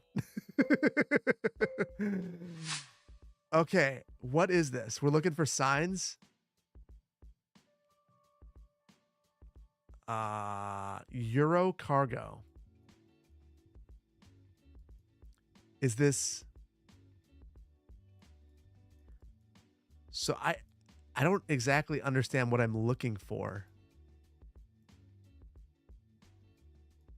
Sort of, oh, are they going to drop us buy signs? Maybe that's what it is.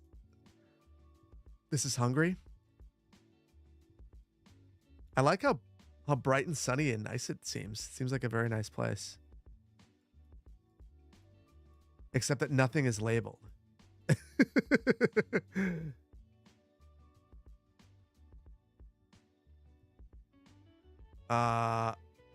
Maddie, did you just finish? Is that what this is up here? Oh my goodness. I see you've already dropped yours in as well. I don't like that I now know that because now I feel a lot of pressure. Okay, what is this? What is this? A sign that it is Hungary. Oh, why is this? Oh, no, get out of my way. Get out of my way thing. Well,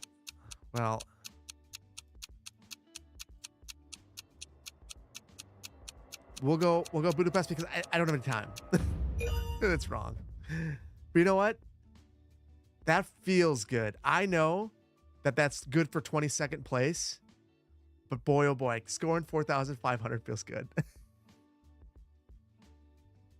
When in doubt, choose smack dab in the middle of the country. I always choose the most densely populated city, but maybe smack dab in the middle is the way to go. DJ John Mary, top 6. Nice work. Okay. Oh, wow. It's breathtaking environment right here.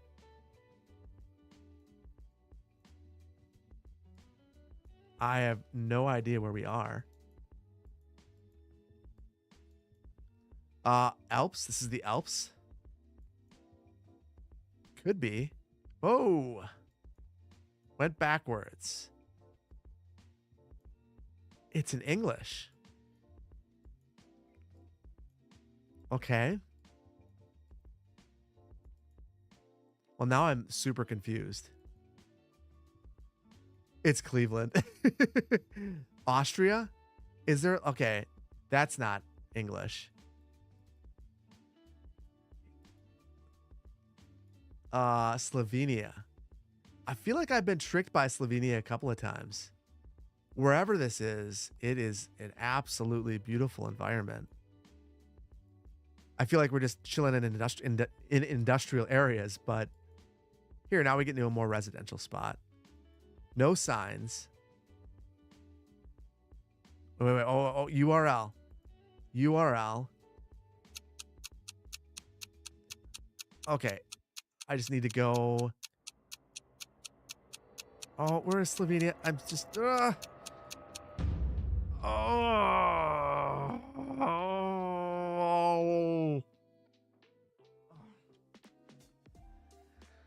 Oh, the city name has been on signs many times. I didn't get to pick. Oh, that's brutal. I tried.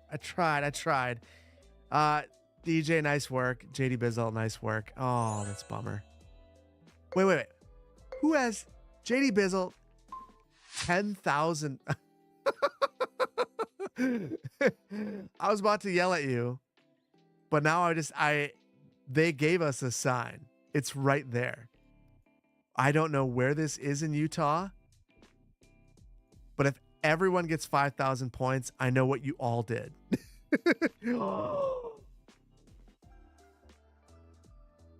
Actually, I'm going to get 5,000 points if there's anything that I can say about it. So let's see. street is this? Main at center. Main? And I bet you center is in the center. Lock that thing in. That was awesome. You know what? I know that everyone's going to get that one, especially since I just showed it to you, but it's going to feel good to get 5,000. Oh, I turned around. Oh. Oh. So I'm going to be in like 30th place. This one because I turned around. Awesome.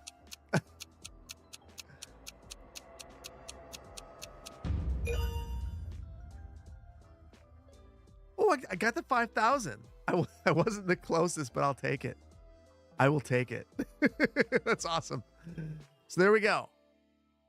Now, JD Bizzle.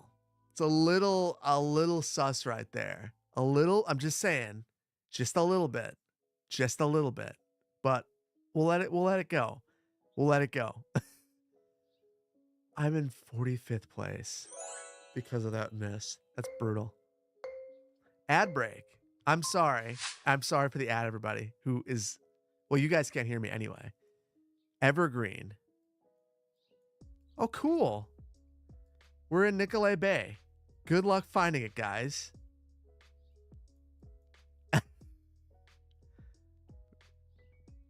Okay.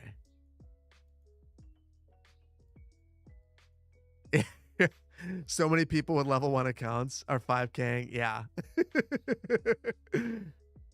What state is this in? This is clearly US.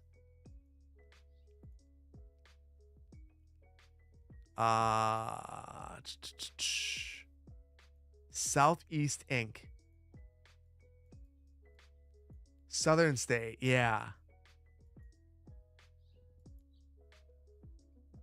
Evergreen.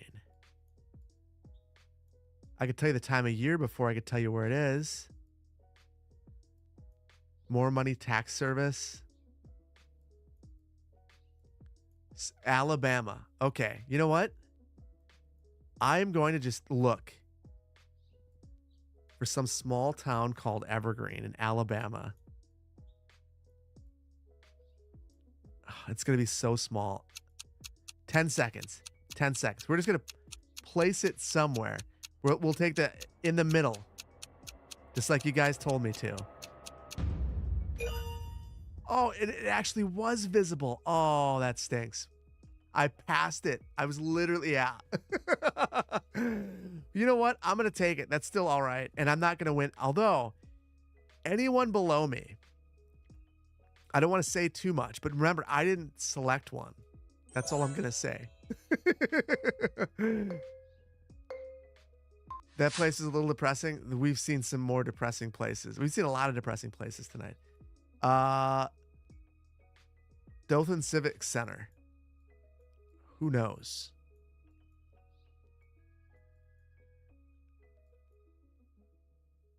Okay. Definitely the US. George Washington. Are we in Virginia?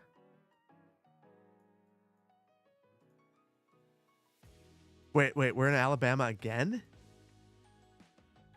Honestly, I have no idea. This looks like it could be the Midwest. If you told me it was the South, I'd believe that too. If you told me it was the East, I'd believe that. If you told me that it was the middle of California, I could maybe be convinced. Southeast corner of what?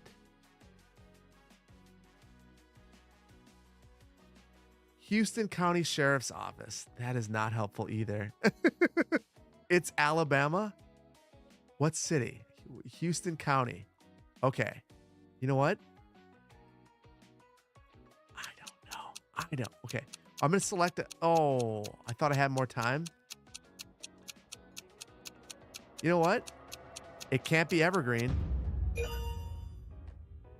Good enough. Wow. Well, some very high scores there. 41st place. Wow. Oh. They gave us. Oh, I get what you're saying now. They gave us the city name. The first thing that we could see was the city name. Oh, okay. And you gave me the state. I'm an idiot. Yeah, we started right at the Civic Center. Yeah. Well, JD Bizzle, nice work. You missed 4 points. DJ, excellent work. Benjo, good game. Good game. Jerome, 4th. Excellent work. And Vainglorious, 5th place. Excellent work. I want to thank you all. That was a ton of fun. We it's nice to go outside the box and do some other different things. So we are on Twitch going to go ahead and raid somebody. So with that, we need to say goodbye to everyone on YouTube.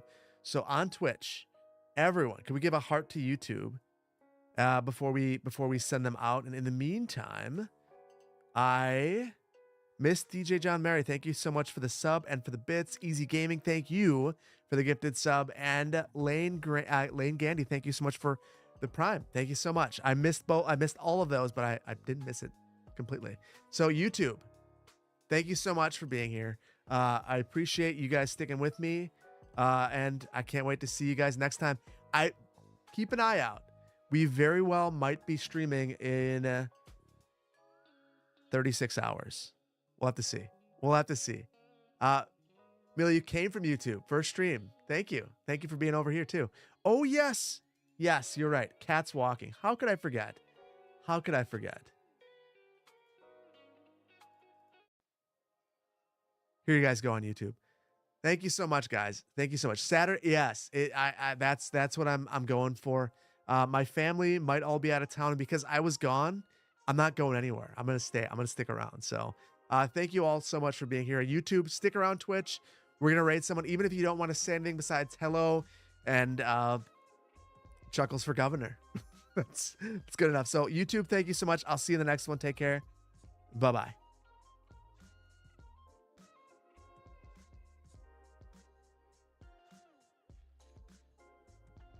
And